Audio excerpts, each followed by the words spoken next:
I dropped out of school just before my 12th birthday.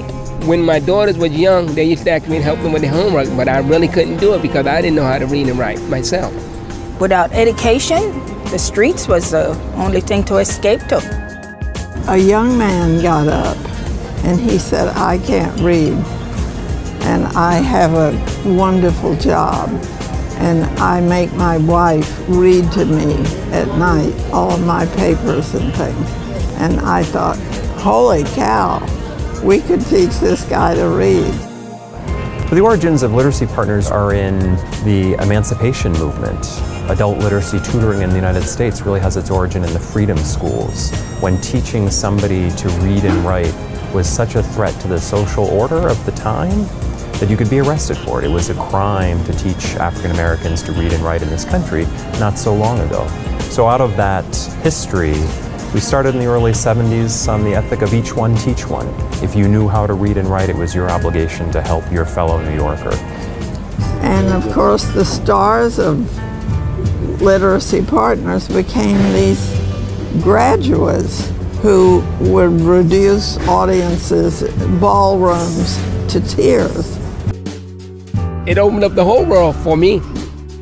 The day I got my GED was the happiest day of my life.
Before I started at Literacy Partners, I worked a job in retail that I was unhappy with.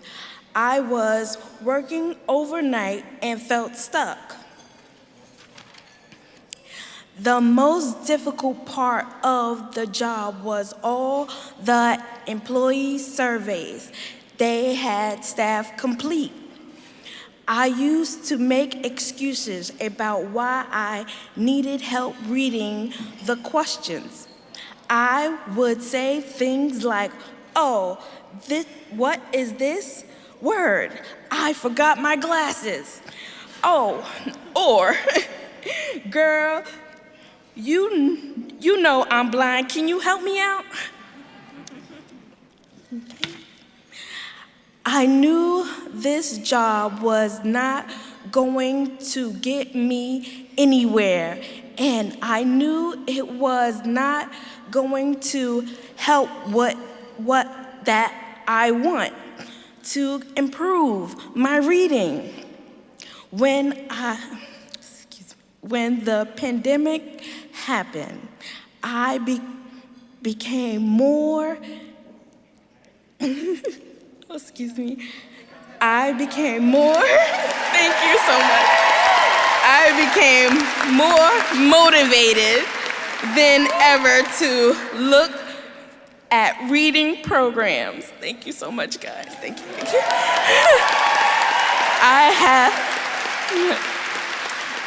I have the time, but more importantly, I have a daughter. And I knew she was going to start needing help with her homework and starting to ask for bedtime stories. I searched and searched, and then I gave Literacy Partners a call. Thank you. When I started Literacy Partners, I was still in my other job. After I started taking classes at Literacy Partners, my tutor Ritu, I was able to do the surveys. Instead of getting angry or mad about the survey, I took my time sounding out every word. And now I am in a new job. I am working at a daycare with children. I am reading them stories. When the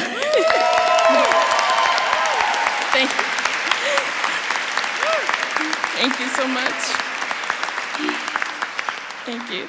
When the opportunity presented itself, I felt confident to say yes to the job because of my classes I am taking at Literacy Partners.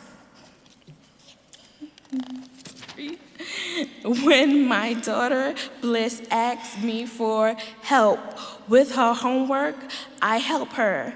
And when she asked me for a bedtime story, we read one together. Right now, our favorite book is Caps for Sale. A new job and helping Bliss with homework is not the end. It is just the beginning.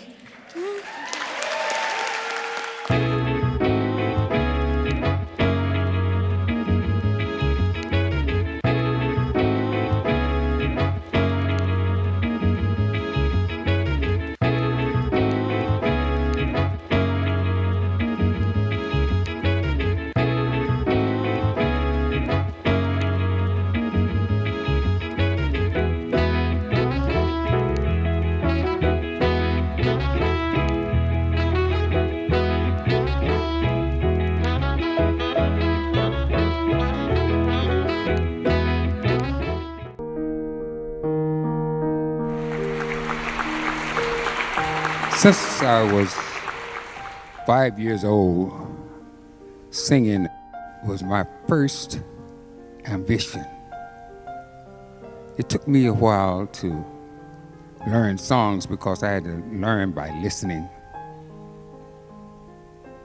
That was hard, but that's life. I did it my way. I could work with my hands. I could sing, I could fix things, but when you put that book in front of me, the whole pages go blank. And that's the way it was with me, with anything that had to do with reading or writing. I just started to sweat.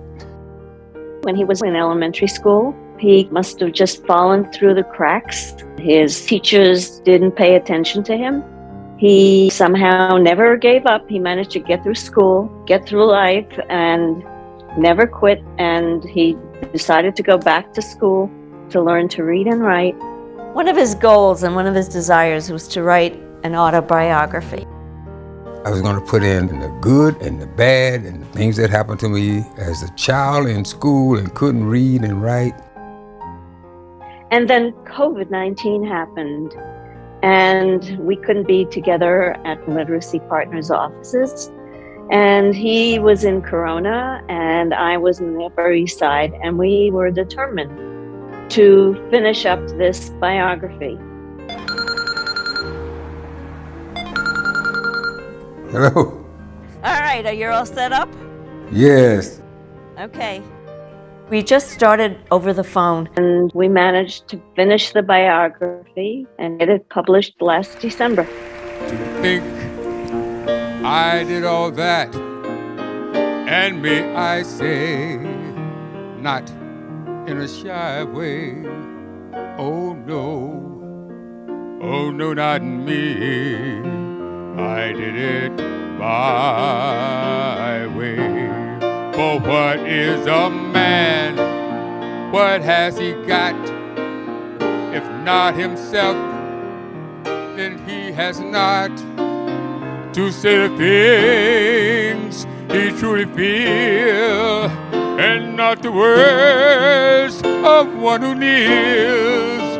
The records show I took the blows and did it my way.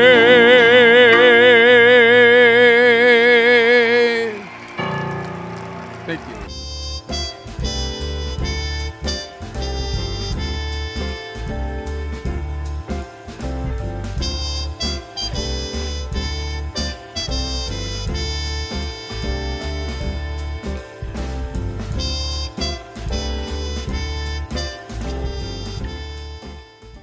Peace and blessings, everyone. This is Councilmember Kevin Rowley from the 12th District, and I would like to give a special thank you to Literacy Partners for the vital work that they are doing to enhance literacy and community for Black and immigrant families in New York City and across the country.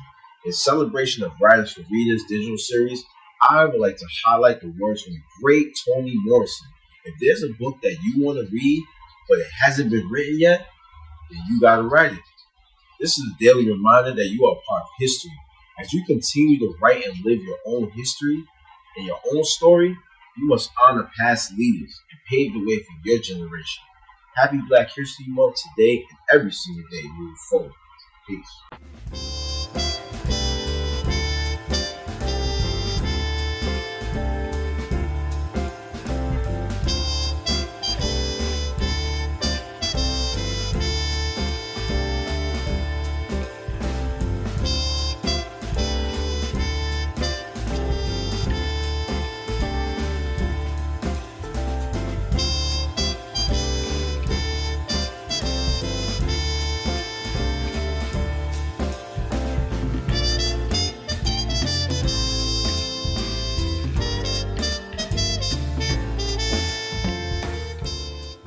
Greetings. I'm New York City Council Speaker Adrienne Adams, and I want to wish you a happy Black History Month.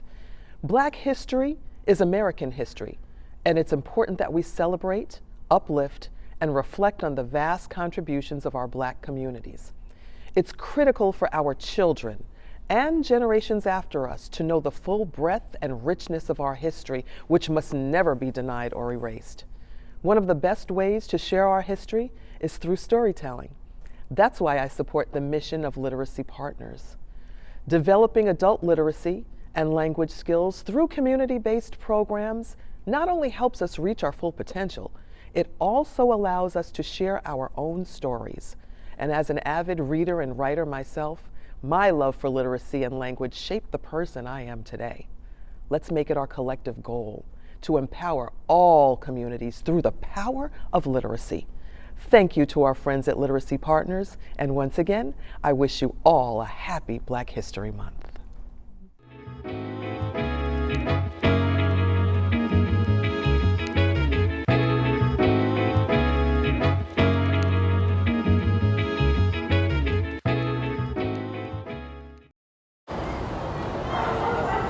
Immediate action required. Leave color en route area for a maximum of 30 minutes. Dining room, kitchen, microwave room.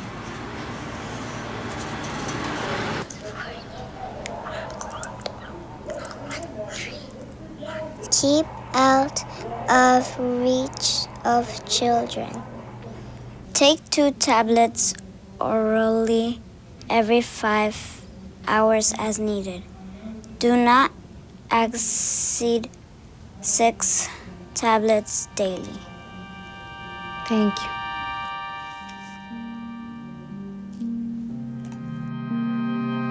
When parents can't read, children can't just be children. Literacy Partners is taking action, teaching parents to read.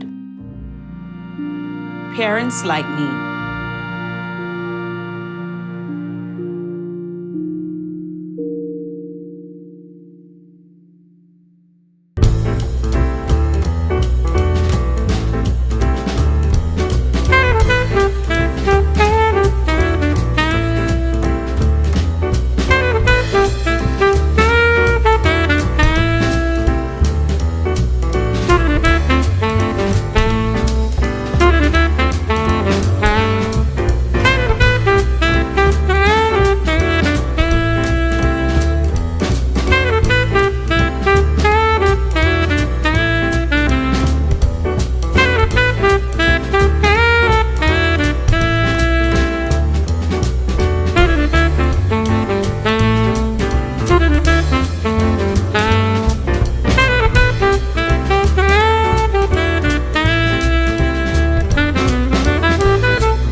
Hi, I'm Andrea Davis Pinkney. I hope you enjoyed the first portion of our program. In addition to being an author, I had the privilege and honor of serving as Toni Morrison's children's book editor and publisher. Ms. Morrison wrote several works for young people, including The Big Box, The Book of Mean People, and Remember, The Journey to School Integration, which won the Coretta Scott King Book Award. In each of her works for children, you can see strands of Song of Solomon, longing, imagination, the desire to fly, and the important relationship between children and their parents. These are especially evident in Song of Solomon's concluding chapters. Oh, Madam Toni Morrison, do you see what you've done? Do you feel it? Do you truly know that Song of Solomon's characters have inhabited our souls? That's right, Madam Toni Morrison. Your characters, Milkman, Pilot, Macon Jr., Guitar, Hagar. These people, their lives, their voices, their plights. They embody so much of what Black Lives Matter truly means. Oh, Madam Toni Morrison, though these characters spring from the pages with their stories set in yesterday's memory, you showed us then, as you do now, that the experiences of these people are important. Madam Toni Morrison, with Song of Solomon, you create space for Black imagination and innovation, the make no mistake siren that's at the heart of the Black Lives Matter movement. Madam Toni Morrison, sister author, you liberate all of us. You give us permission to reach. With you, we become the ultimate literacy partners.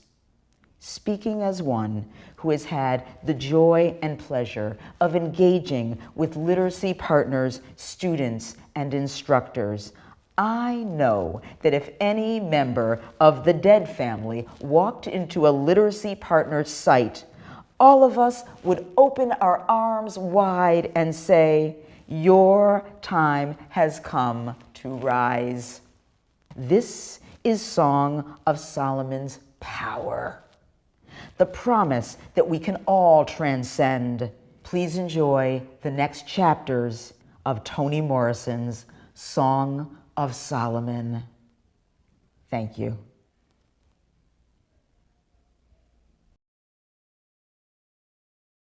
Chapter 4. Once again, he did his Christmas shopping in a Rexall drugstore. It was late, the day before Christmas Eve, and he hadn't had the spirit or energy or presence of mind to do it earlier or thoughtfully. Boredom, which had begun as a mild infection, now took him over completely. No activity seemed worth the doing, no conversation worth having. The fluttery preparations at home seemed fake and dingy.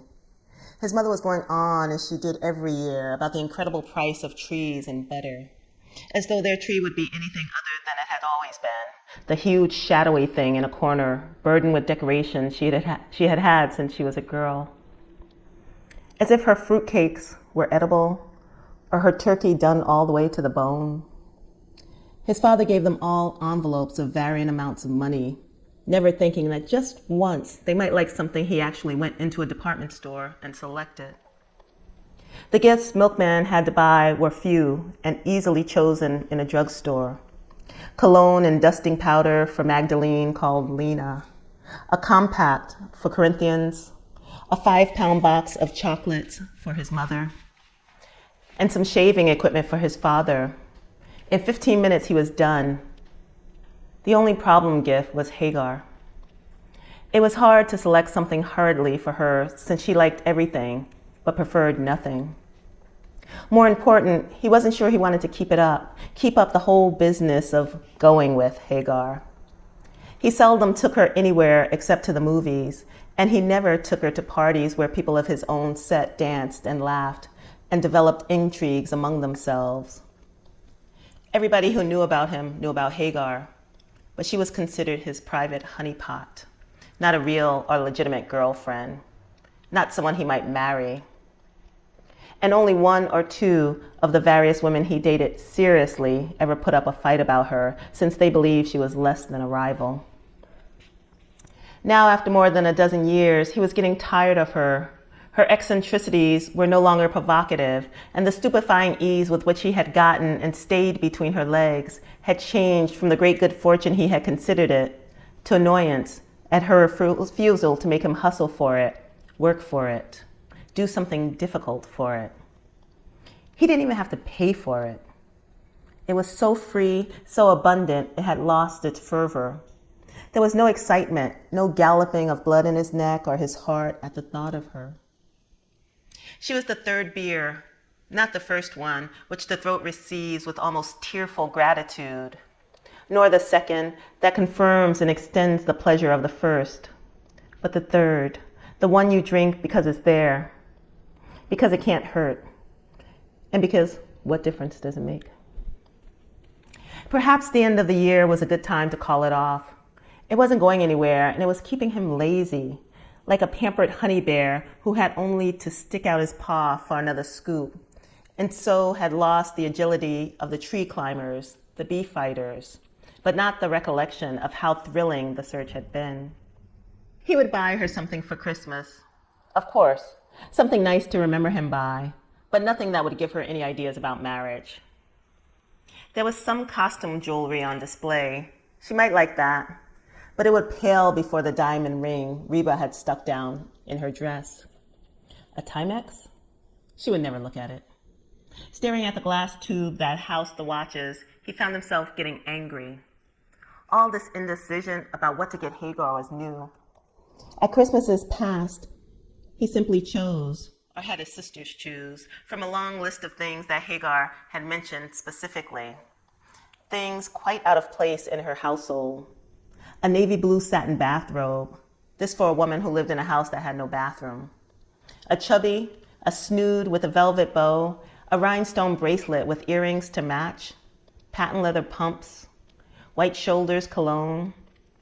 Milkman used to wonder about her specificity and her acquisitiveness until he reminded himself that Pilot and Reba celebrated no holidays. Yet their generosity was so wholehearted, it looked like carelessness, and they did their best to satisfy every whim Hagar had. When he first took her in his arms, Hagar was a vain and somewhat distant creature. He liked to remember it that way, that he took her in his arms. But in truth, it was she who called him back into the bedroom and stood there smiling while she unbuttoned her blouse. From the time he first knew her, when he was 12 and she was 17, he was deeply in love with her, alternately awkward and witty in her presence. She babied him, ignored him, teased him, did anything she felt like, and he was grateful just to see her do anything or be any way. A good part of the enthusiasm with which he collected his father's rents was because of the time it gave him to visit the wine house and hopefully find Hagar there. He was free to drop in any time, and after school, he tried to make sure he saw her. Years passed, and his puppy breath came as fast as ever in Hagar's presence. It slowed finally, after Guitar took him to his first Southside party, and after he found himself effortlessly popular with girls of his own age and in his own neighborhood. But while his breath was no longer that of a puppy, Hagar could still whip it into a pant when he was 17 and she was 22. Which she did on the dullest, flattest day he could remember. A throwaway day in March when he drove his father's two-tone Ford over to her house for 2 bottles of wine. Milkman was much sought after and depended upon to secure the liquor he and his under 21 friends believed vital to a party. When he got to Pilots, he walked in on a domestic crisis. Reba's new friend had asked her for a small loan, and she had told him that she didn't have any money at all. The man, who had received 2 or 3 nice presents from her unasked, thought she was lying and was trying to tell him to shove off. They were quarreling in the backyard. That is, the man was quarreling. Reba was crying and trying to convince him that what she said was true. Just after Milkman opened the door, Hagar came running from the bedroom where she'd been looking out the back window. She screamed to Pilot, "Mama, he's hitting her. I saw him. With his fist, Mama." Pilot looked up from a 4th grade geography book she was reading and closed it.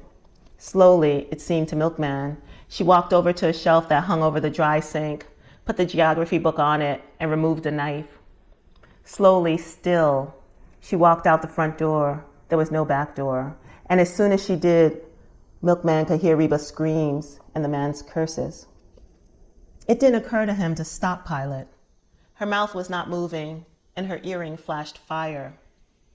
But he did follow her, as did Hagar, around to the back of the house where, approaching the man from the back, she whipped her right arm around his neck and positioned the knife at the edge of his heart. She waited until the man felt the knife point before she jabbed it skillfully, about 1/4 of an inch through his shirt into the skin. Still holding his neck so he couldn't see but could feel the blood making his shirt sticky, she talked to him. "Now, I'm not going to kill you, honey. Don't you worry none. Just be still a minute. The heart's right there. But I'm not going to stick it in any deeper. Because if I stick it in any deeper, it'll go straight through your heart. So you have to be real still, you hear? You can't move an inch, because I might lose control. It's just a little hole now, honey. No more than a pin scratch. You might lose about 2 tablespoons of blood, but no more. And if you're real still, honey, I can get it back out without no mistake. But before I do that, I thought we'd have a little talk." The man closed his eyes. Sweat ran from his temples down the side of his face. A few neighbors who had heard Reba's screams had gathered in Pilot's backyard. They knew right away that the man was a newcomer to the city. Otherwise, he would have known a few things about Reba, one of which was that she gave away everything she had. And if there was a case quarter in that house, she'd have given it to him. And more important, he would have known not to fool with anything that belonged to Pilot, who never bothered anybody, was helpful to everybody, but who also was believed to have the power to step out of her skin, set a bush afire from 50 yards, and turn a man into a ripe rutabaga, all on account of the fact that she had no navel. So they didn't have much sympathy for him. They just craned their necks to hear better what Pilot was telling him. "You see, darling, that there is the only child I got. The first baby I ever had. And if you could turn around and see my face, which of course you can't because my hand might slip, you'd know she's also the last. Women are foolish, you know, and mamas are the most foolish of all. And you know how mamas are, don't you? You got a mama, ain't you? Sure you have. So you know what I'm talking about. Mamas get hurt and nervous when somebody don't like their children. First real misery I ever had in my life was when I found out somebody, a little teeny tiny boy it was, didn't like my little girl. It made me so mad I didn't know what to do. We do the best we can, but we ain't got the strength you men got. That's why it makes us so sad if a grown man start beating up on one of us. You know what I mean? I'd hate to pull this knife out and have you try some other time to act mean to my little girl. 'Cause one thing I know for sure, whatever she done, she been good to you. Still, I'd hate to push it in more and have your mama feel like I do now. I confess, I don't know what to do. Maybe you can help me. Tell me, what should I do? The man struggled for breath, and Pilate eased up on his throat, but not his heart. Let me go, he whispered. Let me go. I won't never put a hand on her. I promise. A real promise, sugar? Yeah, I promise. You won't never see me no more. Reba sat on the ground, her arms around her knees, staring through her unswollen eye at the scene as though she were at a picture show. Her lip was split, and her cheek was badly bruised. And though her skirt and hands were stained with her effort to stop the blood pouring from her nose, a little still trickled down. Pilate plucked the knife out of the man's shirt and took her arm away. He lurched a little, looked down at the blood on his clothes and up at Pilate, and licking his lips, backed all the way to the side of the house under Pilate's gaze. Her lips didn't start moving again until he was out of sight and running down the road. All attention turned to Reba, who was having difficulty trying to stand up.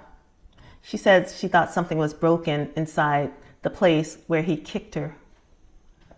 Pilate felt her ribs and said nothing was broken. But Reba said she wanted to go to the hospital. It was her dream to be a patient in the hospital. She was forever trying to get admitted, since in her picture show imagination, it was a nice hotel.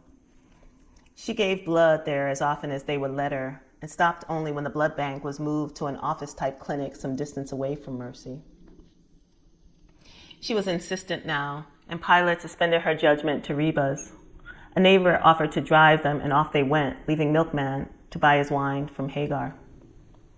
He was delighted with the performance and followed Hagar into the house to laugh and talk excitedly about it. She was as tranquil as he was agitated, as monosyllabic as he was garrulous. Was that something? Wow, she's 2 inches taller than he is, and she's talking about weak. We are weak. Compared to what? A B-52? Every woman's not as strong as she is. I hope not. Half as strong is too much. Well, muscle strength is one thing. I meant women are weak in other ways. Name some. I want you to name some for me. Where are you weak? I don't mean me. I mean other women. You don't have any weakness? I haven't found any. I suppose you think you can whip me. It was the 17-year-old's constant preoccupation. Who could whip him? Probably, said Hagar. Ha! Well, I guess I better not try to prove you wrong. Pilate might be back with her knife. Pilate scare you? Yeah. Don't she scare you? No, nobody scares me. Yeah, you tough. I know you tough. Not tough. I just don't let people tell me what to do. I do what I want. Pilate tells you what to do, but I don't have to do it if I don't want to. Wish I could say the same for my mother. Your mother boss you? Well, not boss exactly. Milkman floundered for a word to describe the nagging he thought he was victim of. How old are you now? Asked Hagar. She lifted her eyebrows like a woman mildly interested in the age of a small child. 17. You old enough to be married. Hagar said it with a strong implication that he should not allow his mother to have any say about what he did. I'm waiting for you, he said, trying to regain or acquire some masculine flippancy. Be a long wait. Why? Hagar sighed, as if her patience was being tried. I'd like to be in love with the man I marry. Try me. You can learn if you try. You're too young for me. State of mind, he said. Uh-huh, my mind. You're like all women, waiting for Prince Charming to come trotting down the street and pull up in front of your door. Then you'll sweep down the stairs and powie. Your eyes meet and he'll yank you up on his horse and the two of you ride off into the wind. Violins playing and courtesy of MGM stamped on the horse's butt, right? Right, she said. What you going to do in the meantime? Watch the lump grow in a little boy's pants? Milkman smiled, but he was not amused. Hagar laughed. He jumped up to grab her, but she ran into the bedroom and shut the door. He rubbed his chin with the back of his hand and looked at the door. Then he shrugged and picked up the 2 bottles of wine. Milkman? Hagar stuck her head out the door. Come in here. He turned around and put the bottles down on the table. The door was open, but he couldn't see her, could only hear her laughing, a low private laugh, as though she had won a bet. He moved so quickly he forgot to duck the green sack hanging from the ceiling. A hickey was forming on his forehead by the time he got to her. What you all got in there, he asked. That's pilot stuff. She calls it her inheritance. Hagar was unbuttoning her blouse. What'd she inherit? Bricks? Then he saw her breast. This is what I do in the meantime, she said. Their tossing and giggling had been free and open then, and they began to spend as much time in Guitar's room when he was at work as Guitar himself did when he was at home. She became a quasi-secret but permanent fixture in his life. Very much a tease, sometimes accommodating his appetites, sometimes refusing.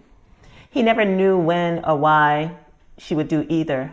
He assumed Reba and Pilot knew, but they never made any reference to the change in his relationship to Hagar. While he had lost some of his 12-year-old's adoration of her, he was delighted to be sleeping with her. And she was odd, funny, quirky company. Spoiled, but artlessly so, and therefore more refreshing than most of the girls his own age. There were months when Hagar would not see him, and then he'd appear one day, and she was all smiles and welcome. After about 3 years or so of Hagar's on-again, off-again passion, her refusals dwindled until finally, by the time he'd hit his father, they were non-existent. Furthermore, she began to wait for him. And the more involved he got with the other part of his social life, the more reliable she became. She began to pout, sulk, and accuse him of not loving her or wanting to see her anymore. And though he seldom thought about his age, she was very aware of hers. Milkman had stretched his carefree boyhood out for 31 years. Hagar was 36 and nervous. She placed duty squarely in the middle of their relationship. He tried to think of a way out. He paid the clerk for the presents he had chosen and left the drugstore, having made up his mind to call it off. I'll remind her that we are cousins, he thought. He would not buy her a present at all. Instead, he would give her a nice piece of money, explain that he wanted her to get something really nice for herself, but that his gift-giving was compromising her. That he was not what she needed. She needed a steady man who could marry her. He was standing in her way, and since they were related and all, she should start looking for someone else. It hurt him, he would say, deeply hurt him. After all these years, but if you loved somebody as he did her, you had to think of them first. You couldn't be selfish with somebody you loved. Having thought so carefully of what he would say to her, he felt as though he had already had the conversation and had settled everything. He went back to his father's office, got some cash out of the safe, and wrote Hagar a nice letter which ended, "Also, I want to thank you. Thank you for all you have meant to me, for making me happy all these years. I am signing this letter with love, of course, but more than that, with gratitude." And he did sign it with love. But it was the word gratitude and the flat-out coldness of thank you that sent Hagar spinning into a bright blue place where the air was thin and it was silent all the time, and where people spoke in whispers or did not make sounds at all, and where everything was frozen, except for an occasional burst of fire inside her chest that crackled away until she ran out into the streets to find Milkman dead. Long after he'd folded the money and the letter into an envelope, Milkman sat on his father's desk. He added and re-added columns of figures, always 80 cents too little or 80 cents too much. He was still distracted and edgy, and all of it was not because of the problem of Hagar. He'd had a conversation with Guitar some time ago about the dragnet. A young boy about 16 years old, on his way home from school, had been strangled with what was believed to be a rope, and his head was bashed in. The state troopers, cooperating with the local police, said the way in which the boy had been killed was similar to the way another boy had been killed on New Year's Eve in 1953, and the way 4 grown men had been killed in 1955, the strangulation, the smashing of the face. In the pool rooms and in Tommy's barbershop, the word was that Winnie Ruth Judd had struck again. The men laughed about it and repeated for the benefit of newcomers the story of how, in 1932, Winnie Ruth, a convicted murderer who axed and dismembered her victims and stuffed them in trunks, was committed to a state asylum for the criminally insane and escaped 2 or 3 times each year. Once she had walked 200 miles through 2 states before they caught her. Because there was a brutal killing in the city in December of that year, during the time when Winnie Ruth was at large, Southside people were convinced that she had done it. From then on, when some particularly nasty murder was reported, the Negroes said it was Winnie Ruth. They said that because Winnie Ruth was white, and so were the victims. It was their way of explaining what they believed was white madness, crimes planned and executed in a truly lunatic manner against total strangers. Such murders could only be committed by a fellow lunatic of the race, and Winnie Ruth Judd fit the description. They believed firmly that members of their own race killed one another for good reasons, violation of another's turf, a man is found with somebody else's wife, refusal to observe the laws of hospitality, a man reaches into his friend's pot of mustards and snatches out the meat, or verbal insults impugning their virility, honesty, humanity, and mental health. More important, they believed the crimes they committed were legitimate because they were committed in the heat of passion, anger, jealousy, loss of faith, and so on. Bizarre killings amused them, unless, of course, the victim was one of their own. They speculated about Winnie Ruth's motives for this recent murder. Someone said she was raunchy from being cooped up and went looking for a lay, but she knew better than to expect a grown man to want her, so she went for a schoolboy. Another said she probably didn't like saddle shoes, and when she got out of the loony bin and walked 400 miles to safety, the first thing she saw was a kid wearing saddle shoes, and she couldn't take it, ran amok. Amid the jokes, however, was a streak of unspoken terror. The police said there had been a witness who thought he saw a bushy-haired Negro running from the schoolyard where the body was found. The same bushy-haired Negro they saw when Sam Shepard axed his wife, said Porter. Hammered man, said Guitar. 27 hammer blows. Great Jesus. Why did he do 27? That's a hard killing. Every killing is a hard killing, said Hospital Tommy. Killing anybody is hard. You see those movies where the hero puts his hand around somebody's neck and the victim coughs a little bit and expires? Don't believe it, my friend. The human body is robust. It can gather strength when it's in mortal danger. You kill anybody in the war, Tommy? I put my hand to a few. With your hands? Bayonet, friend. The men of the 92nd used bayonets. Bellew wood glittered with them. Fairly glittered. How'd it feel? Unpleasant. Extremely unpleasant. Even when you know he'll do the same to you, it's still a very indelicate thing to do. They laughed as usual at Tommy's proper way of speaking. That's because you didn't want to be in the army, no way, said a fat man. What about if you was roaming the streets and met up with Orville Faubust? Oh, I'd love to kill that sucker. Keep saying that, they'll soon have your ass downtown. My hair ain't bushy. They'll make it bushy. They'll take some brass knuckles and make your head bushy and call it hair. Aside from Empire State's giggle, which was wholehearted, it had seemed to milkmen then that the laughter was wan and nervous. Every man in that room knew he was subject to being picked up as he walked the street, and whatever his proof of who he was and where he was at the time of the murder, he'd have a very uncomfortable time being questioned. And there was one more thing. For some time, milkmen had been picking up hints that one or more of these murders had in fact been either witnessed or committed by a Negro. Some slip, someone knowing some detail about the victim, like whether or not Winnie Ruth couldn't stand saddle shoes. Did the boy have on saddle shoes? Did the newspaper say so? Or was that just one of those fanciful details a good jokester would think of? The two Tommies were cleaning up. Closed, they said to a man who poked his face in the door. Shop's closing. The conversation died down, and the men who were just hanging around seemed reluctant to go. The tall two, but finally he slipped on his jacket, shadow box with Empire State, and joined milkmen at the door. Southside shops were featuring feeble wreaths and lights, made more feeble by the tacky Yuletide streamers and bells the city had strung up on the lampposts. Only downtown were the lights large, bright, festive, and full of hope. The two men walked down 10th Street, headed for Guitar's room. Freaky, said Milkman, some freaky shit. Freaky world, said Guitar. A freaky, fucked up world. Milkman nodded. Railroad Tommy said the boy had on saddle shoes. Did he? You know he did. You were laughing right along with the rest of us. Guitar glanced at him. What you opening your nose for? I know when I'm being put off.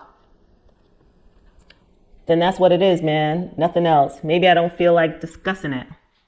You mean you don't feel like discussing it with me? You were full of discussion in Tommy's. Look, Milk, we've been tight a long time, right?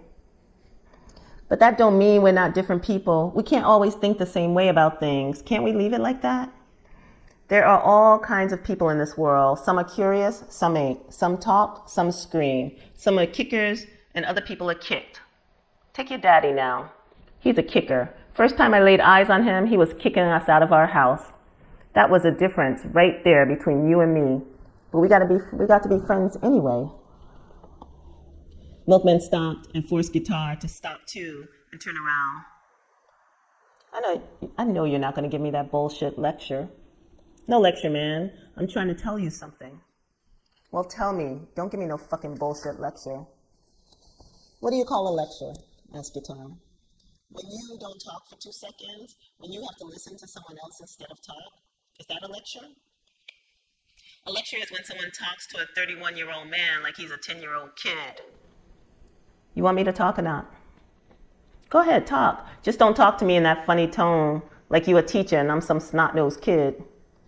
That's the problem, Milkman. You're more interested in my tone than in what I'm saying. I'm trying to say that we don't have to agree on everything and that you and me are different. That you mean you got some secret shit you don't want me to know about? I mean, there are things that interest me that don't interest you. How you know they don't interest me? I know you, been knowing you. You got your high-tone friends and your picnics on Honore Island, and you can afford to spend 50% of your brain power thinking about a piece of ass. You got that red-headed bitch, and you got a Southside bitch, and no telling what in between. I don't believe it. After all these years, you put me down because of where I live? Not where you live, where you hang out. You don't live nowhere. No, not Dr. Street or Southside. You begrudge me. I don't begrudge you a thing. You're welcome everywhere I go. I tried to get you to come to Honore. Fuck Honore. You hear me? The only way I'll go to that nigga heaven is with a case of dynamite and a book of matches. You used to like it. I never liked it. I went with you, but I never liked it. Never. What's wrong with Negroes owning beach houses? What do you want, Guitar? You mad at every Negro who ain't scrubbing floors and picking cotton? This ain't Montgomery, Alabama. Guitar looked at him, first in rage. Then he began to laugh. You're right, Milkman. You have never in your life said a truer word. This definitely is not Montgomery, Alabama. Tell me, what would you do if it was? If this turned out to be another Montgomery, buy a plane ticket. Exactly. Now you know something about yourself you didn't know before, who you are and what you are. Yeah, a man that refuses to live in Montgomery, Alabama. No. A man that can't live there. If things ever got rough, you'd melt. You're not a serious person, milkman. Serious is just another word for miserable. I know all about serious. My old man is serious. My sisters are serious. And nobody is more serious than my mother. She's so serious, she's wasting away. I was looking at her in the backyard the other day. It was as cold as a witch's tit out there, but she had to get some bulbs in the ground before the 15th of December, she said. So there she was, on her knees, digging holes in the ground. So, I missed the point. The point is that she wanted to put those bulbs in. She didn't have to. She likes to plant flowers. But you should have seen the look on her face. She looked like the unhappiest woman in the world. The most miserable. So where's the fun? I've never in my whole life heard my mother laugh. She smiles sometimes, even makes a little sound, but I don't believe she has ever laughed out loud. Without the least transition and without knowing he was going to, he began to describe to Guitar a dream he had had about his mother. He called it a dream because he didn't want to tell him it had really happened, that he had really seen it. He was standing at the kitchen sink pouring the rest of his coffee down the drain when he looked through the window and saw Ruth digging in the garden. She made little holes and tucked something that looked like a small onion in them. As he stood there mindlessly watching her, tulips began to grow out of the holes she had dug. First, a solitary thin tube of green, then 2 leaves opened up from the stem, one on each side. He rubbed his eyes and looked again. Now several stalks were coming out of the ground behind her. Either they were bulbs she had already planted, or they had been in the sack so long they had germinated. The tubes were getting taller and taller, and soon there were so many of them they were pressing up against each other and up against his mother's dress. And still she didn't notice them or turn around. She just kept digging. Some of the stems began to sprout heads, bloody red heads that bobbed over her and touched her back. Finally, she noticed them, growing and nodding and touching her. Milkman thought she would jump up in fear, at least surprise, but she didn't. She leaned back from them, even hit out at them, but playfully, mischievously. The flowers grew and grew until he could see only her shoulders above them, and her flailing arms high above those bobbing, snapping heads. They were smothering her, taking away her breath with their soft, jagged lips. And she merely smiled and fought them off as though they were harmless butterflies. He knew they were dangerous, that they would soon suck up all the air around her and leave her limp on the ground. But she didn't seem to guess this at all. Eventually they covered her, and all he could see was a mound of tangled tulips bent low over her body, which was kicking to the last. He described all of that to Guitar, as though the dream emphasized his point about the dangers of seriousness. He tried to be as lighthearted as possible in the telling, but at the end, Guitar looked him in the eye and said, "Why didn't you go help her?" What? Help her. Pull her out from underneath. But she liked it. She was having fun. She liked it. Are you sure? Guitar was smiling. Sure, I'm sure. It was my dream. It was your mother, too. Aw, man, why are you making something out of it that ain't there? You're making the whole thing into something super serious just to prove your point. First, I'm wrong for not living in Alabama. Then I'm wrong for not behaving right in my own dream. Now I'm wrong for dreaming it. You see what I mean? The least thing is a matter of life and death to you. You're getting to be just like my old man. He thinks if a paperclip is in the wrong drawer, I should apologize. What's happening to everybody? Looks like everybody's going in the wrong direction but you, don't it? Milkman swallowed. He remembered that long ago evening, after he hit his father, how everybody was crammed on one side of the street going in the direction he was coming from. Nobody was going his way. It was as though Guitar had been in that dream too. Maybe, he said, but I know where I'm going. Where? Wherever the party is. Guitar smiled. His teeth were as white as the snowflakes that were settling on his jacket. "Merry Christmas," he said, "and Happy New Year." He waved his hand and cut around the corner to his street. He was lost in the snowy shadows of Southside before Milkman could ask him where he was going or tell him to wait. Now he closed the accounts book in Sonny's shop and gave up on the column of numbers. Something was happening to Guitar, had already happened to him. He was constantly chafing Milkman about how he lived, and that conversation was just one more example of how he changed. No more could Milkman run up the stairs to his room and drag him off to a party or a bar. And he didn't want to talk about girls or getting high. Sports were about the only things he still seemed enthusiastic about, and music. Other than that, he was all gloomy and golden eyes, all politics. It was that atmosphere of earnestness he provoked that led Milkman to talking about his family more than he would normally do, and that also led him to defend with flippant remarks the kind of life he led. Pussy and honoree parties. Guitar knew that wasn't all he was interested in, didn't he? He knew Milkman had other interests, such as... He asked himself. Well, he was very good in his father's business, for one thing. Excellent, in fact. But he had to admit right away that real estate was of no real interest to him. If he had to spend the rest of his life thinking about rents and property, he'd lose his mind. But he was going to spend the rest of his life doing just that, wasn't he? That's what his father assumed, and he supposed that was what he had assumed as well. Maybe Guitar was right, partly. His life was pointless, aimless, and it was true he didn't concern himself an awful lot about other people. There was nothing he wanted bad enough to risk anything for, inconvenience himself for. Still, what right had Guitar to talk? He didn't live in Montgomery either. All he did was work at the automobile factory and sneak off places, nobody knew where, and hang around Tommy's barbershop. He never kept a woman more than a few months, the time span that he said was average before she began to make permanent arrangement type noises. He ought to get married, Milkman thought. Maybe I should too. Who? There were lots of women around, and he was very much the eligible bachelor to the honoree crowd. Maybe he'd pick one, the redhead. Get a nice house. His father would help him find one. Go into a real partnership with his father and what? There had to be something better to look forward to. He couldn't get interested in money.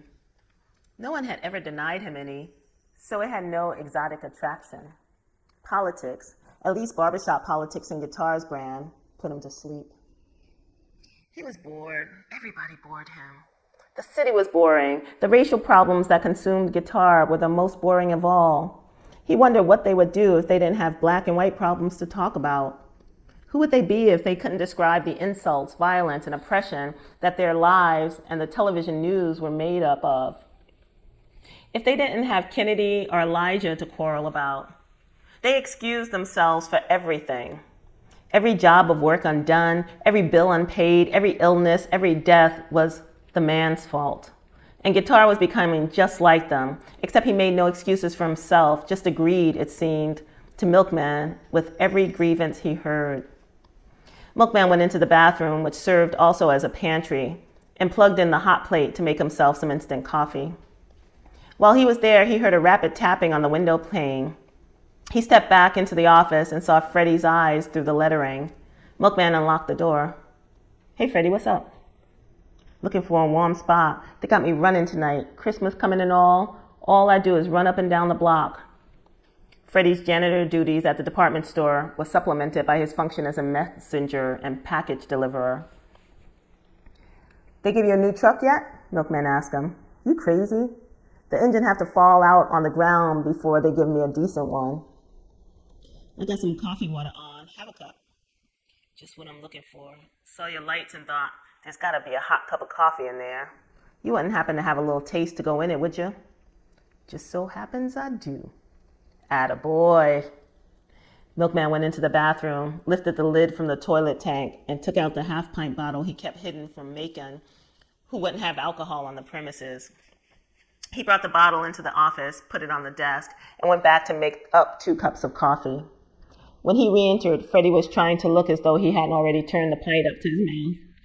They laced their coffee, and Milkman looked around for his cigarettes. "Hard times, boy," Freddie said absently after his first sip. Hard times.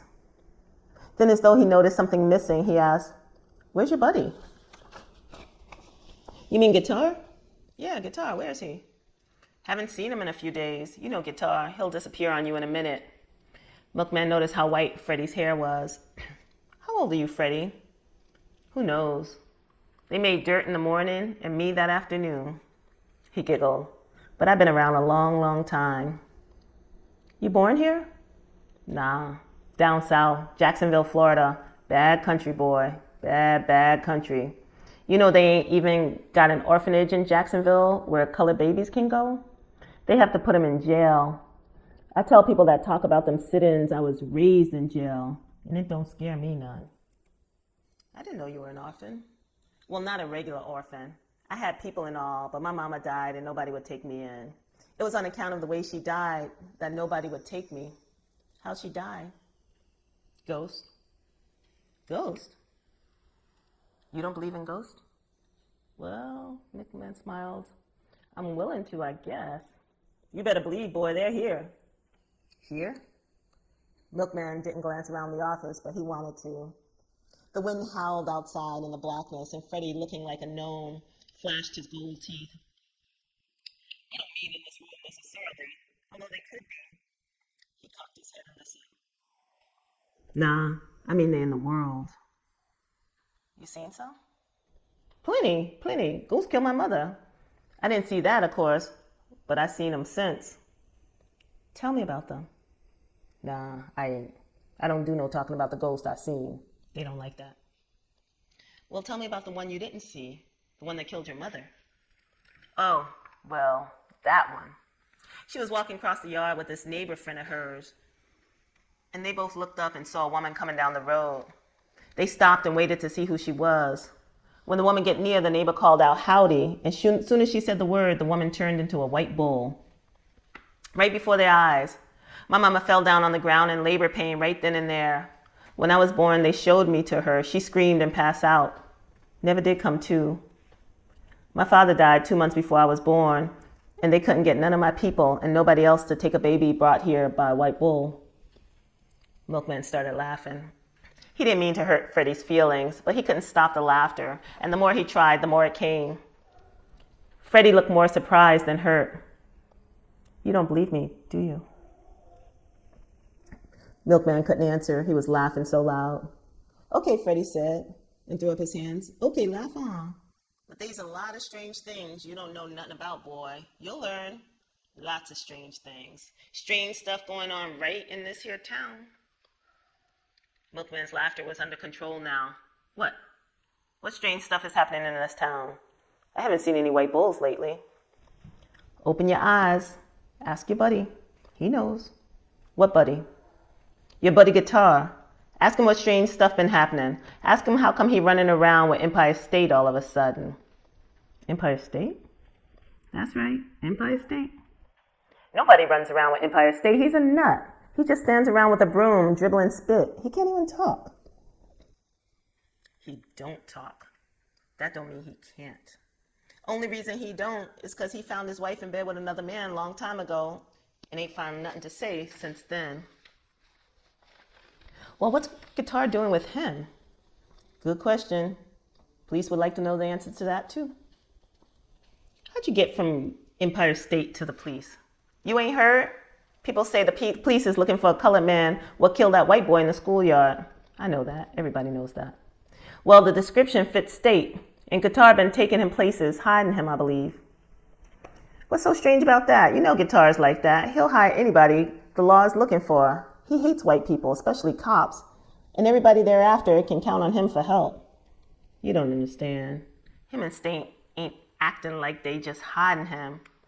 They acting like he did it." "You a little drunk, Freddie?" "Yeah, I'm a little drunk, but that don't change nothing. Look here. Remember when Emmett Till was killed back in 1953? Well, right after that, a white boy was killed in the schoolyard, wasn't he?" "I don't know. I can't remember the dates of murders I haven't committed." "You don't know?" Freddie was incredulous. "No, are you saying State did it?"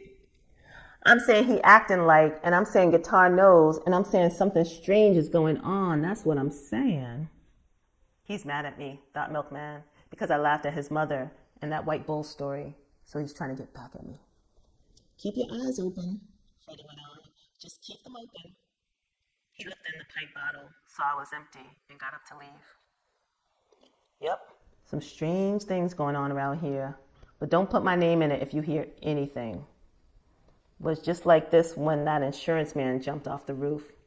Ever hear tell of him? Seems like I did. That must have been when you was a little bitty baby, 1931. Well, it was some strange stuff then, too. Freddie buttoned his coat and pulled his flap-eared cap down as far as it would go. Well, thanks for the coffee, boy. Did me a lot of good, a lot of good. He took his gloves out of his pocket and moved to the door. You're welcome, Freddie. Merry Christmas if I don't see you before that. Same to you. Tell Mr. Dead and your mother I said Merry Christmas. He was smiling again. When he reached the door, he put on his gloves. Then he turned his head slowly and faced Milkman. Tell you somebody else might know about what's going on. Corinthians. Ask Corinthians. He flashed his gold merrily and was gone. Nothing happened to the fear.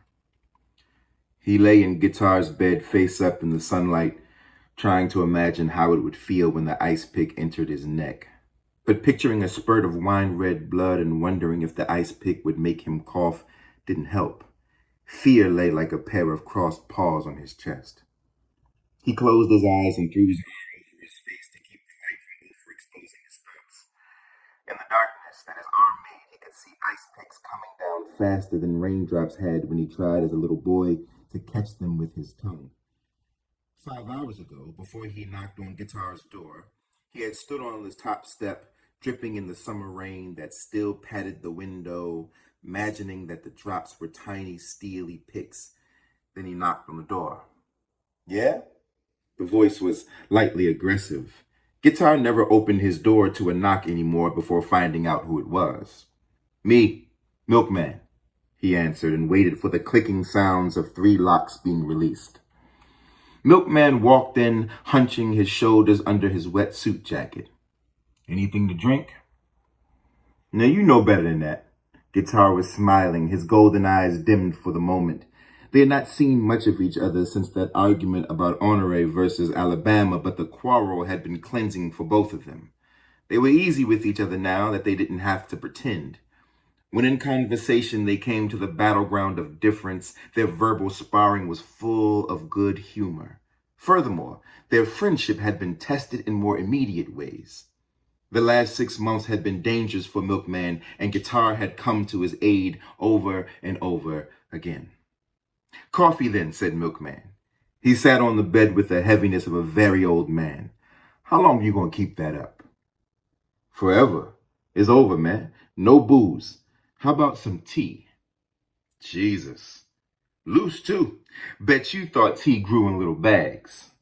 Oh, Christ. Like Louisiana cotton, except the black men picking it with diapers and turbans. All over India, that's all you see.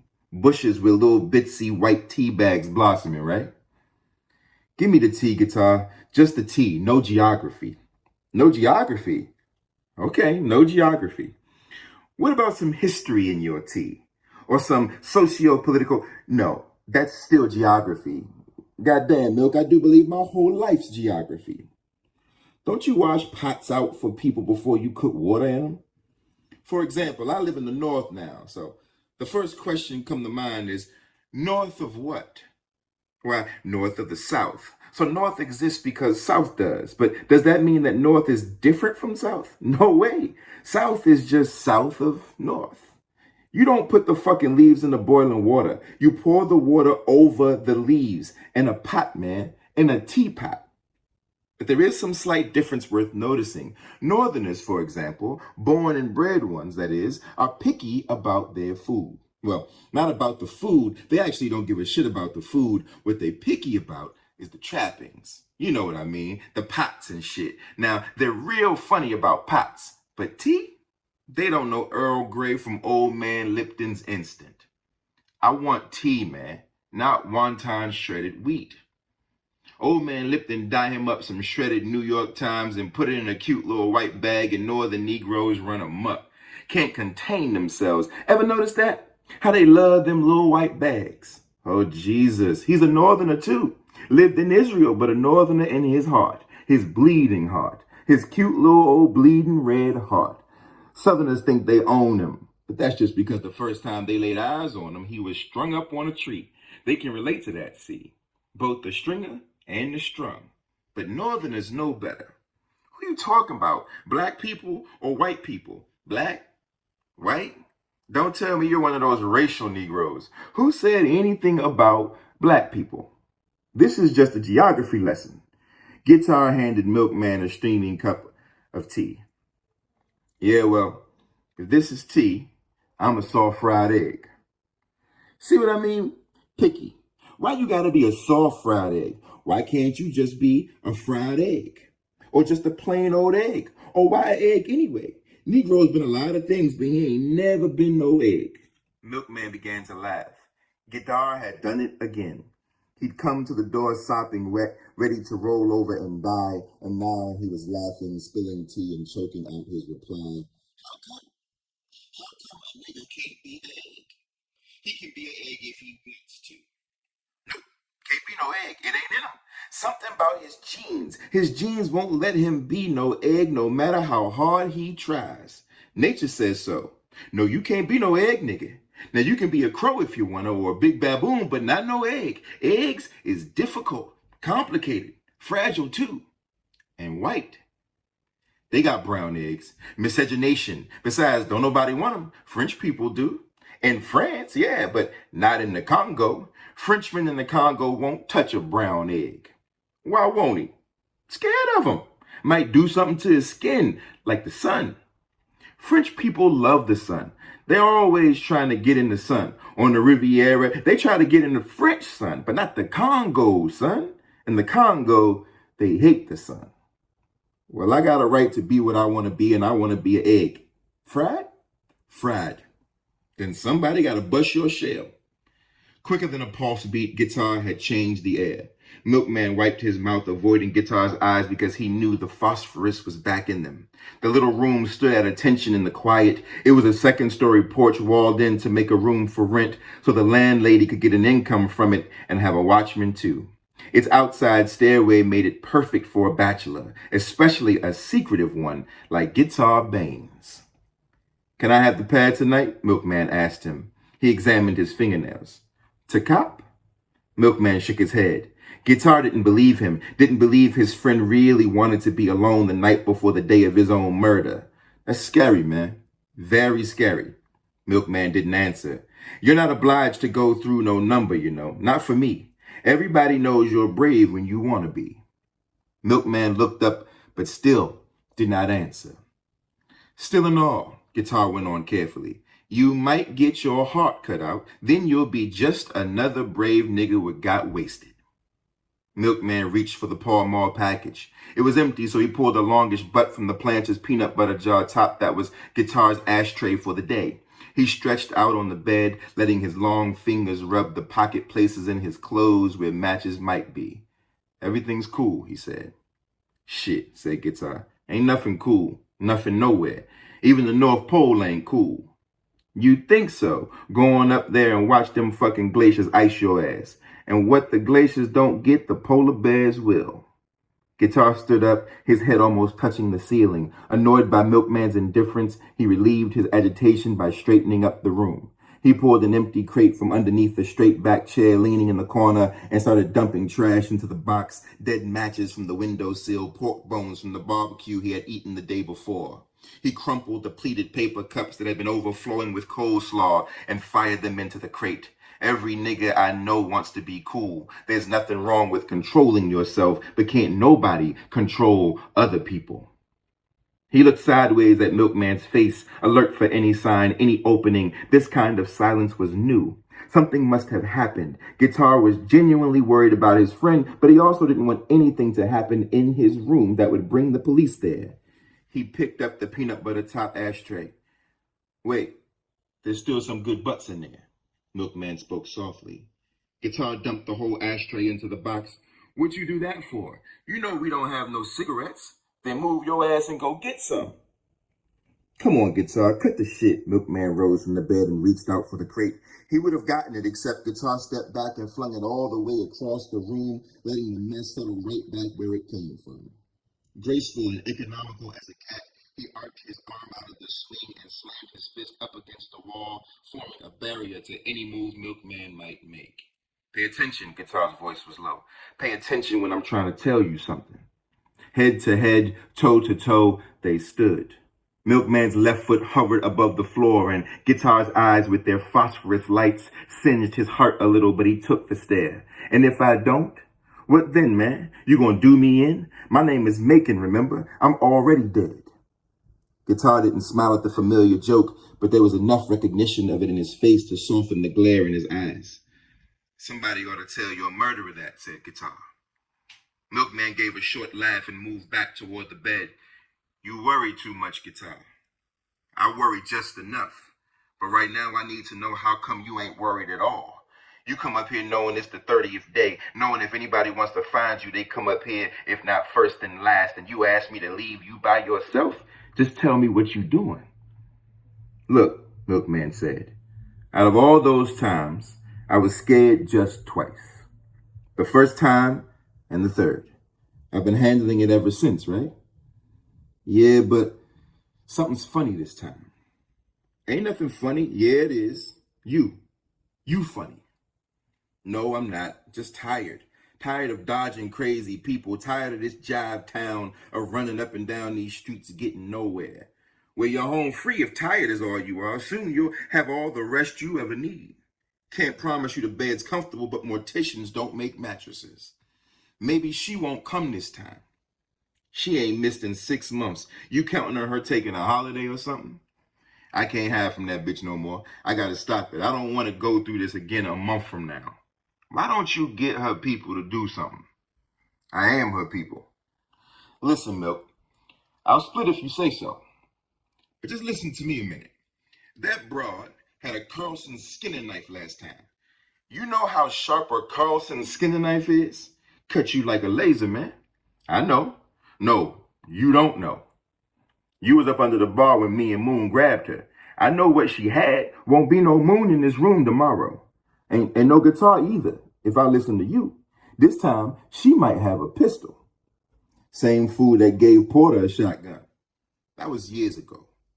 It ain't even that bothers me. It's the way you acting, like you want it, like you looking forward to it. Where'd you think that up? Look at you. You all dressed up. I had to work in Sonny's shop.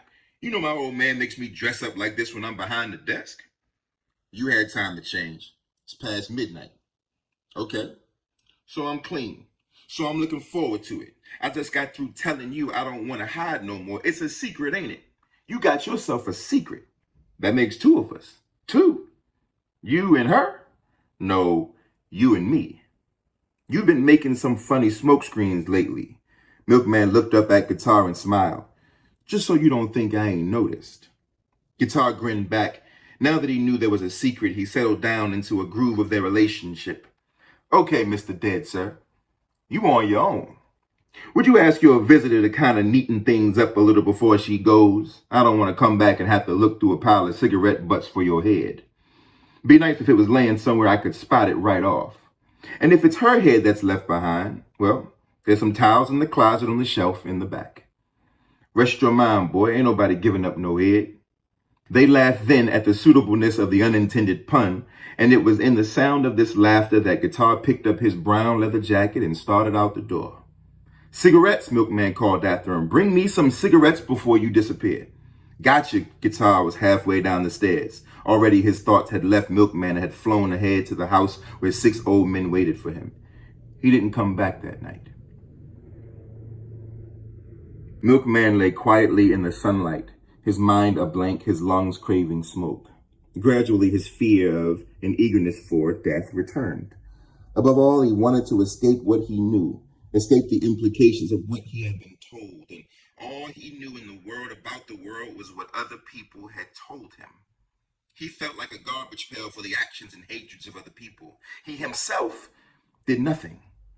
Except for the one time he had hit his father, he had never acted independently, and that act, his only one, had brought unwanted knowledge too, as well as some responsibility for that knowledge. When his father told him about Ruth, he joined him in despising her, but he felt put upon, felt as though some burden had been given to him and that he didn't deserve it. None of that was his fault, and he didn't want to have to think or be or do something about any of it. In that mood of lazy righteousness, he wallowed in Guitar's bed, the same righteousness that had made him tail his mother like a secret agent when she left the house a week or so ago. Returning home from a party, he had hardly pulled Macon's Buick up to the curb and turned off the car lights when he saw his mother walking a little ahead of him down not Doctor Street. It was 1:30 in the morning, but in spite of the hour and her turned-up coat collar, there was no air of furtiveness about her at all. She was walking in what seemed to him a determined manner, neither hurried nor aimless, just the even-paced walk of a woman on her way to some modest but respectable work. When Ruth turned the corner, Milkman waited a minute and started up the car. Creeping, not letting the engine slide into high gear, he drove around the corner. She was standing at the bus stop, so Milkman waited in the shadows until the bus came and she boarded it. Surely this was no meeting of lovers. The man would have picked her up nearby somewhere. No man would allow a woman he had any affection for to come to him on public transportation in the middle of the night, especially a woman as old as Ruth. And what man wanted a woman over 60 anyway?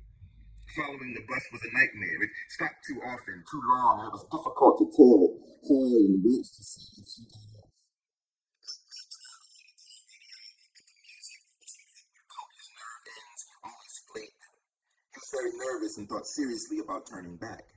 Finally, the bus pulled up at the intra-county train station, its last stop. There among the few remaining passengers, he saw her go into the lobby of the station. He believed he'd lost her. He'd never find out what train she was taking. He thought again of going back home. It was late, he was exhausted, and he wasn't sure he wanted to know any more about his mother. But having come this far, he realized it was foolish to turn back now and leave things forever up in the air. He parked in the lot and walked slowly toward the station. Maybe she's not taking the train, he thought. Maybe he meets her in the station. He looked around carefully before pushing open the doors. There was no sign of her inside. It was a small, plain building, old but well lit. Looming over the modest waiting room was the Great Seal of Michigan in vivid technicolor, painted probably by some high school art class. Two pink deer reared up on their hind legs, facing each other, and an eagle perched at eye level between them.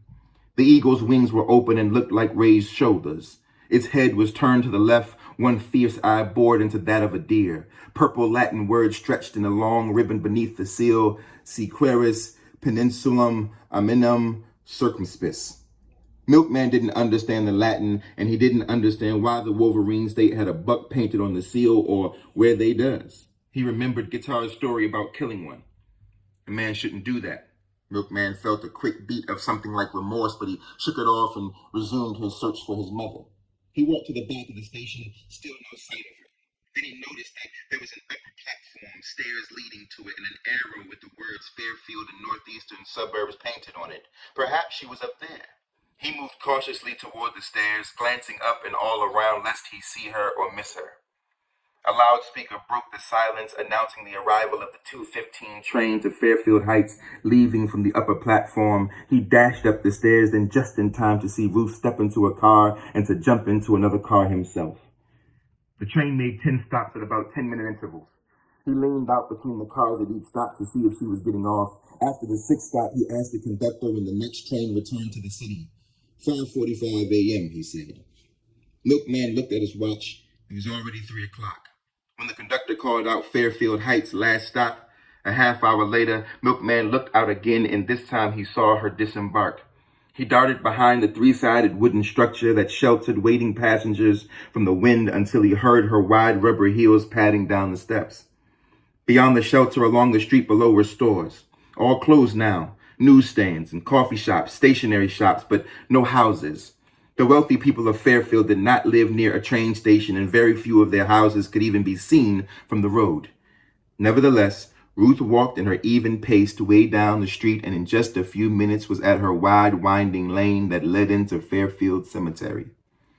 As Milkman stared at the ironwork arched over the entrance, he remembered snatches of his mother's chatter about having looked so very carefully for a cemetery for the doctor's body, someplace other than the one where Negroes were all laid together in one area. And 40 years ago, Fairfield was farm country, with a county cemetery too tiny for anybody to care whether its dead were white or black. Milkman leaned against a tree and waited at the entrance. Now he knew, if he'd had any doubts, that all his father had told him was true. She was a silly, selfish, queer, faintly obscene woman. Again, he felt abused. Why couldn't anybody in his whole family just be normal? He waited for an hour before she came out. "Hello, Mama," he said. He tried to make his voice sound as coolly cruel as he felt, just as he tried to frighten her by stepping out suddenly from behind the tree. He succeeded. She stumbled in alarm and took a great gulp of air into her mouth. "Macon, is that you? You're here? Oh my goodness, She tried desperately to normalize the situation, smiling wanly and blinking her eyes, searching for words and manners and civilization. Milkman stopped her. "You come to lay down on your father's grave? Is that what you've been doing all these years, spending a night every now and then with your father?" Ruth's shoulders seemed to slump, but she said in a surprisingly steady voice, "Let's walk toward the train stop." Neither said a word during the 45 minutes they waited in the little shelter for the train back to the city. The sun came up and pointed out the names of young lovers painted on the wall. A few men were walking up the stairs to the platform. When the train backed in from its siding, they still had not spoken. Only when the wheels were actually turning and the engine had cleared its throat did Ruth begin. And she began in the middle of a sentence as though she had been thinking it all through since she and her son left the entrance to Fairfield Cemetery. "Because the fact is that I am a small woman. I don't mean little, I mean small, and I'm small because I was pressed small. I lived in a great big house that pressed me into a small package. I had no friends, only schoolmates who wanted to touch my dresses and my white silk stockings. But I didn't think I'd ever need a friend because I had him. I was small, but he was big. The only person who ever really cared whether I lived or died. Lots of people were interested in whether I lived or died, but he cared. He was not a good man, Macon.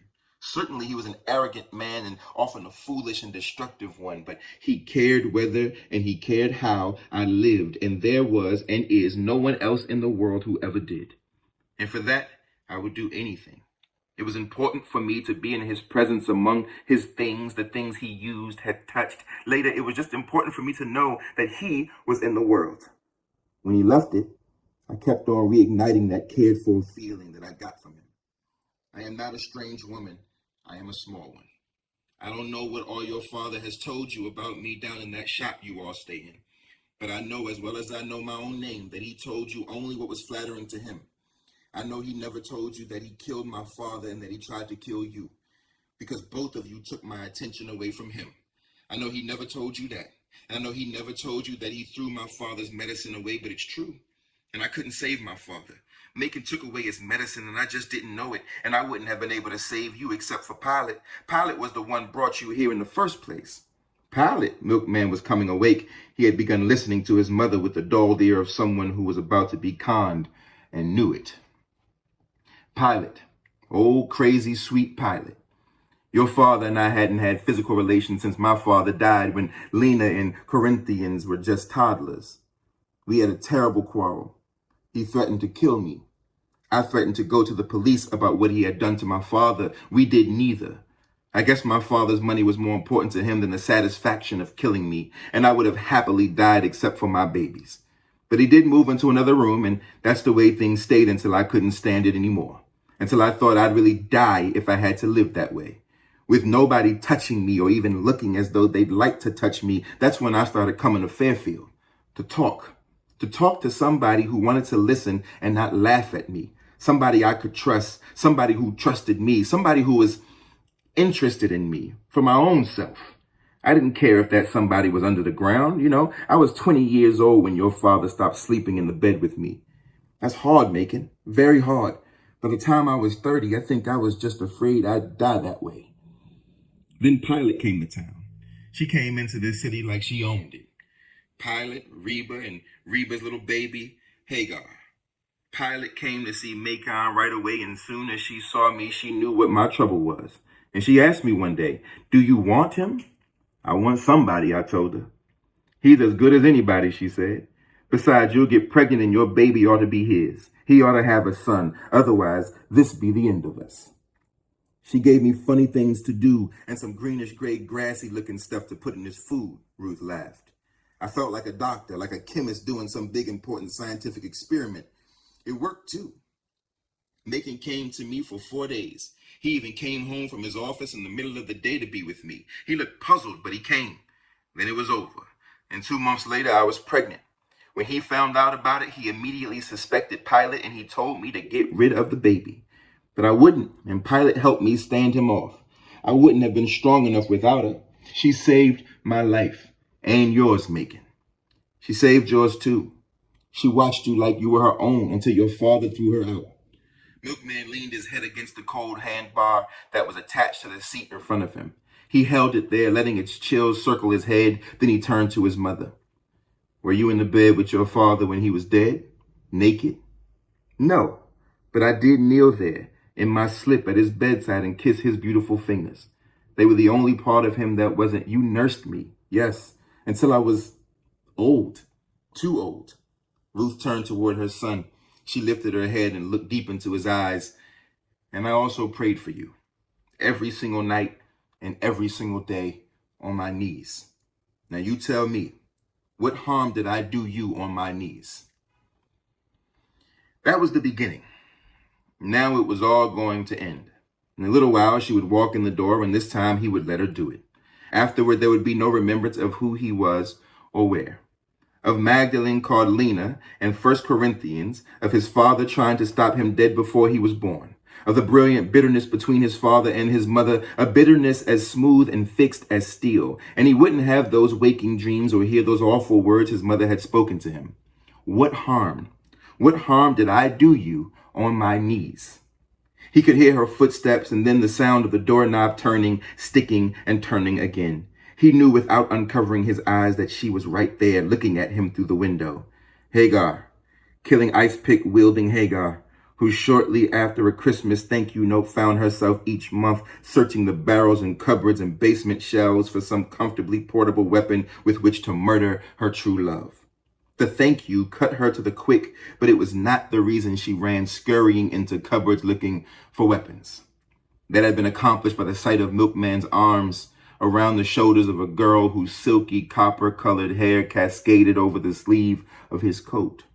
They were sitting in Mary's, smiling into glasses of Jack Daniels on the rocks. The girl looked a little like Corinthians or Lena from the back, and when she turned, laughing toward Milkman, and Hagar saw her gray eyes, the fist that had been just sitting in her chest since Christmas released its forefinger like the blade of a skinning knife.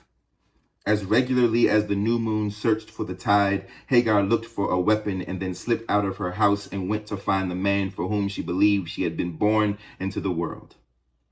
Being 5 years older than he was, and his cousin as well, did nothing to dim her passion. In fact, her maturity and blood kinship converted her passion to fever, so it was more affliction than affection. It literally knocked her down at night and raised her up in the morning for when she dragged herself off to bed. Having spent another day without her presence, her heart beat like a gloved fist against her ribs, and in the morning, long before she was fully awake, she felt a longing so bitter and tight it yanked her out of a sleep swept clean of dreams. She moved around the house, onto the porch, down the streets to the fruit stalls and the butcher shop like a restless ghost, finding peace nowhere and in nothing. Not in the first tomato off the vine, split open and salted lightly, which her grandmother put before her. Not the 6-piece set of pink glass dishes Reba won at the Tivoli Theater. And not the carved wax candle that the two of them made for her. Pilot dipping the wick and Reba scratching out tiny flowers with a nail file and putting a genuine store-bought candle holder next to her bed.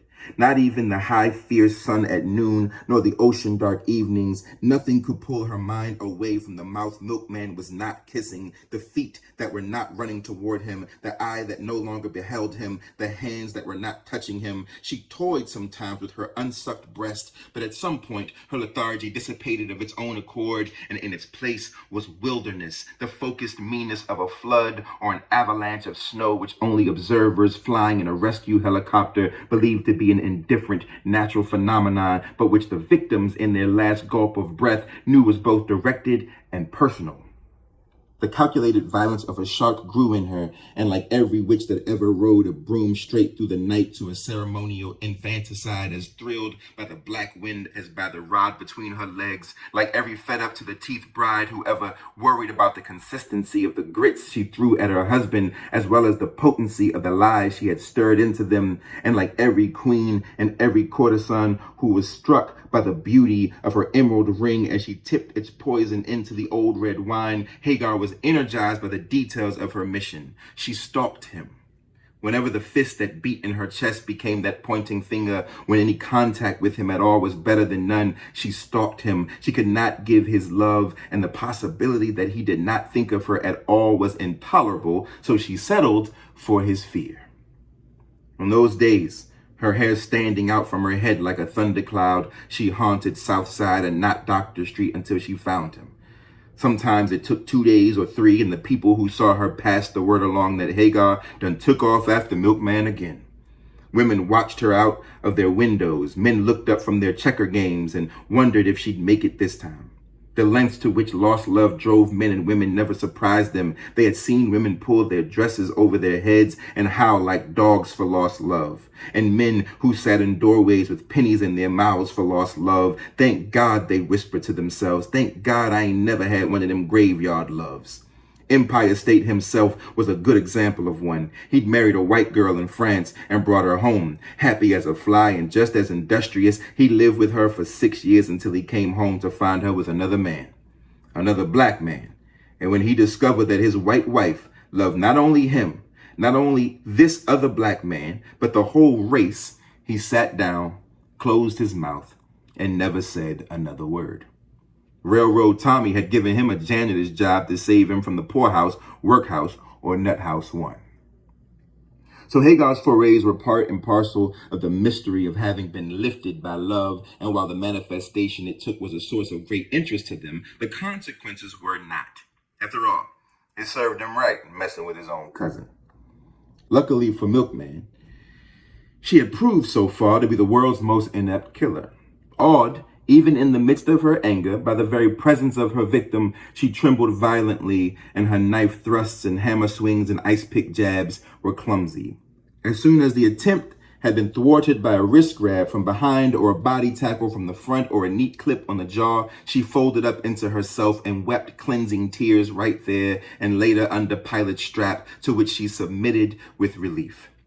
Pilate beat her, Reba cried, and Hagar crouched. Until the next time, like this time when she turned the doorknob of Guitar's little bachelor room. It was locked, so she swung one leg over the porch railing and fiddled with the window. Milkman heard the noises, heard the window shake, but refused to move or take his arm away from his eyes. Even when he heard the tinkle and clatter of glass, he did not move. Hagar put her shoe back on before reaching into the window hole she had made and turning the catch. It took her the longest time to raise the window. She was hanging lopsided over the railing, one leg supporting her weight. The window slid in a crooked path up to its jamb. Milkman refused to look. Perspiration collected in the small of his back and ran out of his armpit down his side. But the fear was gone. He lay there, as still as the morning light, and sucked the world's energy up into his own will, and willed her dead. Either she will kill me, or she will drop dead. Either I am to live in this world on my terms, or I will die out of it. If I am to live in it, then I want her dead, one or the other, me or her. Choose. Die, Hagar. Die, die, die. But she didn't. She crawled into the room and walked over to the little iron bed. In her hand was a butcher knife, which she raised high over her head and brought down heavily toward the smooth neck flesh that showed above his shirt collar. The knife struck his collarbone and angled off to his shoulder. A small break in the skin began to bleed. Milkman jerked but did not move his arm nor open his eyes. Hagar raised the knife again, this time with both hands, but found she could not get her arms down. Try as she might, the ball joint in her shoulders would not move. 10 seconds passed. 15, the paralyzed woman and the frozen man. At the 30th second, Milkman knew he had won. He moved his arm and opened his eyes. His gaze traveled to her strung up, held up arms. Oh, she thought, when she saw his face, I had forgotten how beautiful he is. Milkman sat up, swung his legs over the side of the bed and stood. If you keep your hands just that way, he said, and then bring them down straight and fast, you can drive that knife right smack in your cunt. Why don't you do that? Then all your problems will be over. He patted her cheek and turned away from her wide, dark, pleading, hollow eyes. She stood that way for a long time, and it was an even longer time before anybody found her. They could have guessed where she was, though. If anybody missed her for a while, they could guess. Even Ruth knew now. A week earlier, she had learned from Freddie that Hagar had tried to kill Milkman 6 times in as many months. She stared at his golden teeth and said, Hagar? She hadn't laid eyes on her in years, had been to Pilot's house only once in her life, a very long time ago. Hagar. Hagar. Sure, Hagar. Does Pilot know? Of course she do. Whip her every time, but it don't do no good. Ruth was relieved. For a moment, she imagined that Pilot, who had brought her son to life in the first place, was now bound to see him dead. But right after that moment of relief, she felt hurt because Milkman had not told her himself. Then she realized that he really didn't tell her anything and hadn't for years. Her son had never been a person to her, a separate real person. He had always been a passion, because she had been so desperate to lie with her husband and have another baby by him. The son she bore was first off a wished-for bond between herself and Macon, something to hold them together and reinstate their sex lives. Even before his birth, he was a strong feeling, a feeling about the nasty greenish-gray powder Pilot had given her to be stirred into rainwater and put into food. But Macon came out of his few days of sexual hypnosis in a rage, and later, when he discovered her pregnancy, tried to get her to abort. Then the baby became the nausea caused by the half-ounce of castor oil Macon made her drink, then a hot pot recently emptied of scalding water on which she sat, then a soapy enema, a knitting needle she inserted only the tip, squatting in the bathroom crying, afraid of the man who paced outside the door, and finally, when he punched her stomach, she had been about to pick up his breakfast plate when he looked at the stomach and punched it. She ran to the south side looking for Pilot. She had never walked through that part of town, but she knew the street Pilot lived on, though not the house. Pilot had no telephone and no number on her house. Ruth had asked some passerby where Pilot lived and was directed to a lean brown house set back from the unpaved road. Pilot was sitting on a chair. Reba was cutting Pilot's hair with the barber's clippers. That was the first time she saw Hagar, who was 4 or 5 years old then, chubby with 4 long braids, 2 like horns over each ear, 2 like tails at the back of her neck. Pilot comforted Ruth, gave her a peach, which Ruth could not eat because the fuzz made her sick. She listened to what Ruth said and sent Reba to the store for a box of Argo cornstarch. She sprinkled a little of it into her hand and offered it to Ruth, who obediently took a lump and put it in her mouth. As soon as she tasted it, felt its crunchiness, she asked for more and ate half a box before she left. From then on, she ate cornstarch, cracked ice, nuts, and once in a fit, she put a few tiny pebbles of gravel in her mouth. When you expect it, you have to eat what the baby craves, Pilot said, lest it come in the world hungry for what you denied it. Ruth could not bite enough. Her teeth were on edge with the yearning. Like the impulse of a cat to claw, she searched for crunchy things, and when there was nothing, she would grind her teeth. Gnashing the cornstarch, Ruth let Pilot lead her into the bedroom where the woman wrapped her in the homemade on-the-spot girdle tight in the crotch and told her to keep it on until the 4th month and don't take no more mess off Macon and don't ram another thing up in your womb. She also told her not to worry.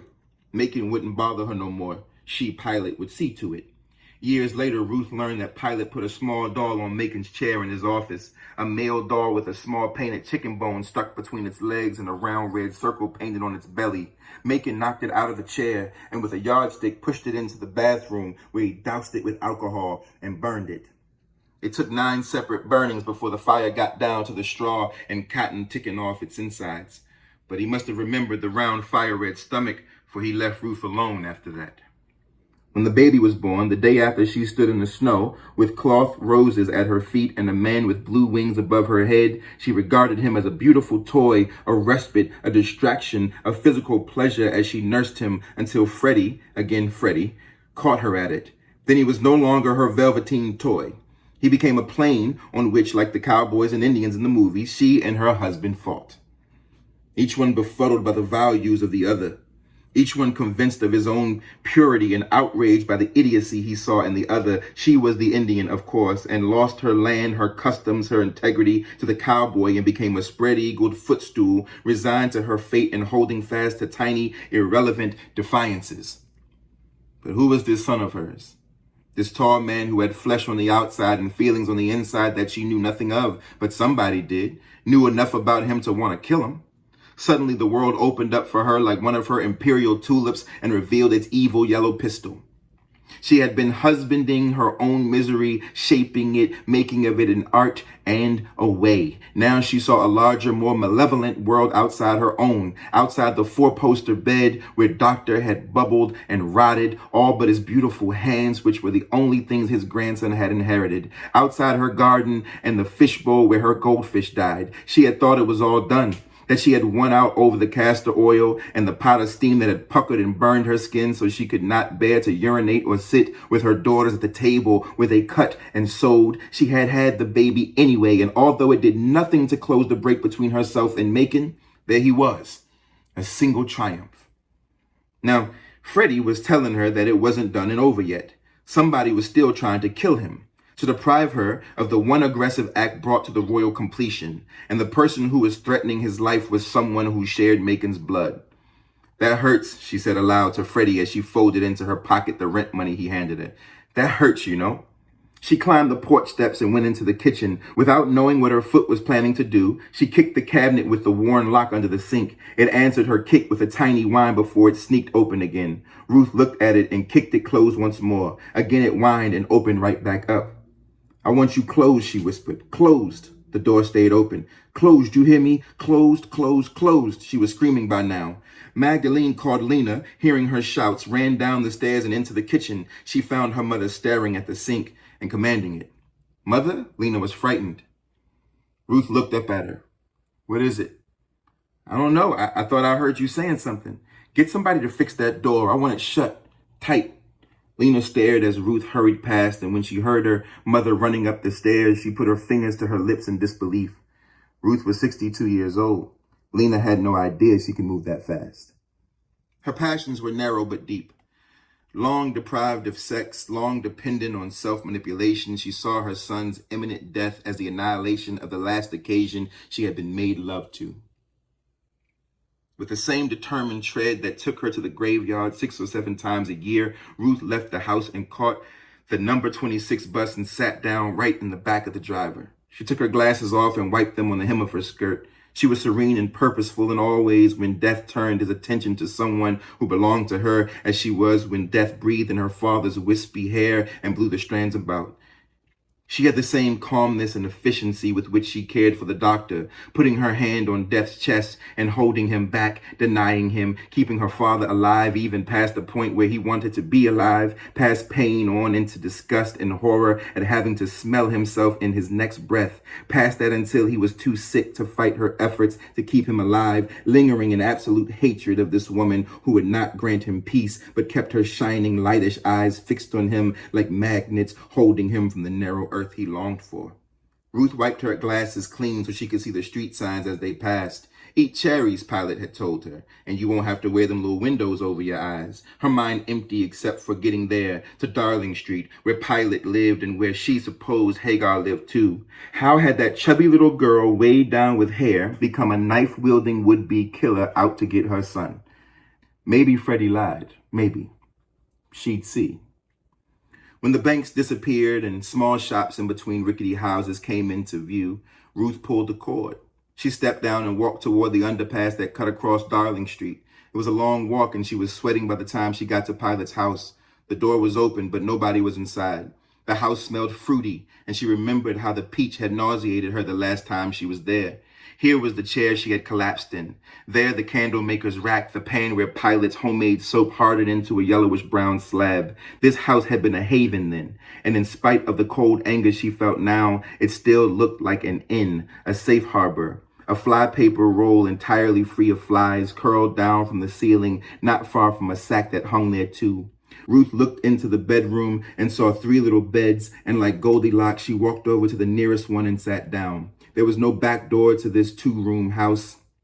Just a big room where they lived and this bedroom. It had a cellar that one could enter only from the outside under a metal door that slanted away from the house and opened onto stone stairs. Ruth sat still, letting the anger and determination gel. She wondered whose bed it was and lifted up the blanket and saw only mattress ticking. The same was true of the next bed, but not of the third. It had sheets, a pillow, and a pillow slip. That would be Hagar, she thought. The anger ungelled and flooded through her. She left the room, pressing her fury back so she would be able to wait until somebody returned. Pacing the floor of the outer room, her elbows in the palms of her hands, she suddenly heard humming that seemed to be coming from the back of the house. Pilot, she thought. Pilot hummed and chewed things all the time. Ruth would ask her first if what Freddie said was true. She needed Pilot's calm view, her honesty and equilibrium. Then she would know what to do. Whether to unfold her arms and let the rage out to do whatever it might, or she tasted again the Argo cornstarch and felt the marvelous biting and crunching it allowed her. Now she merely ground her teeth as she stepped out to the porch and made her way around the side of the house through the nicotiana growing all wild and out of control. A woman sat on a bench, her hands clasped between her knees. It was not Pilot. Ruth stood still and looked at the woman's back. It didn't look like Death's back at all. It looked vulnerable, soft like an easily wounded shin, full of bone but susceptible to the slightest pain. Reba, she said. The woman turned around and fastened on her the most sorrowful eyes Ruth had ever seen. Reba's gone, she said, the second word sounding as if the going were permanent. Can I do something for you? I'm Ruth Foster. Hagar stiffened. A lightning shot of excitement ran through her. Milkman's mother, the silhouette she had seen through the curtains in an upstairs window on evenings when she stood across the street hoping at first to catch him, then hoping just to see him, finally just to be near the things he was familiar with.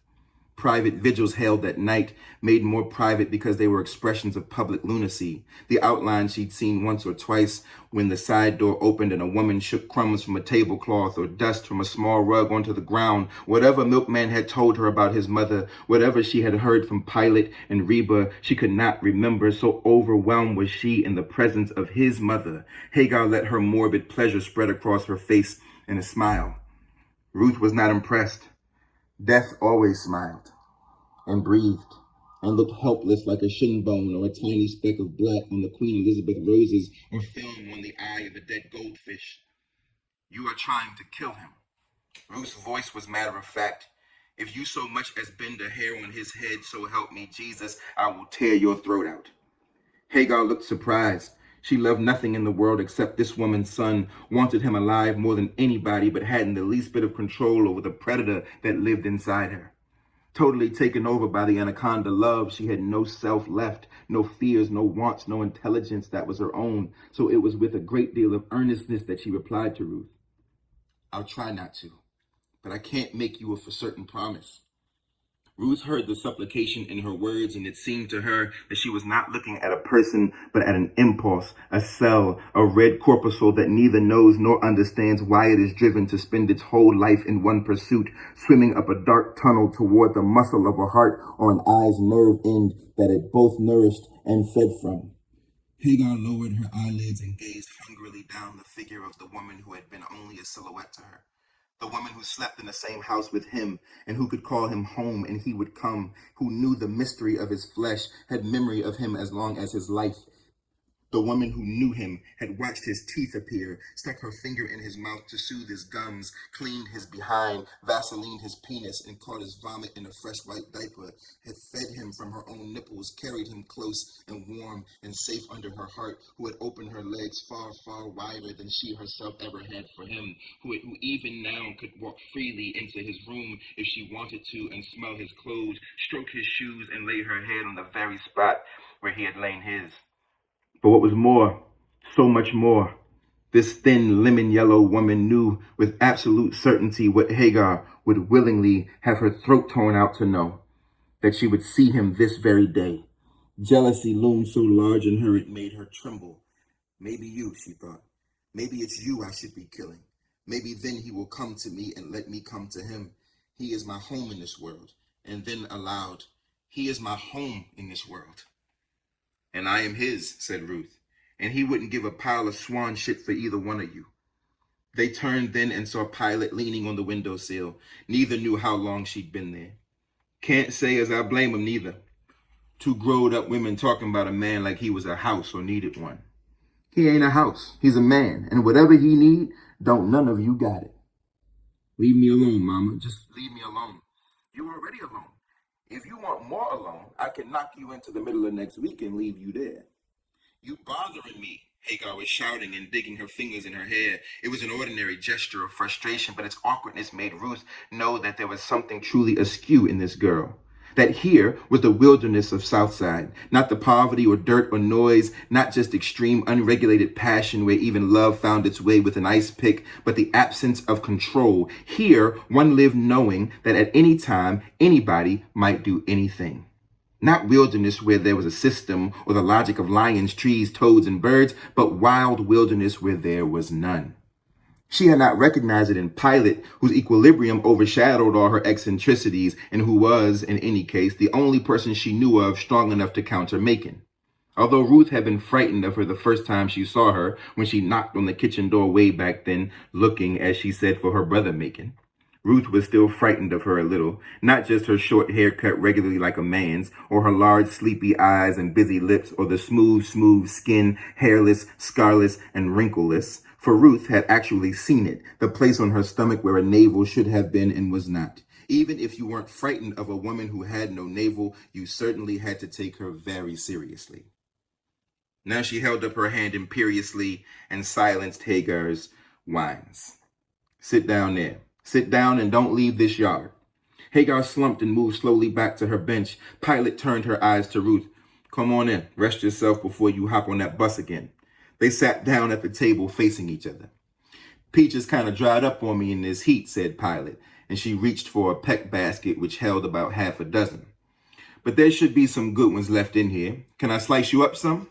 No, thank you, said Ruth. She was trembling a little now. After the tension, the anger, the bravado of her earlier state of mind, followed by the violence of Pilate's words to her granddaughter, this quiet social T-tone disarmed her, threw her too soon and too suddenly back into the mannered dignity that was habitual for her. Ruth pressed her hands together in her lap to stop the shaking. They were so different, these two women. One black, the other lemony. One corseted, the other buck naked under her dress. One well-read but ill-traveled. The other had read only a geography book but had been from one end of the country to another. One wholly dependent on money for life, the other indifferent to it. But those were the meaningless things. Their similarities were profound. Both were faithfully interested in making their son, and both had close and supportive posthumous communication with their fathers. The last time I was here, you offered me a peach.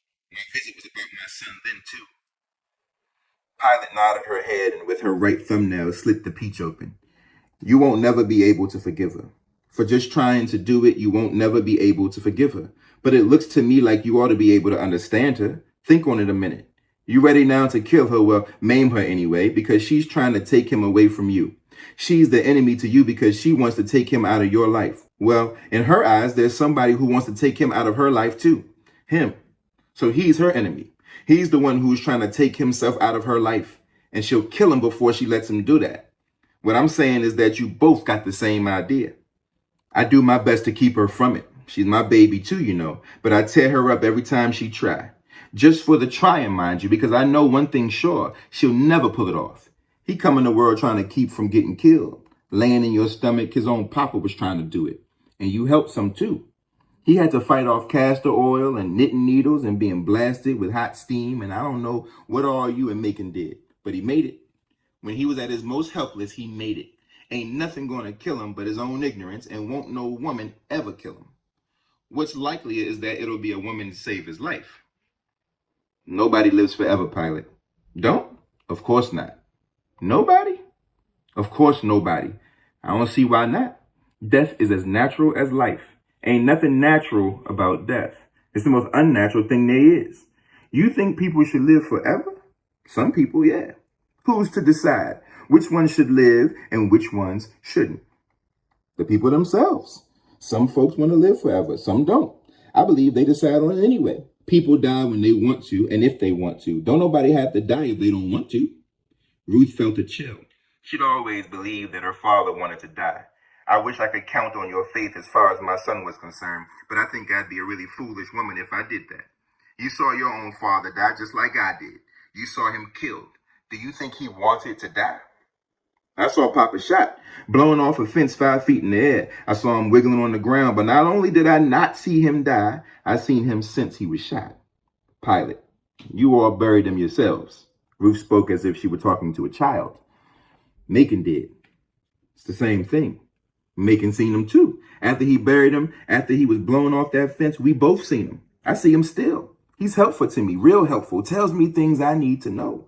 What things? All kinds of things. It's a good feeling to know he's around. I tell you, he's a person I can always rely on. I tell you something else, he's the only one. I was cut off from people early. You can't know what that was like. After my papa was blown off that fence, me and Macon wandered around for a few days until we had a falling out, and I went off on my own. I was about 12, I think. When I cut out by myself, I headed for Virginia. I thought I remembered that was where my papa had people, or my mother did. Seemed to me like I remembered somebody saying that. I don't remember my mother because she died before I was born. Before you were born? How could she died in the next minute I was born, but she was dead by the time I drew air. I never saw her face.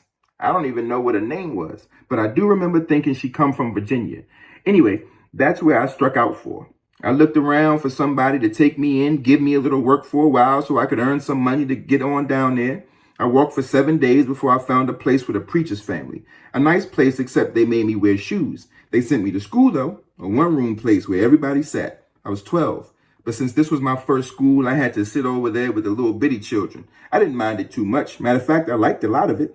I loved the geography part. Learning about that made me want to read. And the teacher was tickled at how much I liked geography. She let me have the book and I took it home with me to look at. But then the preacher started patting on me.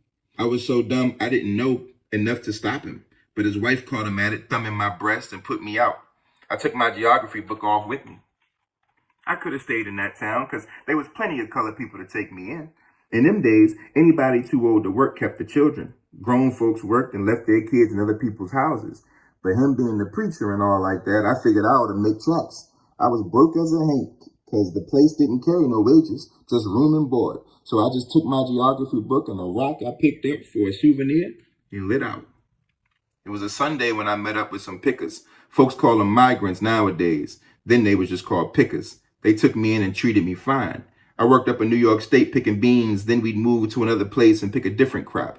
Every place I went, I got me a rock. They was about 4 or 5 families all together in the crew. All of them related one way or another, but they was good people and treated me fine. I stayed with them for 3 years, I believe, and the main reason I stayed on was a woman there I took to, a root worker. She taught me a lot and kept me from missing my own family, Macon and Papa. I didn't have a thought in my head of ever leaving them, but I did. I had to. After a while, they didn't want me around no more. Pilot sucked the peach stone and her face was dark and still with the memory of how she was cut off so early from other people. The boy, the nephew, or it was the cousin of the woman who worked the roots. When she was 15 and the rain was so heavy they had to stay in the shacks, those who had them, the others had tents. Because nothing could be harvested in that pouring rain, the boy and Pilot lay down together. He was no older than she was, and while everything about her delighted him, nothing about her surprised him. So it was with no malice whatsoever that one evening after supper he mentioned to some of the men, but within listening distance of the women, that he didn't know that some folks had navels and some didn't. The men and the women raised their eyes at his remark and asked him to explain what he meant. He got it out finally after many false starts. He thought they were alarmed because he had taken the pretty girl with a single earring to bed, but he soon discovered that the navel thing was what bothered them. The root woman was assigned the job of finding out if what he said was true or not. She called Pilot into her shack one day later. Lay down, she said. I want to check on something. Pilot lay down on the straw pallet. Now lift up your dress, the woman said. More, all the way up, higher. And then her eyes flew open wide and she put her hand over her mouth. Pilot leaped up. What? What is it? She looked down at herself thinking a snake or a poisonous spider had crawled over her legs. Nothing, the woman said. Then, child, where's your navel? Pilot had never heard the word navel and didn't know what the woman was talking about. She looked down at her legs parted on the rough ticking. Navel, she asked. You know, this. And the woman pulled up her own dress and slipped the elastic of her bloomers down over her fat stomach. Pilot saw the little corkscrew thing right in the middle, the little piece of skin that looked like it was made for water to drain down into, like the little whirlpools along the edges of a creek. It was just like the thing her brother had on his stomach. He had one. She did not. He peed standing up. She's squatting down.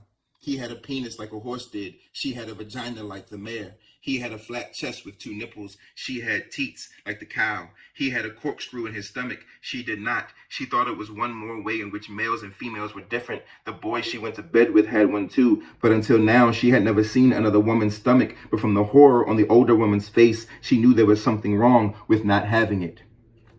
"What's it for?" she asked. The woman swallowed. It's for people who were born natural." Pilot didn't understand that, but she did understand the conversation she had later with the root worker and some other women in the camp. She was to leave. They were very sorry. They liked her and all, and she was such a good worker and a big help to everybody, but she had to leave just the same. "On account of my stomach?" But the women would not answer her. They looked at the ground.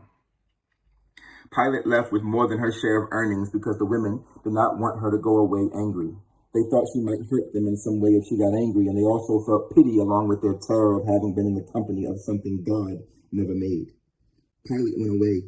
Again, she headed for Virginia, but now she knew how to harvest in a team and look for another migrant crew or a group of women who had followed their men to some seasonal work as brickmakers, iron workers, shipyard workers. In her 3 years of picking, she had seen a number of these women, their belongings stuffed into wagons, heading for the towns and cities that sought out and transported black men to various crafts that could be practiced only when the weather permitted.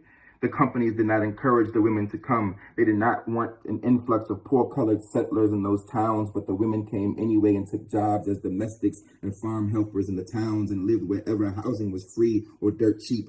But Pilot did not want a steady job in a town where a lot of colored people lived.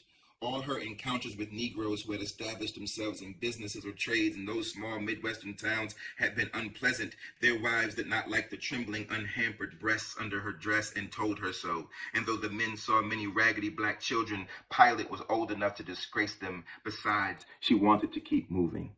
Finally, she was taken on by some pickers heading home, stopping for a week's work here and there wherever they could find it.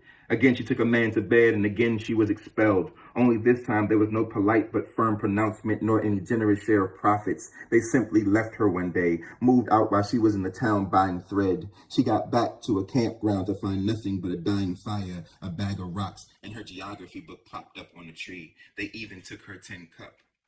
She had 6 copper pennies, 5 rocks, the geography book, and 2 spools of black thread, heavyweight number 30. Right there, she knew she must decide on whether to get to Virginia or settle in a town where she would probably have to wear shoes. So she did both, the latter to make the former possible. With the 6 pennies, the book, the rocks, and the thread, she walked back to town. Black women worked in numbers at 2 places in that town, the laundry and across the street from it, the hotel whorehouse. Pilot chose the laundry and walked in, saying to the 3 young girls elbow deep in water there, "Can I stay here tonight?" "Nobody in here at night." "I know. Can I stay?" They shrugged. The next day, Pilot was hired as a washerwoman at 10 cents a day. She worked there, ate there, slept there, and saved her dimes. Her hands, well calloused from years of harvesting, were stripped of their toughness and became soft in the wash water. Before her hands could get the different but equally tough skin of a laundress, her knuckles split with the rubbing and wringing and ran blood into the rinse tubs. She almost ruined an entire batch of sheets, but the other girls covered for her, giving the sheets a second rinse. One day, she noticed a train steaming away from the town. "Where does it go to?" she asked. "South," they said. "How much does it cost?" They laughed. "They freight trains," they told her. "Only 2 passenger cars and no colored allowed." "Well, how do colored people get where they want to go?" "Ain't supposed to go nowhere," they said. "But if they do, have to go by wagon. Ask at the livery stable when the next wagon is going down. The livery people always know when somebody is getting ready to take off." She did. And by the end of October, just before cold weather set in, she was on her way to West Virginia, which was close anyway, according to her geography book. When she got to Virginia itself, she realized that she didn't know in what part of the state to look for her people. There were more Negroes there than she'd ever seen, and the comfort she felt in their midst she kept all her life. Pilot had learned, whenever she was asked her name, to give only her first name. The last name had a bad effect on people. Now she was forced to ask if anybody knew a family called Dead. People frowned and said, "No, never heard of any such." She was in Culpeper, Virginia, washing clothes in a hotel when she learned that there was a colony of Negro farmers on an island off the coast of Virginia. They grew vegetables, had cattle, made whiskey, and sold a little tobacco. They did not mix much with other Negroes, but were respected by them and self-sustaining, and she could get to them only by boat. On a Sunday, she convinced the ferryman to take her there when his work was done in his skiff. "What you want over there?" he asked. "Work." "You don't want to work over there," he said. "Why not?" "Them folks keep to themselves too much." "Take me. I'll pay." "How much?" "A nickel." "Great Jesus. You on. Be here at 9:30. There were 25 or 30 families on that island, and when Pilot made it clear that she wasn't afraid of work, but didn't like the mainland and the confinement of town, she was taken in. She worked there for 3 months, hoeing, fishing, plowing, planting, and helping out at the stills. All she had to do, she thought, was keep her belly covered. And it was true. At 16 now, she took a lover from one of the island families and managed to keep direct light from ever hitting her stomach. She also managed to get pregnant and to get the consternation of the island women who were convinced their menfolk were the most desirable on earth, which accounted for so much intermarrying among them. Pilot refused to marry the man who was eager to take her for his wife. Pilot was afraid that she wouldn't be able to hide her stomach from her husband forever, and once he saw that uninterrupted flesh, he would respond the same way everybody else had. Yet incredible as they found her decision, nobody asked her to leave. They watched over her and gave her fewer and lighter chores as her time drew near. When her baby was born, a girl, the 2 midwives and attendants were so preoccupied with what was going on between her legs, they never even noticed her smooth balloon of a stomach. The first thing the new mother looked for in her baby girl was the navel, which she was relieved to see. Remembering how she got the name that was folded in her ear when the 9 days' waiting was done, she asked one of the women for a Bible. There was a hymnal, they said, but not a Bible on the island. Everybody who wanted to go to services had to go to the mainland. "Can you tell me a nice name for a girl that's in the Bible?" Pilot asked. "Oh, plenty," they said, and reeled off a score from which she chose Rebecca and shortened it to Reba.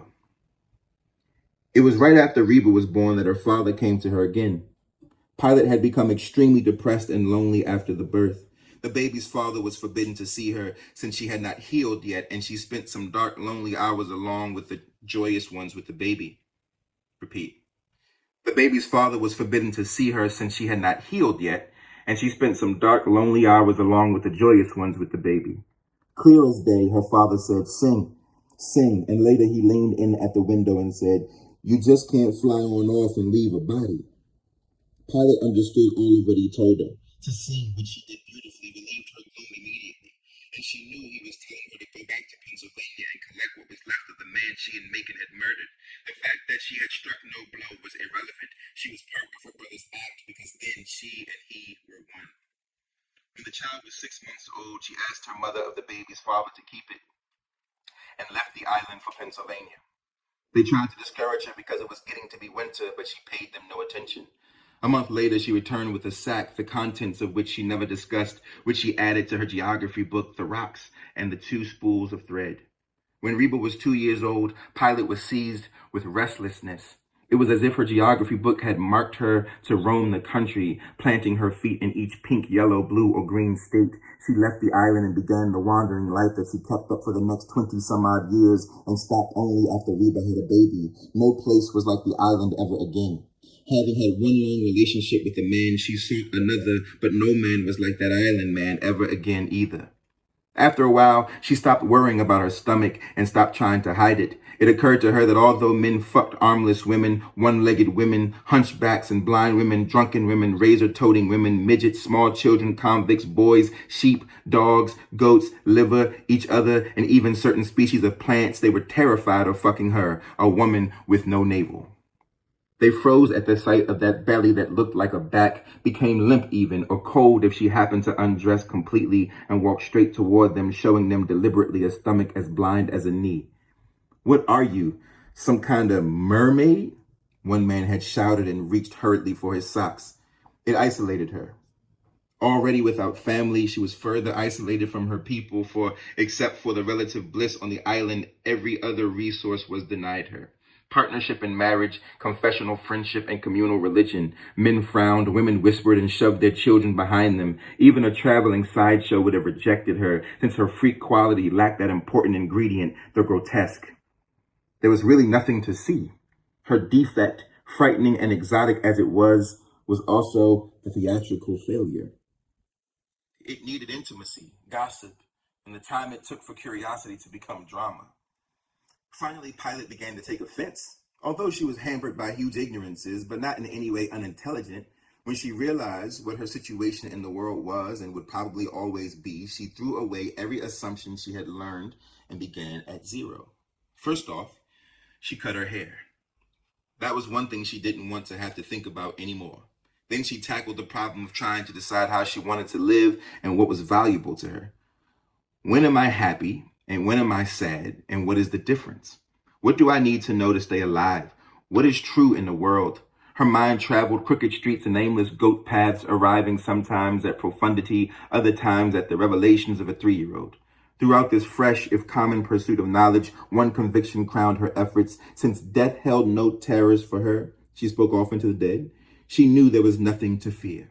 That, plus her alien's compassion for troubled people, ripened her, and the consequence of the knowledge she had made up or acquired kept her just barely within the boundaries of the elaborately socialized world of Black people. Her dress might be outrageous to them, but her respect for other people's privacy, which they were all very intense about, was balancing. She stared at people, and in those days, looking straight into another person's eyes was considered among Black people the height of rudeness, an act acceptable only with and among children and certain kinds of outlaws, but she never made an impolite observation. And true to the palm oil that flowed in her veins, she never had a visitor to whom she did not offer food before one word of conversation, business or social, began. She laughed but never smiled, and in 1963, when she was 68 years old, she had not shed a tear since Cersei had brought her cherry jam for breakfast. She gave up, apparently, all interest in table manners or hygiene, but acquired a deep concern for and about human relationships. Those 12 years in Montour County, where she had been treated gently by a father and a brother, and where she herself was in a position to help farm animals under her care, had taught her a preferable kind of behavior, preferable to that of the men who called her mermaid and the women who swept up her footprints or put mirrors on her door. She was a natural healer, and among quarreling drunks and fighting women, she could hold her own, and sometimes mediated a peace that lasted a good bit longer than it should have because it was administered by someone not like them. But most important, she paid close attention to her mentor, the father who appeared before her sometimes and told her things. After Reba was born, he no longer came to Pilot dressed as he had been on the wood's edge and in the cave when she and Macon had left Cersei's house. Then he had worn the coveralls and heavy shoes he was shot in. Now he came in a white shirt, a blue collar, and a brown peaked cap. He wore no shoes. They were tied together and slung over his shoulder, probably because his feet hurt since he rubbed his toes a lot as he sat near her bed or on the porch or rested against the side of the still. Along with winemaking, cooking whiskey became the way Pilot began to make her steady living. That skill allowed her more freedom hour by hour and day by day than any other work a woman of no means whatsoever and no inclination to make love for money could choose. Once settled in as a small-time bootlegger in the colored section of a town, she had only occasional police or sheriff problems, for she allowed none of the activities that often accompanied wine houses, women, gambling, and she more often than not refused to let her customers drink what they bought from her on the premises. She made and sold liquor, period. After Reba grew up and began to live from one orgasm to another, taking time out to produce one child, Hagar, Pilot thought it might be time for a change. Not because of Reba, who was quite content with the life her mother and she lived, but because of her granddaughter. Hagar was prissy. She hated even as a 2-year-old dirt and disorganization. At 3, she was already vain and beginning to be proud. She liked pretty clothes. Astonished as Pilot and Reba were by her wishes, they enjoyed trying to fulfill them. They spoiled her, and she, as a favor to their indulgence, hid as best she could the fact that they embarrassed her. Pilot decided to find her brother. If he was still alive for the child, Hagar needed family, people, a life very different from what she and Reba could offer, and if she remembered anything about Macon, he would be different. prosperous, conventional, more like the things and people Hagar seemed to admire. In addition, Pilate wanted to make peace between them. She asked her father where he was, but he just rubbed his feet and shook his head. So for the first time, Pilate went voluntarily to the police, who sent her to the Red Cross, who sent her to the Salvation Army, who sent her to the Society of Friends, who sent her back to the Salvation Army, who wrote to their command posts in large cities from New York to St. Louis and from Detroit to Louisiana, and asked them to look in the telephone directory where in fact one captain's secretary found him listed. Pilate was surprised that they were successful, but the captain was not, because there could hardly be any people with such a name. They made the trip in style, 1 train and 2 buses, for Pilate had a lot of money. The crash of 1929 had produced so many buyers of cheap home brew, she didn't even need the collection the Salvation Army took up for her. She arrived with suitcases, a green sack, a full-grown daughter, and a granddaughter, and found her brother truculent, inhospitable, embarrassed, and unforgiving. Pilate would have moved on immediately except for her brother's wife, who was dying of lovelessness then and seemed to be dying of it now as she sat at the table across from her sister-in-law listening to her life story, which Pilate was making deliberately long to keep Ruth's mind off Hagar. Do you ever wonder if there's something you can do to make this world a sacred space and live in truth?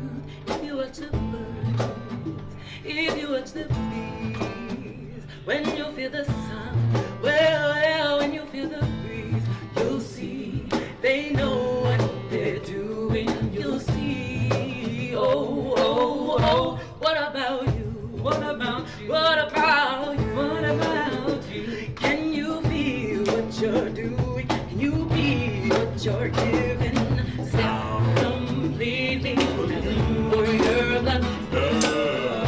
With dignity, fight for love. Step completely for your love. Walk with dignity, fight for love. Step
Song of Solomon, Chapter 6.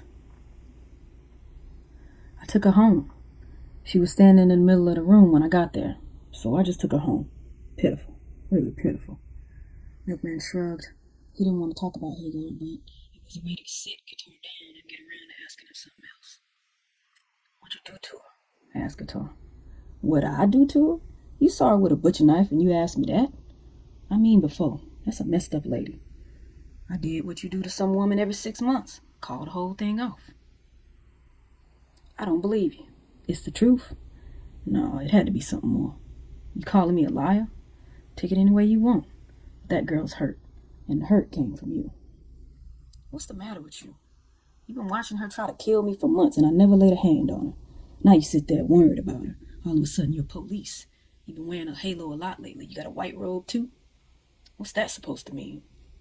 It means I'm tired of being criticized by you. I know we don't see eye to eye on a lot of things. I know you think I'm lazy, not serious, you say, but if we're friends, I don't meddle you, do I? Nope, not at all. Several minutes passed while Milkman played with his beer and guitar sipped tea. They were sitting in Mary's place on a Sunday afternoon a few days after Hagar's latest attempt on his life. You not smoking? Asked Milkman. No, I quit. Feel a hell of a lot better, too. There was another pause before Guitar continued. You ought to stop yourself. Milkman nodded. Yeah, if I stay around you, I will. I'll stop smoking, fucking, drinking, everything. I'll take up a secret life and hanging out with Empire State. Guitar frowned. Now who's meddling? Milkman sighed and looked straight at his friend. I am. I want to know why you were running around with Empire State last Christmas. He was in trouble. I helped him. That's all. What else? I don't know what else, but I know there is something else. Now, if it's something I can't know, okay, say so. But something's going on with you, and I'd like to know what it is. Guitar didn't answer. We've been friends a long time, Guitar. There's nothing you don't know about me. I can tell you anything, whatever our difference is. I know I can trust you. But for some time now, it's been a one-way street. You know what I mean? I talk to you, but you don't talk to me. You don't think I can be trusted? I don't know if you can or not. Try me. I can't. Other people are involved. Then don't tell me about other people. Tell me about you. Guitar looked at him for a long time. Maybe, he thought, maybe I can trust you. Maybe not. But I'll risk it anyway because one day. Okay, he said aloud. But you have to know that what I tell you can't go any further. And if it does, you'll be dropping a rope around my neck. Now, do you still want to know it? Yeah. You sure? I'm sure. Guitar poured some more hot water over his tea. He looked into his cup for a minute while the leaves settled slowly to the bottom. I suppose you know that white people from time to time, and most folks shake their heads and say, ain't that a shame? Milkman raised his eyebrows. He thought Guitar was going to let him in on some deal he had going, but he was slipping into his race bag. He was speaking slowly, as though each word had to count, and as though he were listening carefully to his own words. I can't suck my teeth or say, I had to do something. And the only thing left to do is balance it. Keep things on an even keel. Any man, any woman, or any child is good for 5 to 7 generations of heirs before they're bred out. So every death is the death of 5 to 7 generations. You can't stop them from killing us, from trying to get rid of us. And each time they succeed, they get rid of 5 to 7 generations. I help keep the numbers the same. There is a society. It's made up of a few men who are willing to take some risks. They don't initiate anything. They don't even choose. They are as indifferent as rain.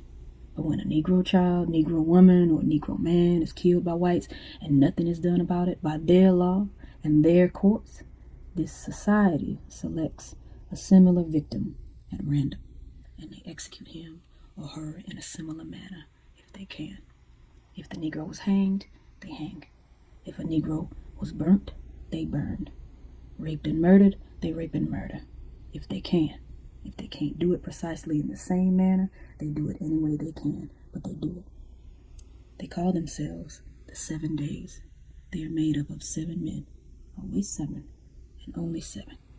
If one of them dies or leaves or is no longer effective, another is chosen. Not right away, because that kind of choosing takes time. But they don't seem to be in a hurry. Their secret is time. To take the time to last, not to grow. That's dangerous because you might become known. They don't write their names in toilet stalls or brag to women. Time and silence, those are their weapons, and they go on forever. Got started in 1920 when that pilot from Georgia was killed after his bones were cut off, and after that veteran was blinded when he came home from France in World War I, and it's been operating ever since. I'm one of them now. Milkman had held himself very still all the time Guitar spoke. Now he felt tight, shriveled, and cold. You're gonna kill people? Not people. white people. But why? I just told you. It's necessary. It's got to be done to keep the ratio the same. And if it isn't done, if it just goes on the way it has, then the world is a zoo, and I can't live within it. Why don't you just hunt down the ones who did the killing? Why kill innocent people? Why not just those who did it? It doesn't matter who did it. Each and every one of them could do it. So you just get any one of them. There are no innocent white people because every one of them is a potential nigger killer, if not an actual one. You think Hitler surprised them? You think just because they went to war they thought he was a freak? Hitler's the most natural white man in the world. He killed Jews and gypsies because he didn't have us. Can you see those Klansmen shocked by him? No, you can't. But people who lynch and slice off people's balls, they're crazy, Guitar, crazy. Every time somebody does a thing like that to one of us, they say the people who did it were crazy or ignorant. That's like saying they were drunk or constipated. Why isn't cutting a man's eyes out, cutting his nuts off the kind of thing you never get too drunk or ignorant to do? Too crazy to do, too constipated to do. And more to the point, how come Negroes, the craziest, most ignorant people in America, don't get that crazy and that ignorant? No, white people are unnatural. As a race, they are unnatural. And if it takes a strong effort of the will, to overcome an unnatural enemy. What about the nice ones?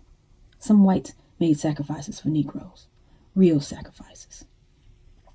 That just means there are one or two natural ones, but they haven't been able to stop the killing either. They are outraged, but that doesn't stop it. They might even speak out, but that doesn't stop it either. They might even inconvenience themselves, but the killing goes on. So will we.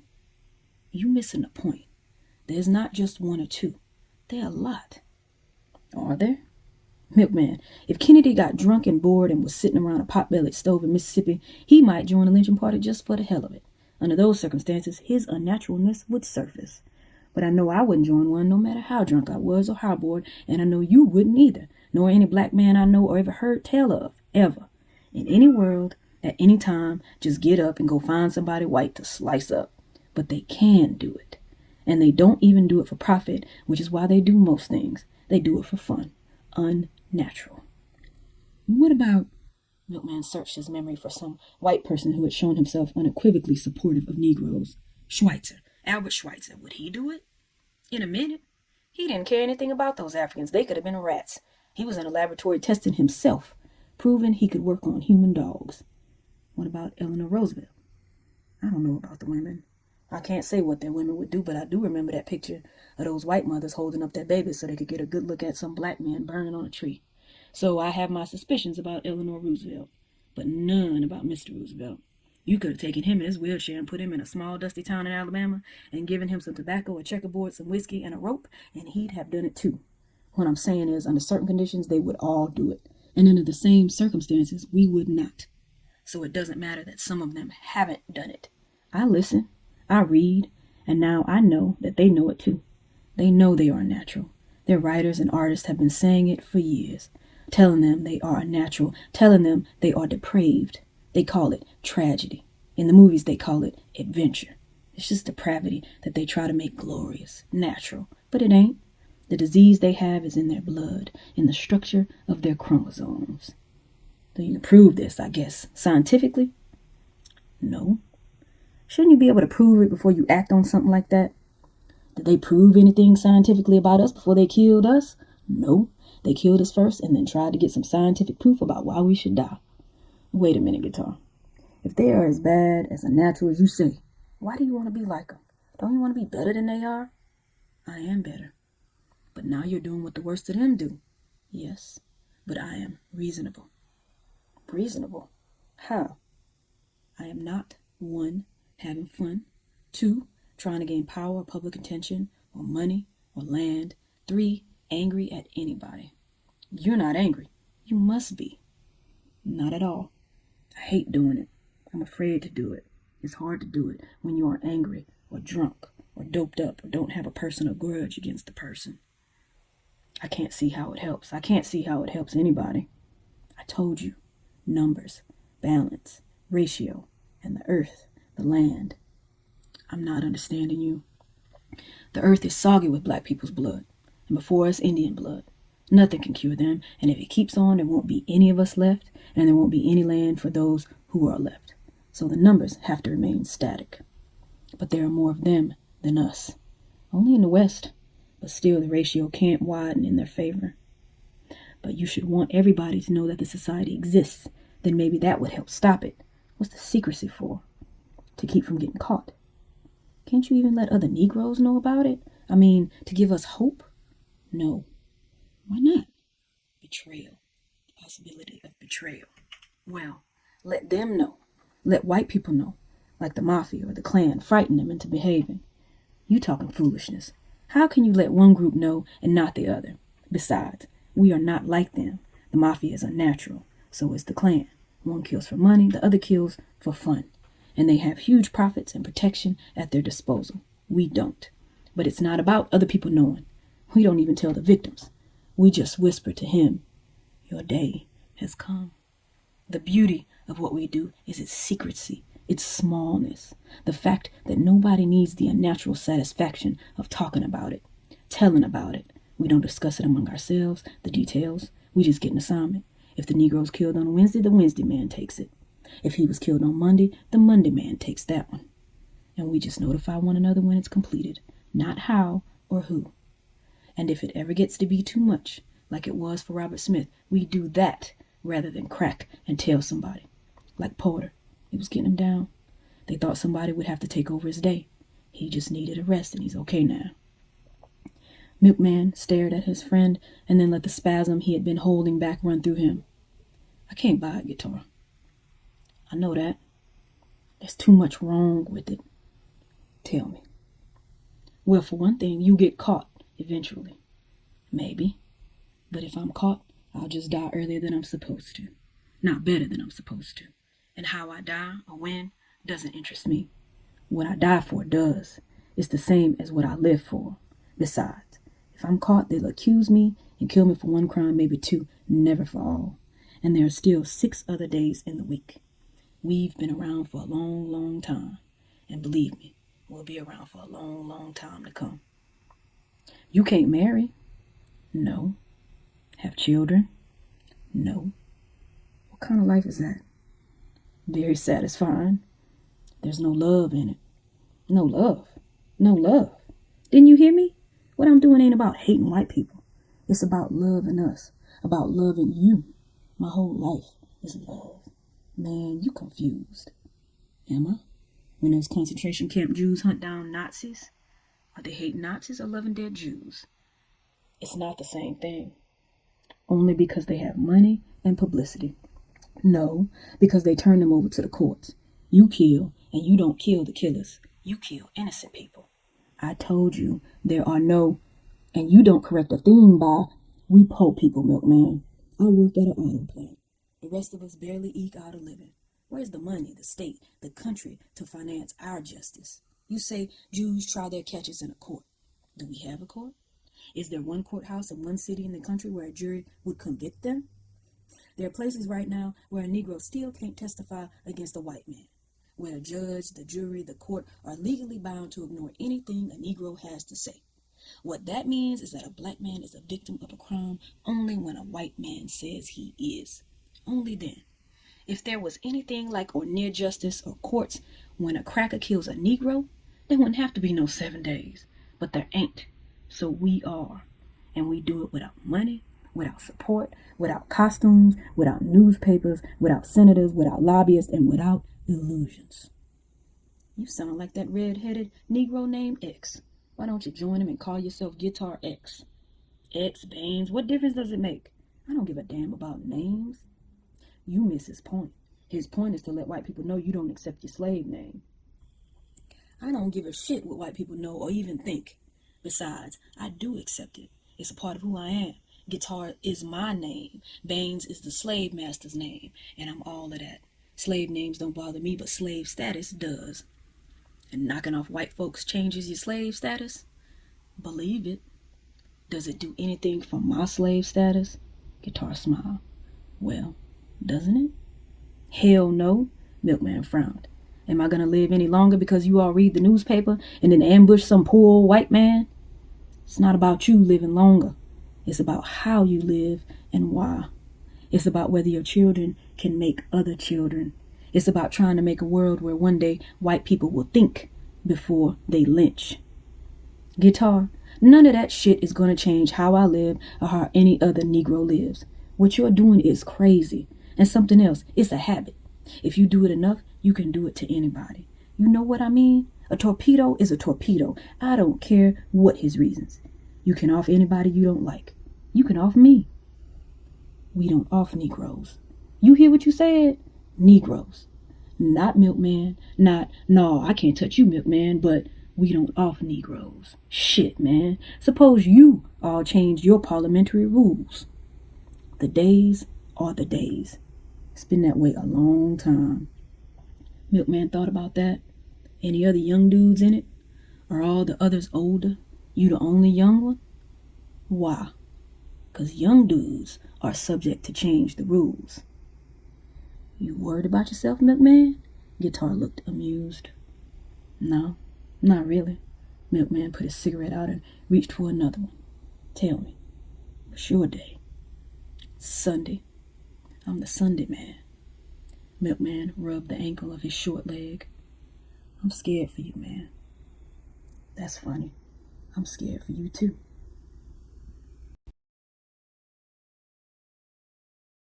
Chapter 7. Truly landlocked people know they are. Know the occasional bitter creek or powder river that runs through Wyoming.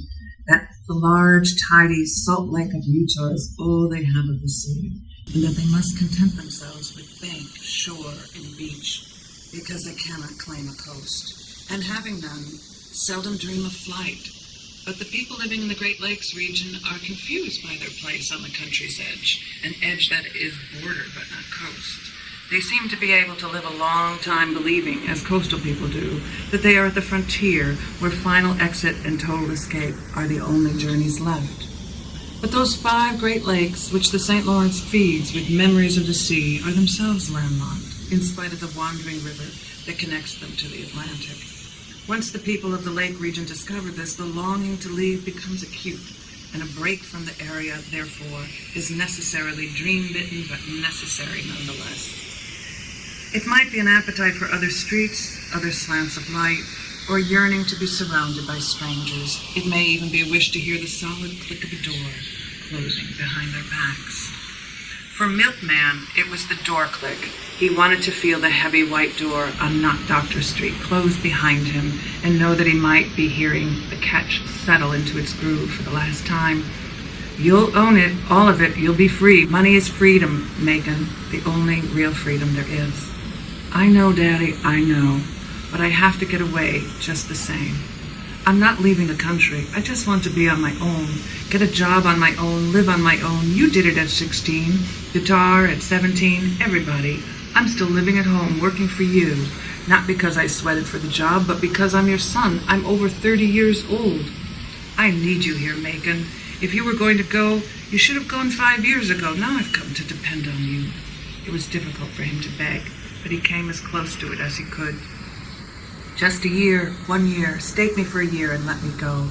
When I come back, I'll work a year for nothing and pay you back. It's not the money. It's you being here, taking care of this, taking care of all I'm going to leave you, getting to know it, know how to handle it. Let me use some of it now when I need it. Don't do like Pilate, put it in a green sack and hang it from the wall so nobody can get it. Don't make me wait until, what did you say? As suddenly as an old dog drops a shoe when he smells raw meat, Macon Dead dropped his pleading look and flared his nostrils with some new interest. I said, give me a little bit. No, not that. About Pilate and a sack. Yeah, her sack. You've seen it, haven't you? That green sack she got hanging from the ceiling? She calls it her inheritance. You can't get from one side of the room to the other without cracking your head on it. Don't you remember it? Macon was blinking rapidly, but he managed to calm himself and say, I've never set foot in Pilate's house in my life.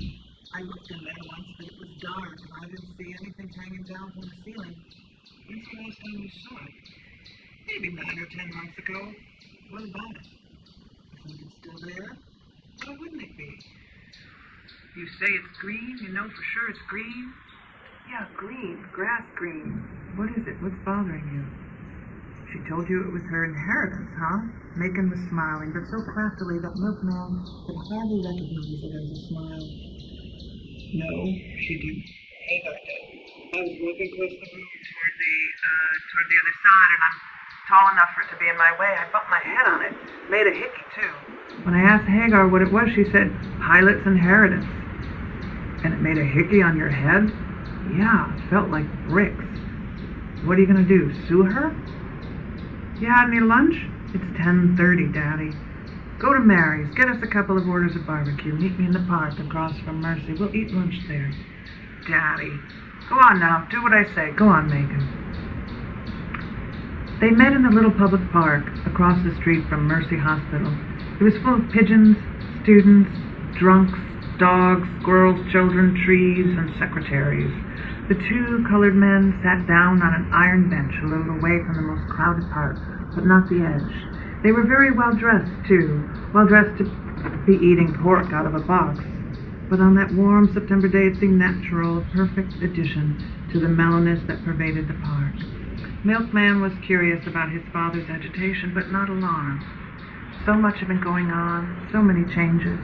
Besides, he knew whatever was making his father fidget and look around to see if anyone was too near had to do with something his father wanted, not something he wanted himself. He could look at his father coolly now that he had sat on that train and listened to his mother's sad, sad song. Her words still danced around in his head. What harm did I do you on my knees? Deep down in that pocket where his heart hid, he felt used. Somehow everybody was using him for something or as something, working out some scheme of their own on him, making him the subject of their dreams of wealth or love or martyrdom. Everything they did seemed to be about him, yet nothing he wanted was part of it. Once before he had had a long talk with his father, and it ended up with his being driven further from his mother. Now he had had a confidential talk with his mother, only to discover that before he was born, before the first nerve end had formed in his mother's womb, he was the subject of great controversy and strife. And now the one woman who claimed to love him more than life, more than her life, actually loved him more than his life, for she had spent half a year trying to relieve him of it. And guitar, the one sane and constant person he knew had flipped, had ripped open and was spilling blood and foolishness instead of conversation. He was a fit companion for Empire State, so now he waited with curiosity, but without excitement or hope, for his latest claim. Listen to me, just eat your meat and listen to me. Don't interrupt, because I might lose my train of thought. A long time ago, I told you about when I was a boy on the farm, about piloting me, about my father getting killed. I never finished the story. I never told you all of it. The part I left out was about me and Pilot. I tried to keep you away from her and said she was a snake. Now I'm going to tell you why. A red ball rolled to his feet, and Macon picked it up and threw it back to a little girl. He made sure she was safely back in her mother's view before he began his story. 6 days after the first Macon dead died, his children, a 12-year-old Pilot and a 16-year-old Macon dead,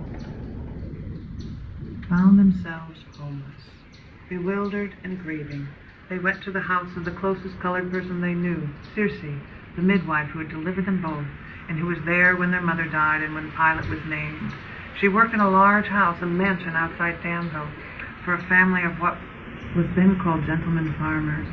The orphans called to Circe from the vegetable garden early in the morning, as soon as they saw the smoke from the cook stove rising. Circe let them in, pressing her hands together with relief, and saying how glad she was to see them alive. She hadn't known what had happened to them after the killing. Macon explained that he had buried his father himself down by that part of the stream on Lincoln's Heaven where they used to fish together, the place where he had caught that 9-pound trout. The grave was shallower than it ought to be, but he'd piled rocks there. Circe told them to stay with her until they could all figure out what to do, some place for them to go. She hid them in that house easily. There were rooms the family seldom went into, but if they weren't safe, she was prepared to share her own room, which was off limits to everybody in the house. It was small, though, so they agreed to stay in a pair of rooms on the 3rd floor that were used only for storage. Circe would bring them food, water the washing, and she would empty their slop jar. Megan asked if they couldn't work there. Would her mistress take them on as kitchen help, yard help, anything? Circe bit her tongue, trying to get the words out. You crazy? You say you saw the men what killed him? You think they don't know you saw them? If they killed a grown man, what you think they do to you?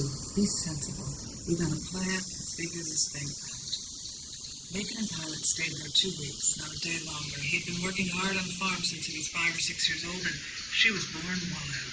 They couldn't bear the stillness, the walls, the boredom of having nothing to do but wait for the day's excitement of eating and going to the toilet. Anything was better than walking all day on carpeting, than eating the soft, bland food white people ate, than having to sneak a look at the sky from behind laundry curtains. Pilot began to cry the day Circe brought her white toast and cherry jam for breakfast. She wanted her own cherries from her own cherry tree with stems and seeds, not some too sweet mashed mush.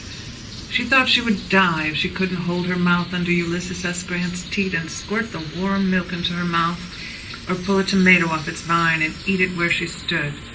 Craving certain specific foods had almost devastated her. That, plus the fact that her earlobe was sore from the operation she had performed on herself, had her near hysteria.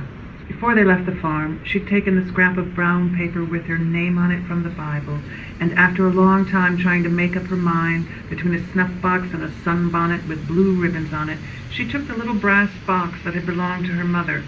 Her miserable days in the mansion were spent planning how to make an earring out of the box, which would house her name. She found a piece of wire, but couldn't get it through. Finally, after much begging and whining, Circe got a Negro blacksmith to solder a bit of gold wire to the box. Pilot rubbed her ear until it was numb, burned the end of the wire, and punched it through her earlobe. Macon fastened the wire ends into a knot, but the lobe was swollen and running pus. At Circe's instruction, she put cobwebs on it to draw the pus out and stop the bleeding. On the night of the day she cried so about the cherries, the two of them decided that when her ear got better, they would leave. It was too much of a hardship on Circe anyway for them to stay there, and if her white folks found out about them, they might let her go. One morning, Circe climbed all the way to the 3rd floor with a covered plate of scrapple and found 2 empty rooms. They didn't even take a blanket, just a knife and a tin cup.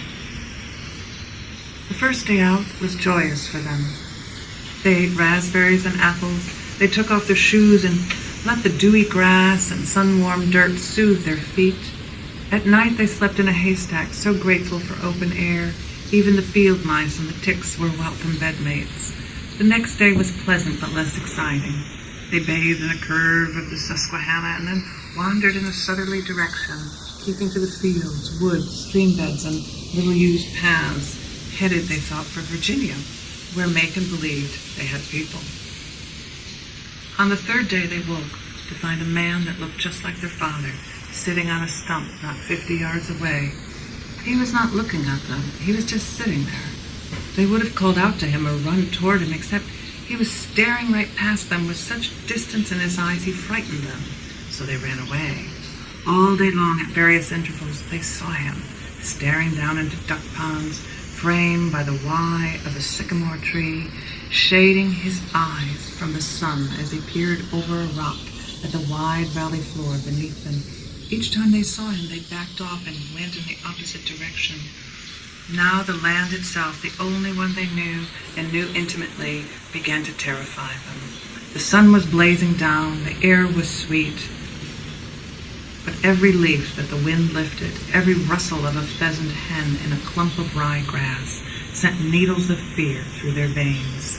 The cardinals, the gray squirrels, the garden snakes, the butterflies, the groundhogs and rabbits, all the affectionate things that had peopled their lives ever since they were born, became ominous signs of a presence that was searching for them, following them.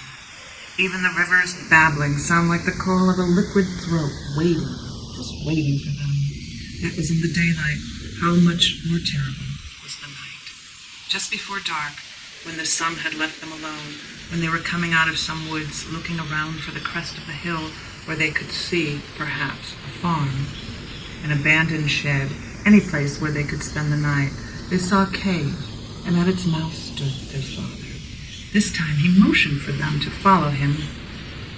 Faced with the choice of the limitless nighttime woods and a man who looked like their father, they chose the latter. After all, if it was their father, he wouldn't hurt them, would he? Slowly they approached the mouth of the cave, following their father's beckoning hand and his occasional backward glance. They looked into the cave and saw nothing but a great maw of darkness. Their father had disappeared. If they stayed near the lip, they thought it was as good a place as any to spend the night. Perhaps he was simply looking out for them, showing them what to do and where to go. They made themselves as comfortable as they could on a rock formation that jutted out like a shelf from a hip-high mass of stone. There was nothing behind them that they could see, and only the certainty of bats to disturb them. Yet it was nothing to that utter darkness outside. Toward morning, Macon woke from a light and fitful sleep with a terrific urge to relieve his bowels, the consequence of 3 days' diet of wild fruit.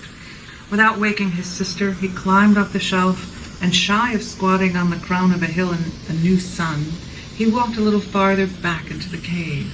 When he was finished, the darkness had disintegrated somewhat, and he saw, some 15 feet in front of him, a man stirring in his sleep. Macon tried to button his pants and get away without waking him, but the leaves and twigs crunching under his feet pulled the man all the way out of his sleep. He raised his head, turned over, and smiled. Macon saw that he was very old, very white, and his smile was awful. Macon stepped back, one hand outstretched behind him, thinking all the while of how his father's body had twitched and danced for whole minutes in the dirt. He touched the cave's wall, and a piece of it gave way in his hands. Closing his fingers around it, he threw it at the grinning man's head, hitting him just above the eye. Blood spurted out and knocked the smile off the pale face, but did not stop the man from coming and coming, all the time wiping blood from his face and smearing it on his shirt. Macon got hold of another rock, but missed that time. The man kept coming. The scream that boomed down the cave tunnel and woke the bats came just when Macon thought he had taken his last living breath. The bleeding man turned toward the direction of the scream and looked at the colored girl long enough for Macon to pull out his knife and bring it down on the old man's back. He crashed forward, then turned his head to look up at them. His mouth moved and he mumbled something that sounded like, "What for?" Macon stabbed him again and again until he stopped moving his mouth, stopped trying to talk, and stopped jumping and twitching on the ground. Panting with the exertion of slashing through an old man's ribcage, Macon ran back to get the blanket the man had been sleeping on. He wanted the dead man to disappear, to be covered, hidden, to be gone. When he snatched the blanket, a large tarpaulin came with it, and he saw 3 boards positioned across what looked like a shallow pit. He paused and then kicked the boards aside. Underneath were little gray bonnets, their necks tied with wire, arranged like nest eggs. Macon picked one of them up and was amazed at its weight. "Pilot," he called, "Pilot!" But she was growing roots where she stood and staring open-mouthed at the dead man. Macon had to pull her by the arm over to the hole where the bags lay. After some difficulty with the wire, he ended up having to use his teeth. He got one open and shook the gold nuggets it held out into the leaves and twigs that lay on the floor of the cave.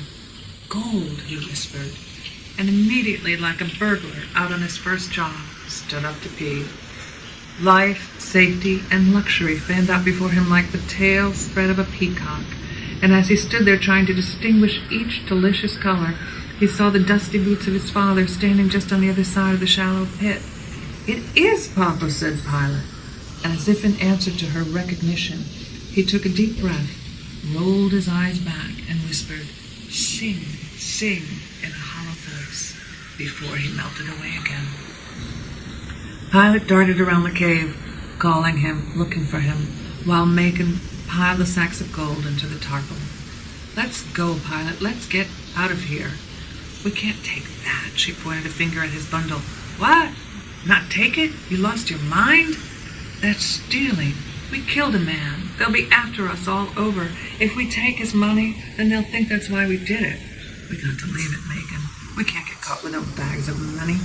This ain't money, it's gold. It'll keep us for life, Pilot. We can get us another farm. We can... Leave it, Megan, leave it. Let them find it just where it was. And then she began to shout, Papa, Papa. Megan slapped her and the little brass box dangled on her ear. She cupped it in her hands for a moment and then leaped on her brother like an antelope. They fought right there in front of the dead man's staring eyes. Pilot was almost as strong as Megan, but no real match for him, and he probably would have beaten her unconscious had she not got the knife, not yet dry from the old man's blood, and held it ready for his heart. Megan stood very still and watched her eyes. He began calling her ugly names, but she didn't answer. He backed out of the cave and walked a little distance away. All day he waited for her to come out. All day she stayed there. When night came, he just sat at the foot of a tree, unafraid of all the night things that had terrified him before, eyes wide open, waiting for her to stick her woolly head out of the cave. There was no sound from her direction, and he waited the whole night. At dawn, he crept forward a foot at a time, hoping he would catch her asleep. Just then he heard some dogs and knew hunters were walking nearby. He ran as fast as he could through the woods until he couldn't hear the dogs anymore. Another day and a night he spent trying to work his way back to the cave and avoid the hunters if they were still about. Finally he got there. 3 days and 2 nights later, inside the cave, the dead man was still looking placidly up at him like a terrible moon. The secretaries went away. So did the children and the dogs. Only the pigeons, the drunks, and the trees were left in the little park. Milkman had eaten almost none of his barbecue. He was watching his father's face, shining with perspiration and the emotions of memory. She took it, Macon. After all that, she took the gold. How do you know? You didn't see her take it, said Milkman. The tarpaulin was green. Macon Dead rubbed his hands together. Pilot came to this city in 1930. 2 years later, they called back all the gold. I figured she'd spent it all in the 20 or so years since I'd seen her, since she was living like poor trash when she got here. It was natural for me to believe she got rid of it. Now you tell me she got a green sack full of something hard enough to give you a hickey on your head when you bumped into it. That's the gold, boy. That's it. He turned to his son, full face, and licked his lips. Macon, get it, and you can have half of it. Go wherever you want. Get it. For both of us. Please get it, son. Get the gold.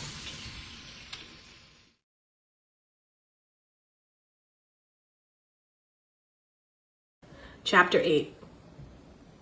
Every night now, Guitar was seeing little scraps of Sunday dresses, white and purple, powder blue, pink and white, lace and voile, velvet and silk, cotton, satin, eyelet, and grosgrain. The scraps stayed with him all night, and he remembered Magdalene called Lena in Corinthians, bending in the wind to catch the heart-red pieces of velvet that had floated under the gaze of Mr. Robert Smith. Only Guitar's scraps were different.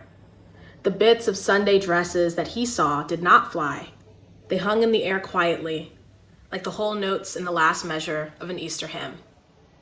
4 little colored girls had been blown out of a church, and his mission was to approximate as best he could a similar death of 4 little white girls some Sunday, since he was the Sunday man.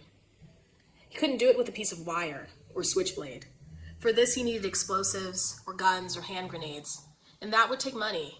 He knew that the assignments of the days would more and more be the killing of white people in groups, since more and more Negroes were being killed in groups. The single, solitary death was going rapidly out of fashion, and the days might as well prepare themselves for it. So when Milkman came to him with a proposal to steal and share a cache of gold, Guitar smiled. Gold? He could hardly believe it. Gold. Nobody got gold, Milkman. Pilot does. It's against the law to have gold. That's why she got it. She can't use it, and she can't report it being stolen since she wasn't supposed to have it in the first place. How do we get rid of it? Get greenbacks for it? Leave that to my father. He knows bank people who know other bank people. They'll give him legal tender for it. Legal tender. Guitar laughed softly. How much legal tender will it bring? That's what we have to find out. What's the split? 3 ways. Your papa know that? Not yet. He thinks it's 2 ways. When are you going to tell him? Afterwards. Will he go for it? How could he not go for it? When do we get it? Whenever we want to. Guitar spread his palm. My man. Milkman slapped his hand. Legal tender, I love it. Sounds like a virgin bride. Guitar rubbed the back of his neck and lifted his face to the sun in a gesture of expansiveness and luxury. Now we have to come up with something, a way to get it, said Milkman.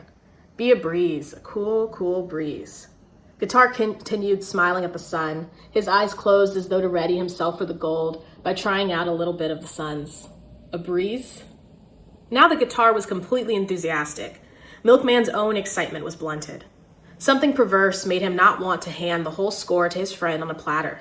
There should be some difficulty, some complication in the adventure. We just walk over there and snatch it off the wall, right? And if Pilot or Reba say anything, we just knock them out the way. That what you have in mind? He summoned as much irony as he could into his voice. Defeatism.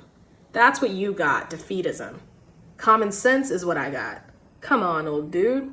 Your pappy give you a good thing and you want to fight it? I'm not fighting. I just want to get out alive and breathing, so what I snatch does me some good. I don't have to give it to a brain surgeon to pull an ice pick out the back of my head. Can't no ice pick get through the back of your head, nigger. Can get through my heart. What you doing with the heart anyway? Pumping blood, and I'd like to keep on pumping it. Okay, we got us a problem. A little bitty problem. How can two big men get a 50-pound sack out of a house with 3 women in it? Women who all together don't weigh 300 pounds.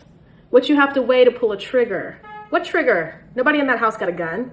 You don't know what Hagar's got. Look, Milk. She's been trying to kill you for almost a year. Used everything she could get her hands on, and never once did she use a gun. So, maybe she's thinking, wait till next month. Next month she'll be too late, won't she? Guitar leaned his head over to the side and smiled at Milkman, an engaging, boyish smile. Milkman hadn't seen him this relaxed and cordial in a long, long time. He wondered if that's why he had let him in on it. Obviously, he couldn't pull it off alone, but maybe he wanted to see Guitar warm and joking again, his face open and smiling, instead of with that grim Reaper look. They met again on Sunday on Route 6, away from the colored part of town, a road consisting of used car lots, Dairy Queens, and White Castle hamburger places. It was empty of shoppers that morning, nothing but the occasional sound of automobiles breaking the graveyard silence of the cars and the lots lined up like tombstones. Since that last conversation, the important one, in which Guitar explained his work, not the brief chancy talks they'd had afterward, Milkman wished he had the nerve to ask Guitar the question that was bothering him. Has he? He could hardly phrase the question in his own mind, and certainly would never say it aloud. Guitar had impressed him with the seriousness and the dread of the works of the days and the danger. He had said that the days never even talked about the details amongst themselves. So Milkman was sure any inquiry from him would only make Guitar sullen again and cold. But the question was there. Has he done it? Has he really killed somebody? Like the old men on 10th Street. Now he bought the morning and evening papers, and once every 2 weeks the black newspaper, and read nervously, looking for reports of murders that appeared suspicious, pointless. When he found one, he followed the news stories until a suspect was found. Then he had to see if there were any black people murdered by someone other than their own. Did you do it yet? He was like a teenage girl wondering about the virginity of her friend. The friend who has a look, a manner newly minted, different, separate, focused somehow. Did you do it yet? Do you know something both exotic and ordinary that I have not felt? Do you now know what it's like to risk your one and only self? How did it feel? Were you afraid? Did it change you? And if I do it, will it change me too? Maybe you could ask him one day. But not this day, when it was so much like old times. Taking risks together the way they did when Milkman was 12 and Guitar was a teenager, and they swaggered, haunched, leaned, straddled, ran all over town trying to pick fights or at least scare somebody. Other boys, girls, dogs, pigeons, old women, school principals, drunks, ice cream vendors, and the horses of junkyard men. When they succeeded, they rode the wind and covered their mouths to aggravate their laughter. And when they didn't, when somebody out-insulted them, or ignored them, or sent them running, they wisecracked and name-called until the sweat of embarrassment evaporated from the palms of their hands. Now they were men, and the terror they needed to provoke in others, if for no other reason than to feel it themselves, was rarer but not lighter. Dominion won by fear and secured by fear was still sweeter than any that could be got another way. except for women, whom they like to win with charm, but keep with indifference. It was like that again now, and Milkman didn't want to lose it. There was something else too. Guitar had placed himself willingly and eagerly in a life that would always provide him with a proximity to knife-cold terror. Milkman knew his own needs were milder, for he could thrive in the presence of someone who inspired fear. His father, Pilot, Guitar. He gravitated toward each one, envious of their fearlessness now, even Hagar's, in spite of the fact that she was no longer a threat, but a fool who wanted not his death so much as his attention. Guitar could still create the sense of danger and life lived on the cutting edge, so Milkman had brought him into the scheme only partially for his help, mostly because this escapade cried out for a cutting edge to go with its lark-like quality. With Guitar as his co-conspirator, Milkman could look forward to both fun and fear. They sauntered on down Route 6, stopping frequently to examine the cars, gesticulating, bantering each other about the best way to burglarize a shack that, as Guitar said, didn't have a door or window with a lock. But it's got people, Milkman insisted. 3, all crazy. Women. Crazy women. Women. You're forgetting, Guitar, how Pilot got the gold in the first place. She waited in a cave with a dead man for 3 days to haul it out, and that was when she was 12. If she did that at 12 to get it, what do you think she'll do now that she's almost 70 to keep it? We don't have to be rough. Cunning is all we need to be. Okay, tell me how you're gonna cunning them out the house. Well, let's see now. Guitar stopped to scratch his back on a telephone pole. He closed his eyes in either the ecstasy of relief or the rigors of concentration. Milkman stared off into the sky for inspiration, and while glancing toward the rooftops of the used car places, he saw a white peacock poised on the roof of a long, low building that served as headquarters for Nelson Buick. He was about to accept the presence of the bird as one of those waking dreams he was subject to whenever indecisiveness was confronted with reality, when Guitar opened his eyes and said, "God damn, where'd that come from?" Milkman was relieved. Must have come from the zoo. That raggedy-ass zoo? Ain't nothing in there but 2 tired monkeys and some snakes. Well, where then? Beats me. Look, she's flying down. Milkman felt against his unrestrained joy at anything that could fly. Some jive flying, but look at her strut. He. Huh? He, that's a he. The male is the only one that got that tail full of jewelry. Son of a bitch, look at that. The peacock opened its tail wide. Let's catch it. Come on, Milk. And Guitar started to run toward the fence. What for? Asked Milkman, running behind him. What are we gonna do if we catch him? Eat him, Guitar shouted. He swung easily over the double pipes that bordered the lot and began to circle the bird at a distance, holding his head a little to the side to fool the peacock, which was strutting around a powder blue Buick. It closed its tail and let the tips trail in the gravel. The 2 men stood still, watching. How come it can't fly no better than a chicken? Milkman asked. Too much tail. All that jewelry weighs it down, like vanity. Can nobody fly with all that shit? Want to fly? You gotta give up the shit that weighs you down. The peacock jumped onto the hood of the Buick and once more spread its tail, sending the flashy Buick into oblivion. Faggot, Guitar laughed softly. White faggot. Milkman laughed too, and they watched a while more before leaving the used cars and the pure white peacock. But the bird had set them up. Instead of continuing the argument about how they would cop, they began to fantasize about what the gold could buy when it became legal tender. Guitar, eschewing his recent asceticism, allowed himself the pleasure of waking up old dreams. What he would buy for his grandmother and her brother, Uncle Billy, the one who would come up from Florida to help raise them all after his father died. The marker he would buy for his father's grave, pink with lilies carved on it. Then stuff for his brother and sisters and his sister's children. Milkman fantasized too, but not for the stationary things Guitar described. Milkman wanted boats, cars, airplanes, and the command of a large crew. He would be whimsical, generous, mysterious with his money. But all the time he was laughing and going on about what he would do and how he planned to live, he was aware of a falseness in his voice. He wanted the money, desperately, he believed. But other than making tracks out of the city, far away from Not Doctor Street and Sunny's shop and Mary's place and Hagar, he could not visualize a life that was much different than the one he had. New people, new places, command. That was what he wanted in his life. And he couldn't get deep into Guitar's talk of elegant clothes for himself and his brother, sumptuous meals for Uncle Billy, and week-long card games in which the stakes would be 1.5 yards and then a deuce and a quarter. He screamed and shouted, "Woo-wee!" at Qatar's list. But because his life was not unpleasant, and even had a certain amount of luxury in addition to its comfort, he felt off-center. He just wanted to beat a path away from his parents' past, which was also their present, and which was threatening to become his present as well. He hated the acridness in his mother's and father's relationship, the conviction of righteousness they each held onto with both hands. And his efforts to ignore it, transcend it, seemed to work only when he spent his days looking for whatever was lighthearted and without grave consequences. He avoided commitment and strong feelings and shied away from decisions. He wanted to know as little as possible, to feel only enough to get through the day amiably, and to be interesting enough to warrant the curiosity of other people, but not their all-consuming devotion. Hagar had given him this last and more drama than he could ever want again.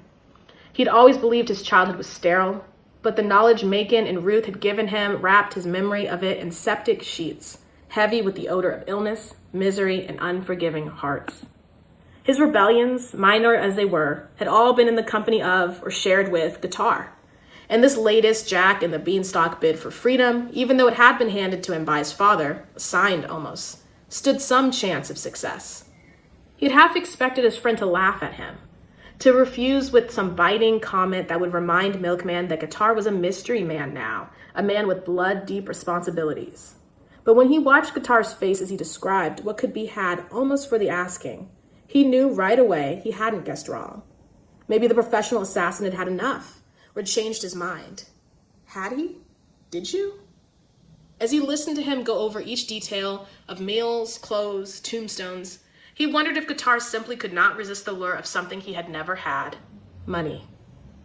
Qatar smiled at the sun and talked lovingly of televisions and brass buds and week-long card games, but his mind was on the wonders of TNT.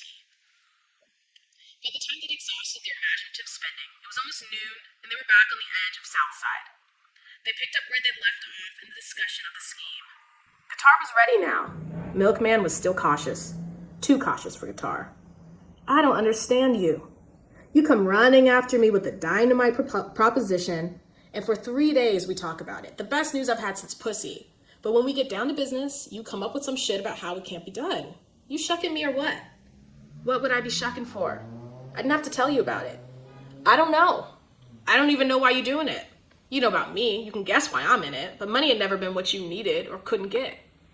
Milkman ignored the reference to why Qatar was in it and said as calmly as he could, "I needed to get away. I told you, man, I gotta get out of here, be on my own." "On your own? With $1 million wallet, you call that on your own? Fuck you. What difference does it make why I want it? Because I'm not sure you do want it. At least not bad enough to go ahead and cop. I just want it right. No hassles. No, burglary is a serious crime. I don't want to end up in what burglary? This ain't no burglary. This is Pilot. So? They're your people. They're still people, and people scream.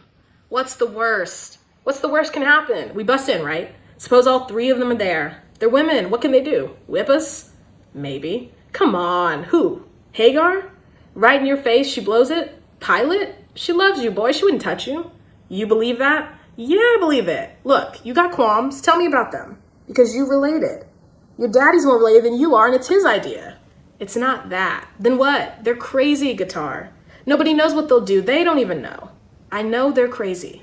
Anybody live like they do, selling 50-cent wine and peeing in a bucket with $1 million hanging over their nappy heads has to be. You scared of craziness? If you are, you're crazy. I don't want to be caught, that's all. I don't want to do time. I want to plan it so neither one happens. How come that's too much to ask, to plan? It don't look like planning, it looks like stalling. It is planning. Planning how to get them out the house, how to get us in the house, how to cut that sack off the ceiling and then get back out the house and on down the street. And it's hard to plan with them. They're not regular. They don't have regular habits. And then there's the wineheads. One of them liable to drop in any old time. They're not clock people, Qatar.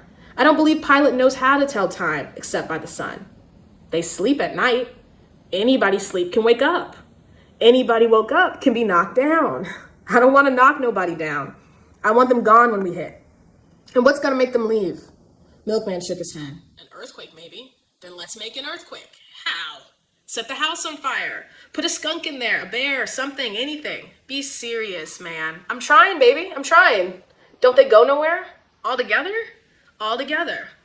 Milkman shrugged. Funerals? They go to funerals and circuses. Oh man, we have to wait for somebody to die? Or for Ringling Brothers to come to town? I'm trying to figure it out is all. At the moment, we don't have a chance. Well, if a man don't have a chance, then he has to take a chance.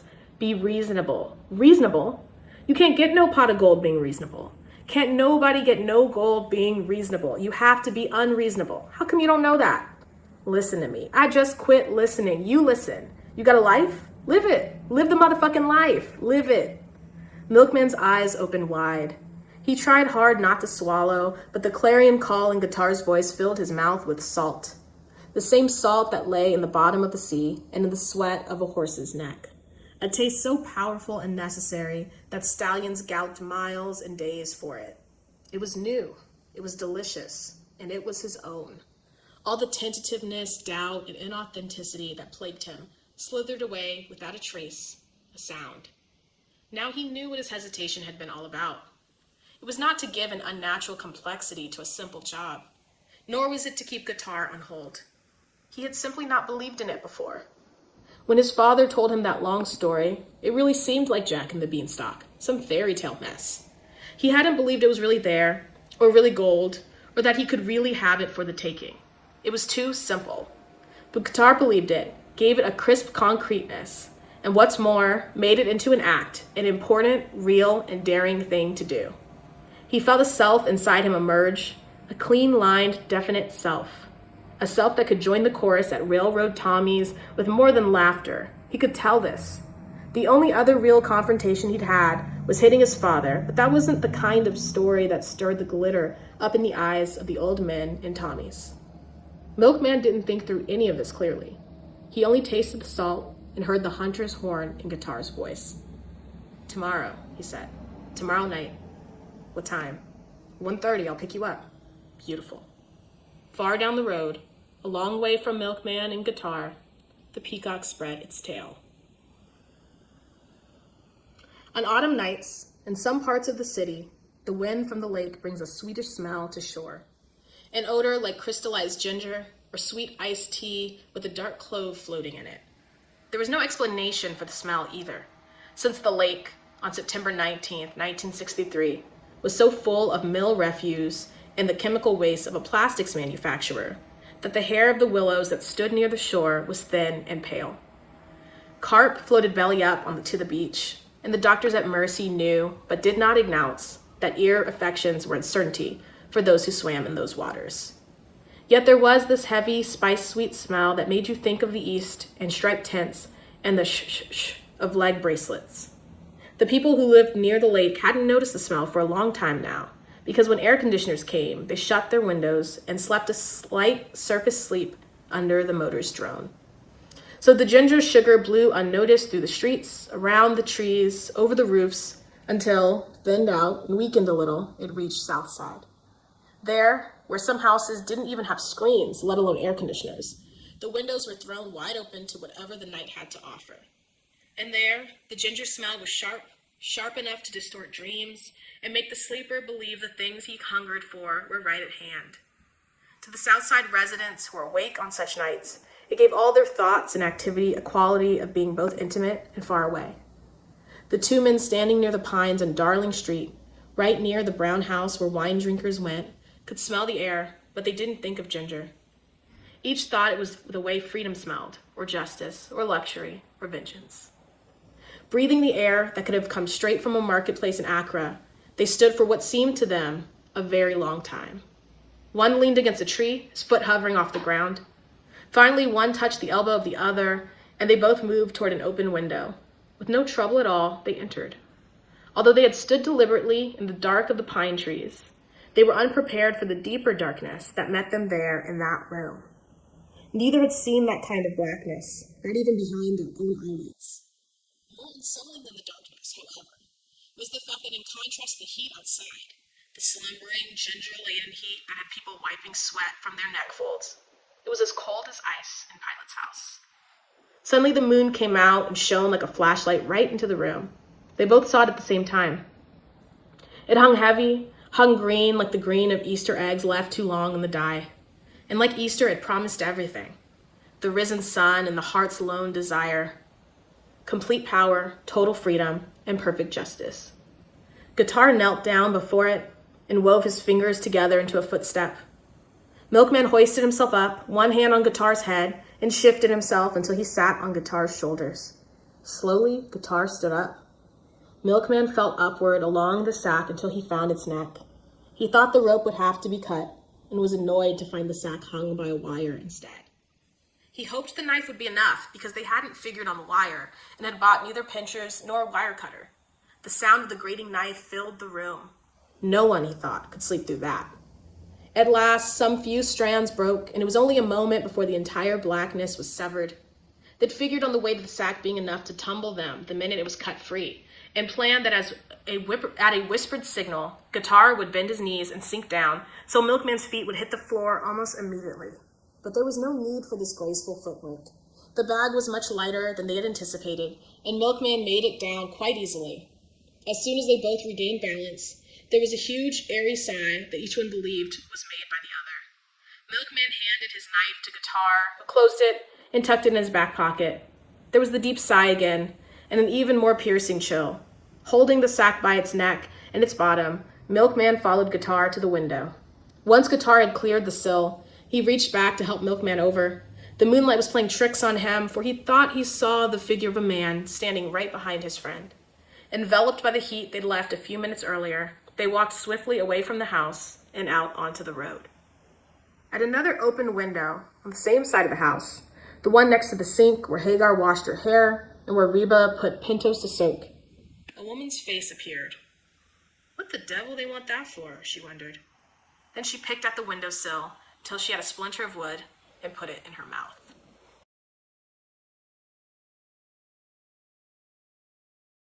Amanuensis.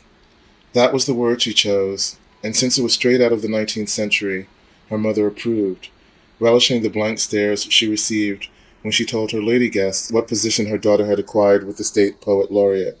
She's Michael Mary Graham's amanuensis. The rickety Latin word made the work her daughter did, she after all wasn't required to work, sound intricate, demanding, and totally in keeping with her education. And the women didn't dare ask for further details. They tried to remember its sound, but still couldn't find it in the dictionary, for they were suitably impressed by the name of Michael Mary Graham. It was a lie, of course, even as the simpler word, secretary, was a lie, but Ruth repeated it with confidence because she believed it was true. She did not know then, and never found out, that Corinthia's was Miss Graham's maid. Unfit for any work other than the making of red velvet roses, she had a hard time finding employment befitting her degree. The 3 years she had spent in college, a junior year in France, and being the daughter of the eminent Dr. Foster should have culminated in something more elegant than the 2 uniforms that hung on Miss Graham's basement door. That all these advantages were still incredible to her. It had been assumed that she and Magdalene Calvini would marry well, but hopes for Corinthians were especially high since she'd gone to college. Her education had taught her how to be an enlightened mother and wife, able to contribute to the civilization, or in her case, the civilizing of her community. And if marriage was not achieved, there were alternative roles, teacher, librarian, or, well, something intelligent and public-spirited. When neither of these fates tapped her on the forehead right away, she simply waited. High-toned and high-yellow, she believed what her mother was also convinced of, that she was a prize for a professional man of color.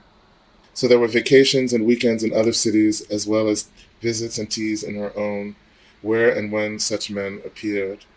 The first of the black doctors to move there, in the 40s when she graduated, had a son 5 years her junior. The second, a dentist, had 2 infant girls. The third was a very old physician, rumored to be an alcoholic, whose 2 sons were already raising families. Then there were teachers, 2 lawyers, a mortician, but on the few occasions when eligible bachelors were among them, Corinthians was not their choice. She was pretty enough, pleasant enough, and her father had the money they could rely on if needed, but she lacked drive. These men wanted wives who could manage, who were not so well accustomed to middle-class life that they had no ambition, no hunger, no hustle in them. They wanted their wives to like the climbing, the acquiring, and the work it took to maintain status once it was achieved. They wanted wives who would sacrifice themselves and appreciate the hard work and sacrifice of their husbands. Corinthians was a little too elegant. Bryn Mawr in 1940, France in 1939. That was a bit much. Fisk, Howard, Taligada, Tougaloo, that was their hunting territory. A woman who had spoke French and who had traveled on the Queen Mary might not have the proper attitude toward future patients or clients, and if the man was a teacher, he steered clear of a woman who had a better education than he did. At one point, post office workers were even being considered suitable for Lena and Corinthians, but that was long after they had reached 35 and after Ruth came to terms with the savage fact that her daughters were not going to marry doctors. It was a shock to them all, which they managed to withstand by not accepting a more complete truth, that they probably were not going to marry anybody. Magdalene called Lena seemed resigned to her life, but when Corinthians woke up one day to find herself a 42-year-old maker of rose petals, she suffered a severe depression, which lasted until she made up her mind to get out of the house. So her search for work, which was shock number 2, was intense. The 21 years she had been out of college worked against her for a teaching job. She had none of the new courses now required by the Board of Education. She considered going to the state teachers' school to take the required courses, even went to the administration building to register. But the sight of those torpedo breasts under fuzzy blue sweaters, the absolute nakedness of those young faces, drove her out of the building and off the campus like a leaf before a hailstorm, which was too bad, because she had no real skills. Bryn Mawr had done what a 4-year dose of liberal education was designed to do, unfit her for 80% of the useful work of the world. First, by training her for leisure time, enrichments, and domestic mindlessness. Second, by a clear implication that she was too good for such work. After graduation, she returned to a work world in which colored girls, regardless of their background, were in demand for one and only one kind of work. And by 1963, Corinthians' main concern was simply that her family not know that she had been doing it for 2 years. She avoided the other maids on the street, and those whom she saw regularly on the bus assumed she had some higher household position than theirs, since she came to work in high-heel shoes, and only a woman who didn't have to be on her feet all day could stand the pressure of heels on the long ride home. Corinthians was careful. She carried no shopping bag of shoes, aprons, or uniform.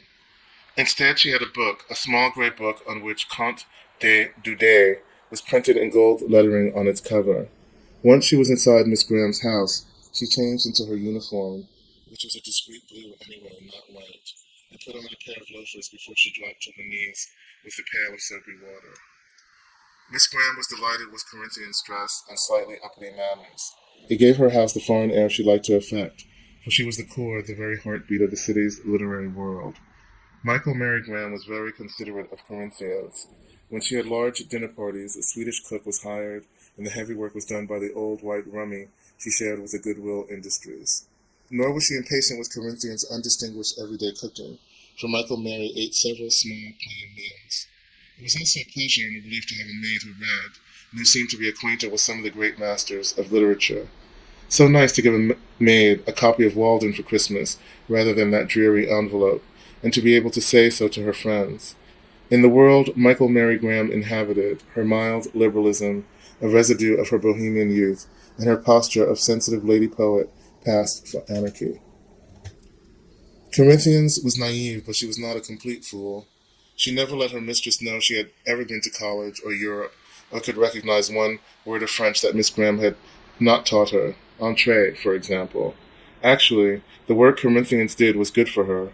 In that house, she had what she never had in her own, responsibility.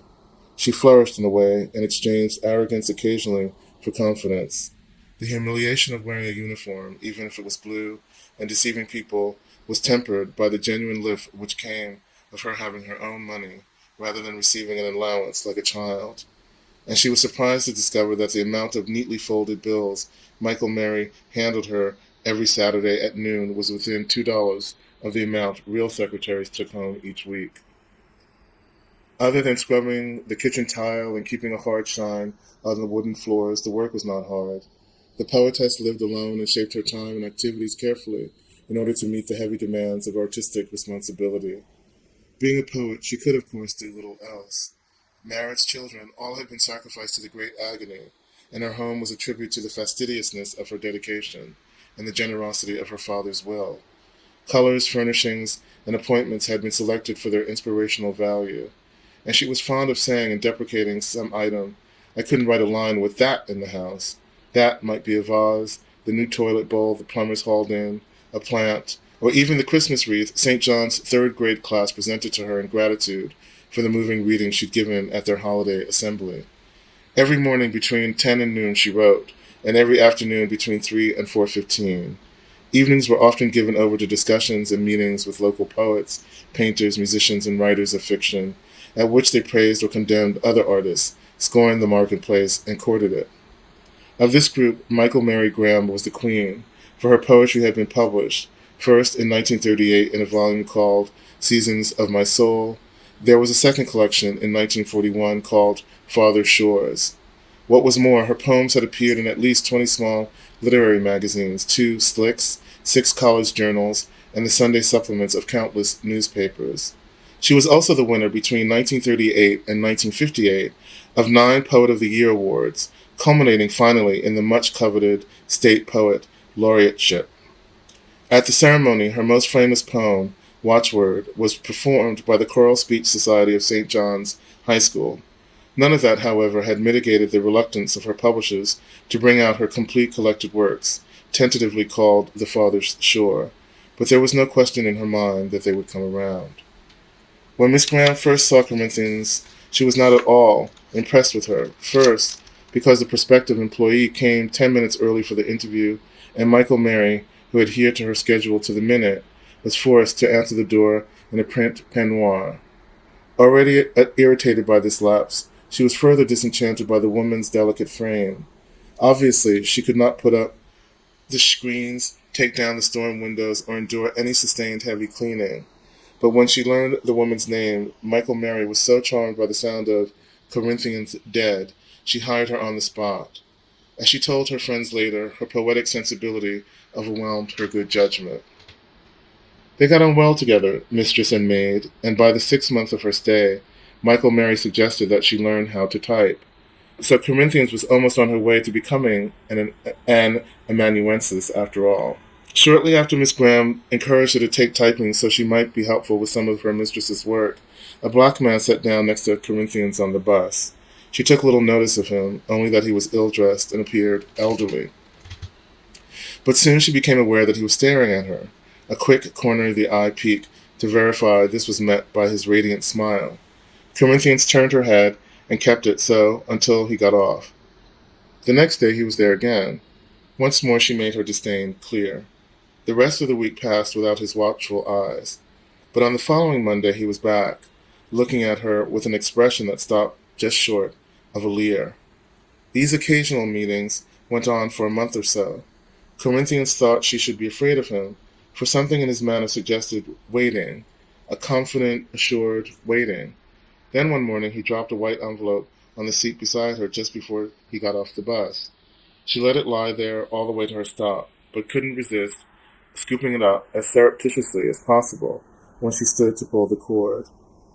Standing at the stove, waiting for Michael Mary's milk to skim, she opened the envelope and withdrew a greeting card. Raised letters of the word friendship hung above a blue and yellow bouquet of flowers and were repeated inside above a verse. Friendship is an outstretched hand, a smile of warm devotion. I offer both to you this day, with all the heart's emotion. A white hand of no particular sex held another smaller blue and yellow bouquet.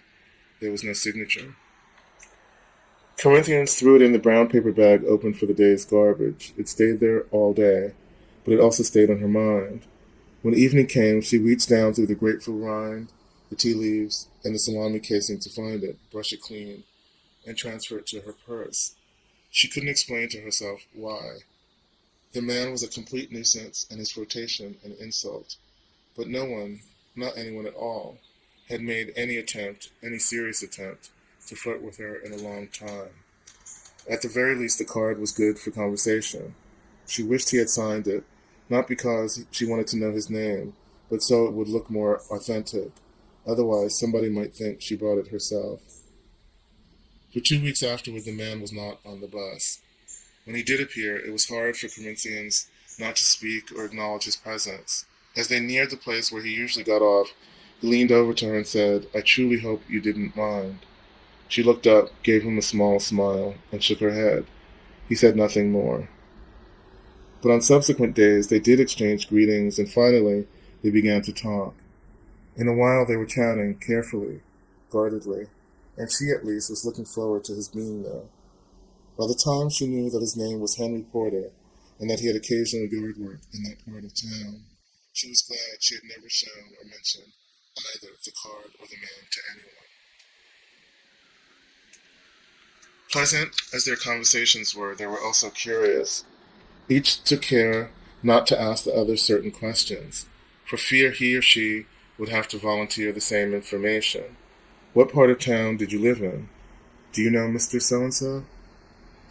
Eventually, Mr. Porter offered to pick Corinthians up after work.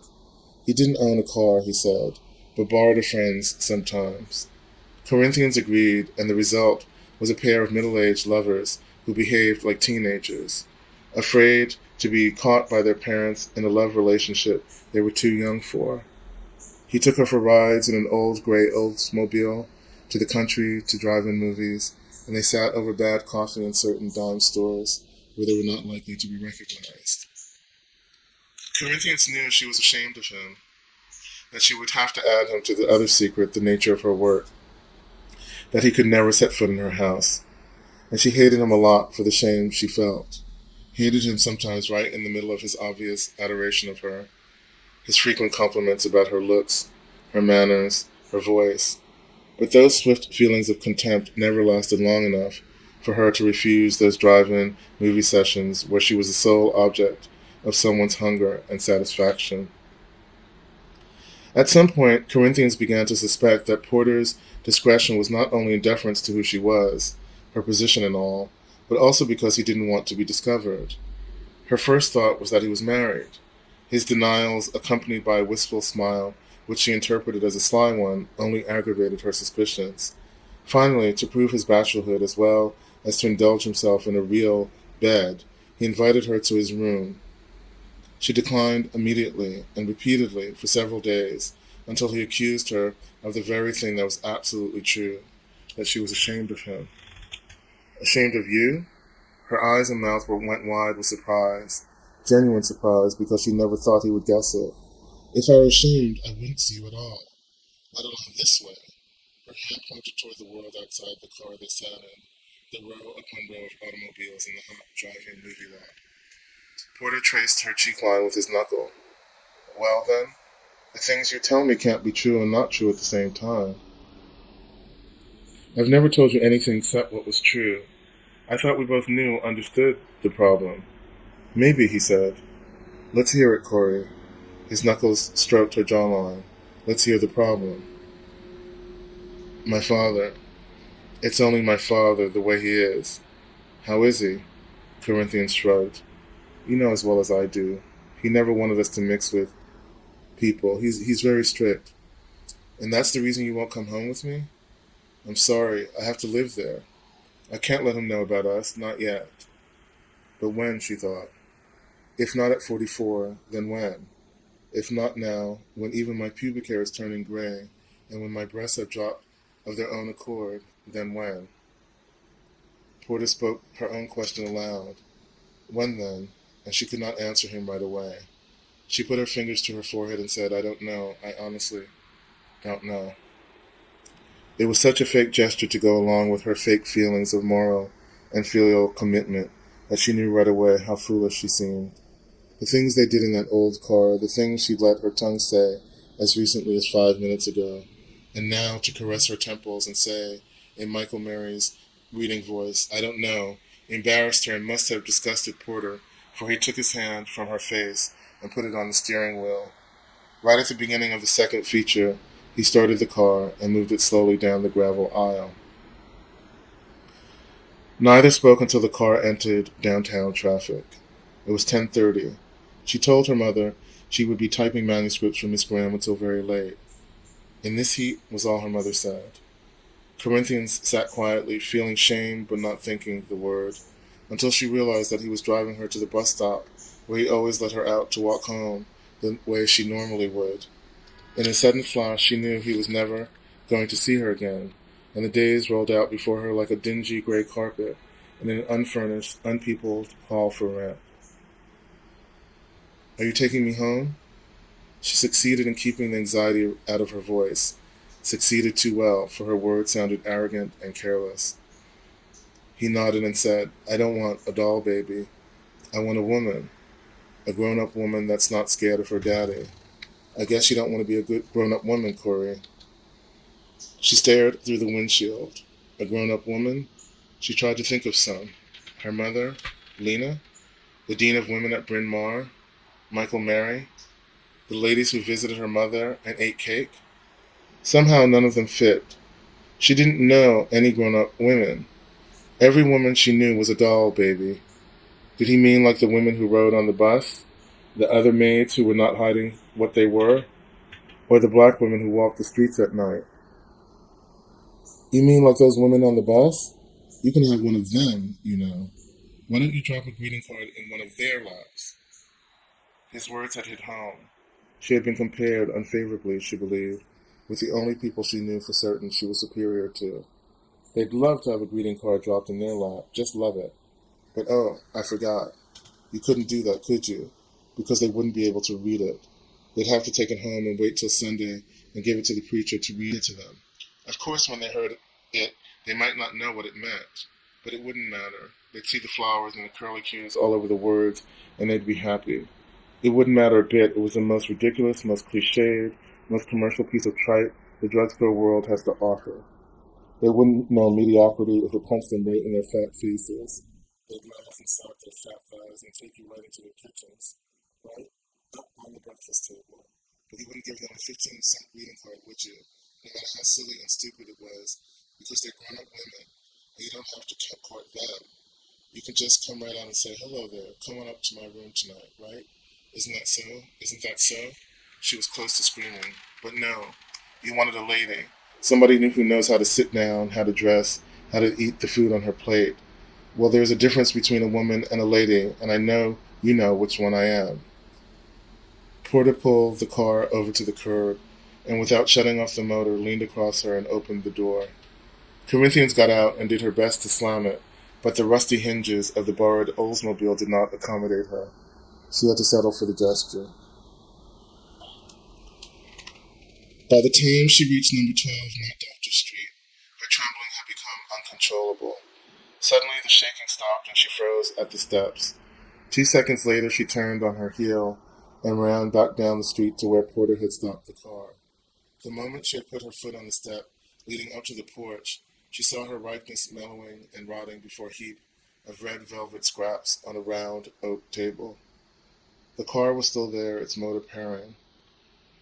Corinthians ran toward it faster than she had ever run in her life, faster than she'd cut across the grass on Honore Island when she was 5 and the whole family went there for a holiday. Faster even than the time she flew down the stairs, having seen for the first time what the disease had done to her grandfather. She put her hand on the door handle and found it locked. Porter was sitting pretty much the way he was when she'd slammed the door. Bending down, she rapped on the window. Porter's profile did not move. She rapped again, louder, mindless of who might see her under the gray beech tree just around the corner from home. So close, and yet so far. She felt as though she were in a dream, there but not there, within a hair's breadth but not reaching it. She was First Corinthians dead, daughter of a wealthy property owner and the elegant Ruth Foster, granddaughter of the magnificent and worshipped Dr. Foster, who had been the second man in the city to have a 2-horse carriage, and a woman who had turned heads on every deck of the Queen Mary, and had Frenchmen salivating all over Paris. Corinthians dead, who had held herself pure all these years, well, almost all, and almost pure, was now banging on the car door window of a yardman. But she would bang forever to escape the velvet, the red velvet that had flown all over the snow that day when she and Lena and her mother had walked past the hospital on their way to the department store. Her mother was pregnant, a fat, that had embarrassed Corinthians when she first learned of it. All she could think of was how her friends would laugh when they found out she had a pregnant mother. Her relief was sweet when she discovered it was too soon to show. But by February, her mother was heavy and needed to get out of the house to exercise a little. They had walked slowly through the snow, watching carefully for icy places. Then, as they passed Mercy, there was a crowd watching a man on the roof. Corinthians had seen him before her mother did, but when Ruth looked up, she was so startled she dropped the basket, scattering the roses everywhere. Corinthians and Lena busied themselves picking them up, wiping the snow from the cloth on their coats, all the while peeping at the man in blue wings on the hospital roof. They were laughing, Lena and she, collecting the roses, looking up at the man and laughing from fear, embarrassment, and giddiness. It was all mixed together, the red velvet, the screams, and the man crashing down on the pavement. She had seen his body quite clearly, and to her astonishment there was no blood. The only red in view was in their own hands and in the basket. Her mother's moans were getting louder, and she seemed to be sinking into the ground. A stretcher came at last with a dull, broken body, all the more doll-like because there was no blood, and finally a wheelchair for her mother, who was moving straight into labor. Corinthians continued to make roses, but she hated that stupid hobby and gave Lena any excuse to avoid it. They spoke to her of death. First, the death of the man in the blue wings. Now her own. For if Porter did not turn his head and lean toward the door to open it for her, Corinthians believed she would surely die. She banged her knuckles until they ached to get the attention of the living flesh behind the glass, and would have smashed her fist through the window just to touch him, feel his heat, the only thing that could protect her from a smothering death of dry roses. He did not move. In a panic, lest he shift gears and drive away, leaving her alone in the street, Corinthians climbed up on the fender and lay full out across the hood of the car. She didn't look through the windshield at him. She just lay there, stretched across the car, her fingers struggling for a grip on steel. She thought of nothing except what her body needed to do to hang on, to never let go. Even if he drove off at 100 miles an hour, she would hang on. Her eyes were shut tight with the effort of clinging to the hood, and she didn't hear the door open and shut, nor Porter's footsteps as he moved around to the front of the car. She screamed at first when he put his hand on her shoulders and began pulling her gently into his arms. He carried her to the passenger side of the car, stood her on her feet while he opened the door and helped her ease into the seat. In the car, he pressed her head onto his shoulder and waited for her soft crying to wane before he left the driver's seat to pick up the purse she had let fall on the sidewalk. He drove away then to number 3 15th Street, a house owned by Macon Dead, where 16 tenants lived, and where there was an attic window from which this same Henry Porter had screamed, wept, waved a shotgun, and urinated over the heads of the women in the yard. It was not yet midnight and hot enough to make people angry, had it not been for a pleasant smell in the air, like sweet ginger. Corinthians and Porter entered the hall that opened off the front door. Except for a hem of light under the kitchen door, where a card game was in process, there was no sign of any other tenant. Corinthians saw only the bed, an iron bed painted hospital white. She sank down on it as soon as she got into the room and stretched out, feeling bathed, scoured, vacuumed, and for the first time, simple. Porter undressed after she did and lay down beside her. They were quiet for a minute, then he turned over and parted her legs with his. Corinthians looked down at him. "Is this for me?" she asked. "Yes," he said. "Yes, this is for you." "Porter, this is for you, instead of roses and silk underwear and bottles of perfume. Porter, instead of chocolate creams in a heart-shaped box, instead of a big house and a great big car, instead of long trips. Porter, in a clean white boat, no. Instead of picnics, no. And fishing, no. And being all together on a porch, no. This is for you, girl. Oh yes, this is for you." They woke at 4 o'clock in the morning, or rather she did. When she opened her eyes, she saw him staring at her, and those were either tears in his eyes or sweat. It was very hot in that room in spite of the open window. "The bathroom," she murmured. "Where is the bathroom?" "Down the hall," he said, then apologetically. "Can I get you something?" "Oh." She pushed a few strands of matted damp hair from her forehead. Something to drink, please. Something cold. He dressed quickly, leaving off his shirt and his socks, and left the room. Corinthians got up too and began to put her clothes on. Since there seemed to be no mirror in the room, she stood in front of the open window and used the upper part of the pane, dark enough to show her reflection, to smooth her hair. Then she noticed the walls. What she had assumed to be wallpaper started to reflect on the bed was in fact calendars, rail after rail of calendars. As in Jerry automobile parts, featuring 1939 Hudson, the Curaga River Construction Company, we build to please, we please to build. Lucky Heart Beauty Products, a wavy-haired lady smiling out of a heavily powdered face, the Call and Post newspaper, but most of them were from the North Carolina Mutual Life Insurance Company. They literally covered the walls, each one turned to December. It was as though she'd kept every calendar since 1939. Some of them were large cards displaying all 12 months, and on those she noticed circles drawn around dates. Porter came in while she was gazing at them. He held a glass of iced water, the cubes jammed to the rim. "Why do you keep calendars?" she asked. He smiled. "Passes the time. Here, drink your drink. It'll cool you." She took the glass and sipped a little from it, trying to keep the ice from touching her teeth as she looked at him over the rim. Standing there barefoot, her hair damp with sweat and sticking to her cheeks like paint, she felt easy. In place of vanity, she now felt a self-esteem that was quite new. She was grateful to him, this man who rented a tiny room from her father, who ate with a knife and did not even own a pair of dress shoes. A perfect example of the men her parents had kept her from, and whom she had also kept herself from, all her life, because such a man was known to beat his women, betray her, shame her, and leave her. Corinthians moved close to him, tilted his chin up with her fingers, and planted a feathery kiss on his throat. He held her in his hands until she closed her eyes and tried to set the glass down on a tiny table. "Uh-huh. It'll be light soon. Gotta get you home." She obeyed and finished dressing herself. They walked as softly as possible down the stairs and past the wide triangle of light that lay on the floor in front of the kitchen door. The men were still at their card game, but the door was partially open now. Porter and Corinthians moved quickly past, just out the light. Still a voice called, "Who that, Mary?" "No, just me, Porter." "Porter?" The voice was incredulous. "What shift you on?" "Catch you later," said Porter, and opened the front door before the speaker's curiosity could propel him into the hall. Corinthians slid as close to Porter as the floor gear of the car allowed, her head resting on the seat back. She closed her eyes once more and took deep breaths of the sweet air her brother had been inhaling 3 hours ago. "Hadn't you better fix your hair?" Porter asked. He thought she was beautiful like that.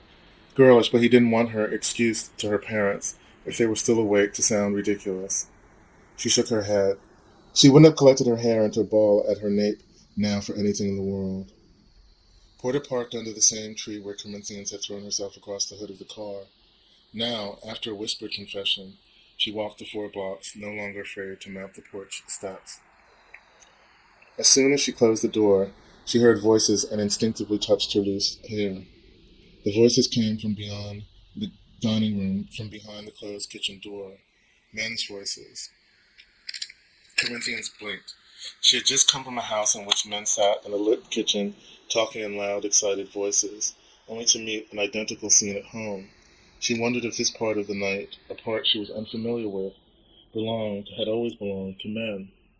If perhaps it was a secret room in which men rose their ties from dragons' teeth, and while the women slept, clustered in their kitchens. On tiptoes she approached the door, falling asleep. "You still have much more to go you brought home. What difference does it make now?" answered Brother's voice.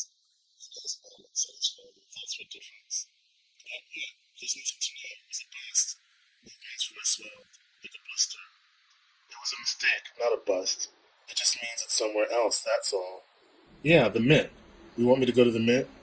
"No," Macon struck the table. "It's got to be there. It's got to." Corinthians couldn't make sense of what they were talking about with so much passion, and she didn't want to stay there and learn, lest it distract her from the contentment she was feeling. She left them and climbed the stairs to her own bed. Downstairs in the kitchen, Milkman folded his arms on the table and put his head down. I don't care where it is. It was just a mistake, said his father. One little mess up. They don't mean we have to pull out. You call being thrown in jail a little mess up? You out, ain't you? You was only there 20 minutes. 2 hours. Wouldn't have been 2 minutes if you had called me soon as you got there, sooner. Should have called me soon as they picked you up. Police cars don't have telephones in them, Milkman was weary. He lifted his head and let it rest in his hand, directing his words into his shirt sleeve.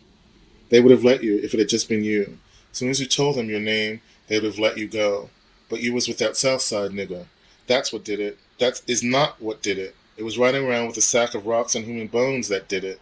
Human bones, which is, if you're a halfway intelligent cop, a hint that there must have been a human being connected to them bones at one time.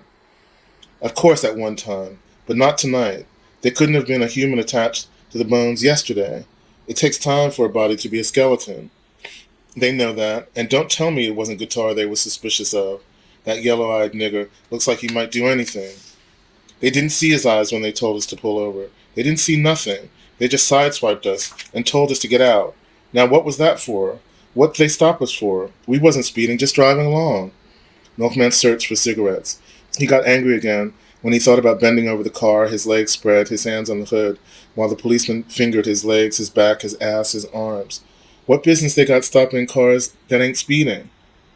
They stop anybody they want to. They saw you was colored, that's all, and they're looking for the Negro that killed that boy. Who said that it was a Negro? Paper said it. They always say that every time.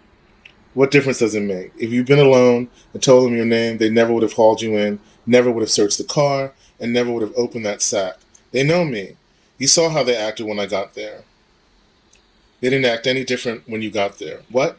They acted different when you took that sucker off in the corner and opened your wallet. You better be thankful I got a wallet. I am. God knows I am. And that would have been the end of it, except for that Southside nigger. Hadn't been for him, they wouldn't have had to get Pilot down there. Macon rubbed his knees. The idea of having to depend on Pilot to get his son out of jail humiliated him. Raggedy bootlegging bitch.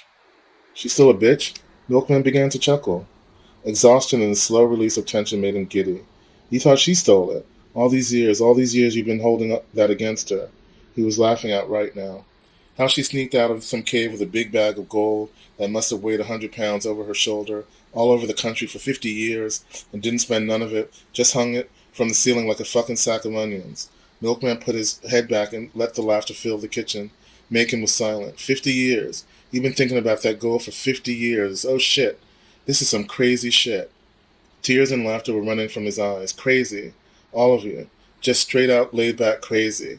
I should have known. The whole thing was crazy. Everything about it was crazy. The whole idea. What's crazier? Her hauling a sack of gold around all this time or hauling a dead man's bones around, huh? Which one? Macon asked. I don't know. I really don't know. If she'd do one, she could do the other. She's the one they should have kept. When you all told them the bones belonged to her, they should have locked her up soon as she's walked in the door. Milkman wiped the tears on his sleeve. Lock her up for what? After that story she told? He started laughing again. She came in there like Louise Beaver and Butterfly McQueen all rolled up in one. Yes, sir, boss. Yes, sir, boss. She didn't say that. Almost. She even changed her voice. I told you she was a snake. Drop her skin in a split second. She didn't even look the same. She looked short and pitiful. That's 'cause she wanted it back. She wanted them to let her have the bones back. Her poor husband's bones. And she didn't have no money to bury. Pilot got a husband somewhere? Does the Pope? Well, she got him back. They gave him to her. She knew what she was doing all right. Yeah, she knew. But how did she know so fast? I mean, she came in there, prepared. She had it all together when she got there. Cop must have told her everything when he picked her up and brought her to the station. They don't do that. Then how did she know? Who knows what Pilot knows? Milkman shook his head. Only the Shadow knows. He was still amused. But earlier, when he and Guitar had sat handcuffed on a wooden bench, his neck skin had crawled with fear. White man's bones, Macon said. He stood up and yawned. The dark of the sky was softened now. Nigger bitch roaming around with a white man's bones. He yawned again. I'll never understand that woman. I'm 72 years old, and I'm going to die not understanding one thing about her. Macon walked toward the kitchen door and opened it. Then he turned around and said to Milkman, But you know what that means, don't you? If she took the white man's bones and left the gold, then the gold must still be there. He shut the door before his son could protest. Well, it would rot there, thought Milkman. If anybody even mentions the word gold, I'm going to have to take his teeth out. He sat on there in the kitchen, wishing for more coffee, but too tired to get up and fix it. In a minute, his mother would be downstairs. She had got up when he and Macon had come in, but Macon sent her back upstairs. Milkman fished for another cigarette and watched dawn eclipse the electric light over the sink. It was a cheery sun which suggested another hot day. But the stronger it got, the more desolate he became. Alone, without Macon, he let the events of the night come back to him. He remembered little things, details, and yet he wasn't sure these details had really happened. Perhaps he made them up. Pilot had been shorter. As she stood there in the receiving room of the jail, she didn't even come up to the sergeant's shoulder, and the sergeant's head barely reached Milkman's own chin. But Pilot was as tall as he was. When she whined to the policeman, verifying Milkman's and Guitar's lie that they had ripped off the sack as a joke on an old lady, she had to look up at him, and her hands were shaking as she described how she didn't know the sack was gone until the officer woke her up, that she couldn't imagine why anybody would want to run off with her husband's bones, that her husband had been lynched in Mississippi 15 years ago, and that they wouldn't let her cut him down, and that she left town then, and that when she went back, the body had dropped off the rope of its own accord. So she collected it and tried to bury it. But the funeral peoples wanted $50 for a coffin, and the carpenter wanted $12.50 for a pine box, and she didn't have no $12.50, so she just carried what was left of Mr. Solomon. She always called him Mr. Solomon because he was such a dignified colored man, and put it in a sack and kept it with her. Bible say, whatsoever the Lord hath brought together, let no man put asunder. Matthew 21:2. We was bona fide and legal wed, sir, she pleaded. Even her eyes, those big sleepy old eyes, were small, and she went on. So I thought I'd just as well keep him near me, and when I die, they can put him in the same hole as me. We raise up to the judgment day together, hand in hand. Milkman was astonished. He thought Pilot's only acquaintance with the Bible was the getting of names out of it, but she quoted it, apparently, verse and chapter. Furthermore, she had looked at Milkman and Guitar and Macon like she didn't know who exactly they were. In fact, when asked if she knew them, she pointedly said, "Not this man here," looking at her brother, "but I do believe I've noticed this fellow around the neighborhood." Here she motioned toward Guitar, who sat there like marble with the eyes of a dead man. Later, as Macon drove them all home, Pilot sitting in the front, Guitar and himself in the back, Guitar never said a word. His anger was like the heat shimmering out of his skin, making the hot air blowing in through the open window seem refreshing by comparison. And again there was a change. Pilot was tall again. The top of her head, wrapped in a silk rag, almost touched the roof of the car, as did theirs. And her own voice was bent. She spoke, but to Macon only, and nobody else spoke at all. In a conversational tone, like somebody picking up a story that had been interrupted in the telling, she told her brother something quite different from what she told the policeman. I spent that whole day and night in there, and when I looked out the next morning, you was gone. I was scared I would run into you, but I didn't see hide nor hair of you. It was 3 years or more before I went back. The winter it was, snow was everywhere, and I couldn't hardly find my way. I looked up Circe first, then went looking for the cave. It was a hard trek, I can tell you, and I was in a frail condition. Snow piled up every which way, but you should have known better than to think I'd go back there for them little old bags. I wasn't studying them when I first laid eyes on them. I sure wasn't thinking about them 3 years later. I went 'cause Papa told me to. He kept coming to see me off and on, tell me things to do. First he told me to sing, to keep on singing. "Sing," he'd whisper, "sing, sing." Then right after Reba was born, he came and told me outright, "You just can't fly on off and leave a body," he told me. "A human life is precious. You shouldn't fly off and leave it." So I knew right away what he meant, 'cause he was right there when we did it. He meant that if you take a life, then you own it. You're responsible for it. You can't get rid of nobody by killing them. They're still there, and they're yours now. So I had to go back for it, and I did find the cave, and there he was. Some wolves or something must have drug it, 'cause it was right in the mouth of the cave, laying up, sitting up almost, on the very rock we slept on. I put him in my sack piece by piece. Some cloth was still on him, but his bones was clean and dry. I've had it ever since. Papa told me to, and he was right, you know. You can't take a life and walk off and leave it. Life is life, precious. And the dead you kill is yours. They stay with you anyway, in your mind. So it's a better thing, a more better thing, to have the bones right there with you whenever you go. That way it frees up your mind. Fucks up your mind, thought Milkman. Fucks it up for good. He pulled himself up from the table. He had to get some sleep before he went looking for Guitar. Staggering up the stairs, he remembered Pilot's back as she got out of the Buick, not bent at all under the weight of the sack. And he remembered how Guitar glared at her as she walked away from the car. When Macon dropped him off, he neither answered nor turned his head at Milkman's "see you later." Milkman woke at noon. Somebody had come into his room and placed a small fan on the floor near the foot of his bed. He went into the bathroom to fill the top. He lay there in lukewarm water, still sweating, too hot and tired to soap himself. Every now and then he flicked water on his face, letting it wet his 2-day-old beard. He wondered if he could shave without slicing his chin open. The tub was He wondered if he could shave without slicing his chin open. The tub was uncomfortable, too short for him to stretch out, though he remembered when he could almost swim in it. Now he looked down at his legs. The left one looked just as long as the other. His eyes traveled up his body. The touch of the policeman's hand was still there, a touch that made his flesh jump like the tremor of a horse's flank when flies light on it.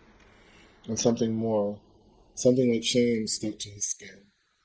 Shame at being spread-eagled, fingered, and handcuffed. Shame at having stolen a skeleton, like a kid on a Halloween trick-or-treat prank rather than a grown man making a hit. Shame at needing both his father and his aunt to get him off.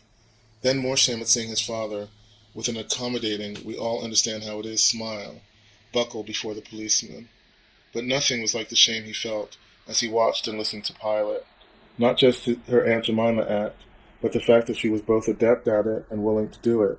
For him. For the one who had just left her house, carrying what he believed was her inheritance. It didn't matter that he also believed she had stolen it. From whom? From a dead man? From his father who was also stealing it? Then and now? He had stolen it too, and what's more, he had been prepared, at least he told himself he had been prepared, to knock her down if she had come into the room while he was in the act of stealing it. To knock down an old black lady who had cooked him his first perfect egg, who had shown him the sky, the blue of it, which was like her mother's ribbon, so that from then on when he looked at it, it had no distance, no remoteness, but was intimate, familiar, like a room that he lived in, a place where he belonged. She had told him stories, sung him songs, fed him bananas and cornbread, and on the first cold day of the year, hot nut soup. And if his mother was right, this old black lady, in her late 60s, but with the skin and agility of a teenage girl, had brought him into the world when only a miracle could have. It was this woman, whom he would have knocked senseless, who shuffled into the police station and did a little number for the cops, opening herself up wide for their amusement, their pity, their scorn, their mockery, their disbelief, their meanness, their whimsy, their annoyance, their power, their anger, their boredom, whatever would be useful to her and to himself. Milkman sloshed his legs in the water. He thought again of how Guitar had looked at Pilot, the jewel hatred in his eyes. He had no right to that look. Suddenly, Milkman knew the answer to the question he had never been able to ask Guitar. Guitar could kill, would kill, and probably had killed. The 7 days was the consequence of this ability, but not its origin. No, he had no cause to look at her like that, Milkman thought, and heaving himself upright in the tub, he soaped himself hurriedly. The September heat blasted him as soon as he got outside and wiped out the pleasant effects of his bath. Macon had taken the Buick. Age forced him to walk less, so Milkman went on foot to Guitar's house. As he rounded the corner, he noticed a familiar-looking gray Oldsmobile, a jagged crack in the rear window, parked in front of the house. Several men were inside and 2 were standing outside, Guitar and Railroad Tommy. Milkman showed his steps. Tommy was talking, while Guitar nodded his head. Then the 2 men shook hands, a handshake Milkman had never seen before. First Tommy held Guitar's hand in both his own, then Guitar held Tommy's hand in his 2. Tommy got in the car, and Guitar dashed around the house to the side stairs that led to his room. The Oldsmobile, Milkman figured it, was a 1953 or a 1954 model, made a tight U-turn and headed toward him. When it passed by, all the occupants looked straight ahead. Porter was driving, with Empire State in the middle and Railroad Tommy on the far side, and in the back seat was Hospital Tommy and a man named Nero. Milkman didn't know the other man. That must be them, he thought. His heart beat wildly. 6 men, one of them Porter, and Guitar. Those are the days, and that car. That was the car that let Corinthians off near the house sometimes. Milkman had first assumed his sister had an occasional lift home from her job. Later, since she never mentioned it, and also because she seemed quieter and rounder lately, he decided she was seeing some man on the sly. He thought it funny, sweet, and a little sad. But now he knew that whoever she was seeing belonged to that car and belonged to the 7 days. Foolish woman, he thought. Of all the people to pick, she was so silly, Jesus. He wasn't up to Guitar now. He would see him later. People behaved much better, were more polite and more understanding when Milkman was drunk. The alcohol didn't change him at all, but it had a tremendous impact on whomever he saw while he was under its influence. They looked better, never spoke above a whisper, and when they touched him, even to throw him out of the house party because he had peed in the kitchen sink, or when they picked his pockets as he dozed on a bench at the bus station, they were gentle, loving. He stayed that way, swaying from light buzz to stone, for 2 days and a night, and would have extended it to at least another day, but for a sobering conversation with Magdalene called Lena, to whom he had not said more than 4 consecutive sentences since he was in the 9th grade. She was waiting for him at the top of the stairs when he came home early one evening. Wrapped in a rayon robe and without her glasses, she looked unreal, yet kind, like the man who had picked his pocket a short while ago. "Come here. I want to show you something. Can you come in here for a minute?" she was whispering. "Can it wait?" He was kind, too, and he was proud of the civility in his voice, considering how tired he was. "No," she said. "No, you have to see it now. Today. Just look at it." "Lena, I'm really beat out," he began in sweet reasonableness. "It won't take more than a minute. It's important." He sighed and followed her down the hall into her bedroom. She walked to the window and pointed. "Look down there." In what seemed to him like elegant if slow motion, Milkman went to the window, parted the curtain, and followed her pointing finger with his eyes. All he saw was the lawn at the side of the house. Not a thing was moving there, but in the light of early day he thought he might have missed it. "What?" "That little maple right there." She pointed to a tiny maple tree about 4 feet high. "The leaves should be turning red now. September is almost over, but they're not. They're just shriveling, falling down green." He turned to her and smiled. "You said it was important." He was not angry, not even irritated, and he enjoyed his equanimity. "It is important. Very important." Her voice was soft. She kept on staring at the tree. "Then tell me. I've got to go to work in a few minutes." I know, but you can spare me a minute, can't you?" "Not to stare at a dead bush, I can't." "It's not dead yet. It will be soon. The leaves aren't turning this year." "Lena, you been in the sherry?" "Don't make fun of me," she said, and there was a hint of steel in her voice. "But you have, haven't you?" "You're not paying any attention to me." "I am. I'm standing here listening to you tell me the news of the day, that a bush is dying. You don't remember it, do you?" "Remember it? You peed on it." "I what?" "You peed on it." "Lena, maybe we can discuss this later. And on me." Lena, I've done some things in my life. Some things I don't feel too good about, but I swear to God I never peed on you. It was summer, the year Daddy had that Packard. We went for a ride, and you had to go to the bathroom. Remember? Milkman shook his head. "No, I don't remember that." "I took you. We were in the country. There was no place else to go. So they made me take you. Mama wanted to, but Daddy wouldn't let her, and he wouldn't go himself. Corinthians turned up her nose and refused outright, so they made me go. I had on heels, too. I was a girl, too, but they made me go. You and I had to slide down a little slope off the shoulder of the road. It was pretty back in there. I unbuttoned your pants and turned away so you could be private. Some purple violets were growing all over the grass and wild jonquil. I picked them and took some twigs from a tree. When I got home, I stuck them in the ground right down there." She nodded toward the window. Just made a hole and stuck them in. I always liked flowers, you know. I was the one who started making artificial roses. Not Mama, not Corinthian for me. I loved to do it. It kept me quiet. That's why they make those people in the asylum weave baskets and make rag rugs.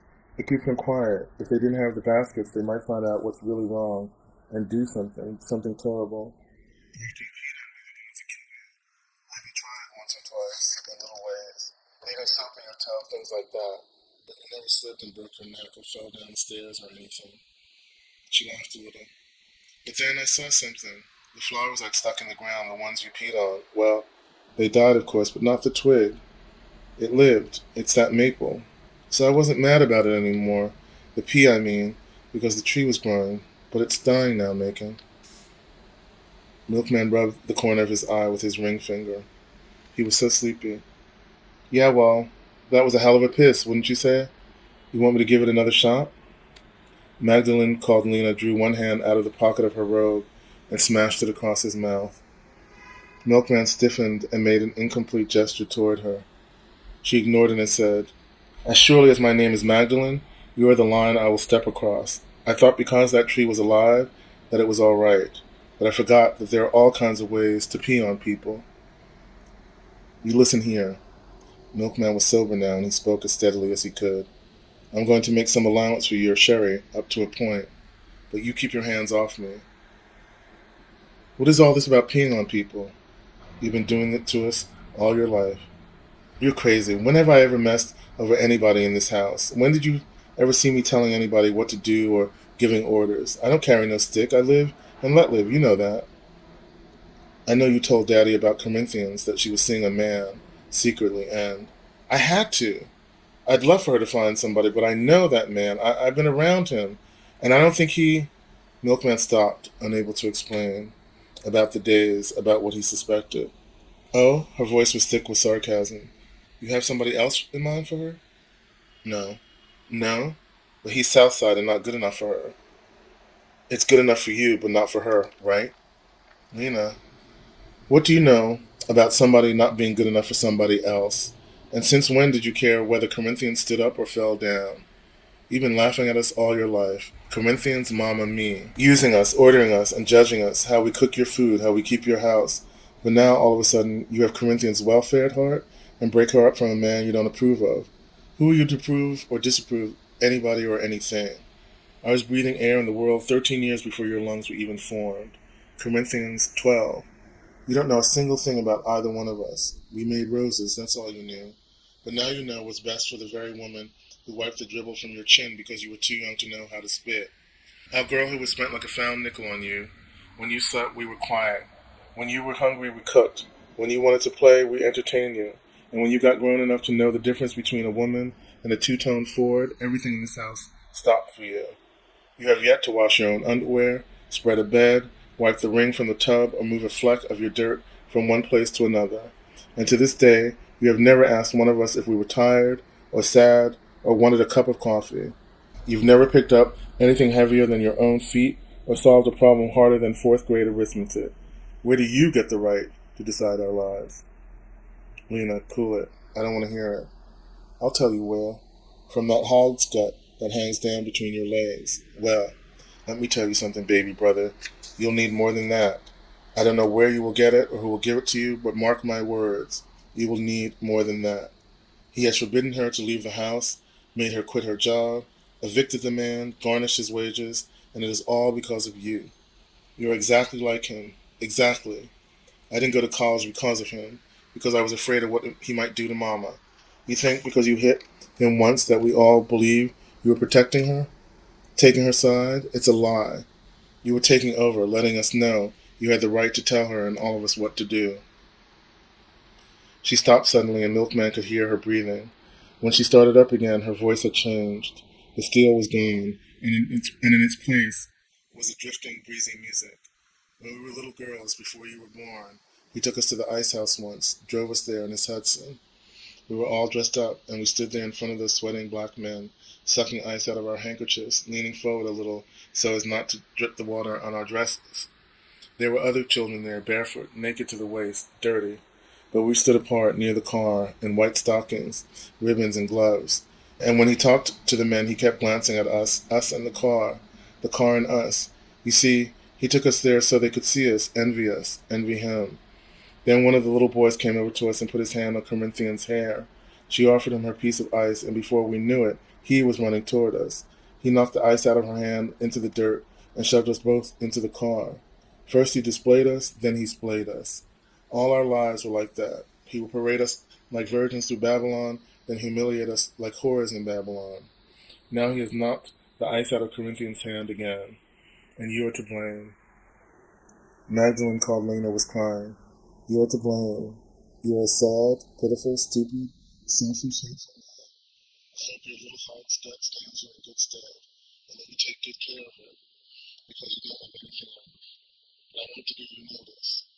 She pulled her glasses out of her pocket and put them on. My hands doubled and found behind the lenses and were very pale and tall.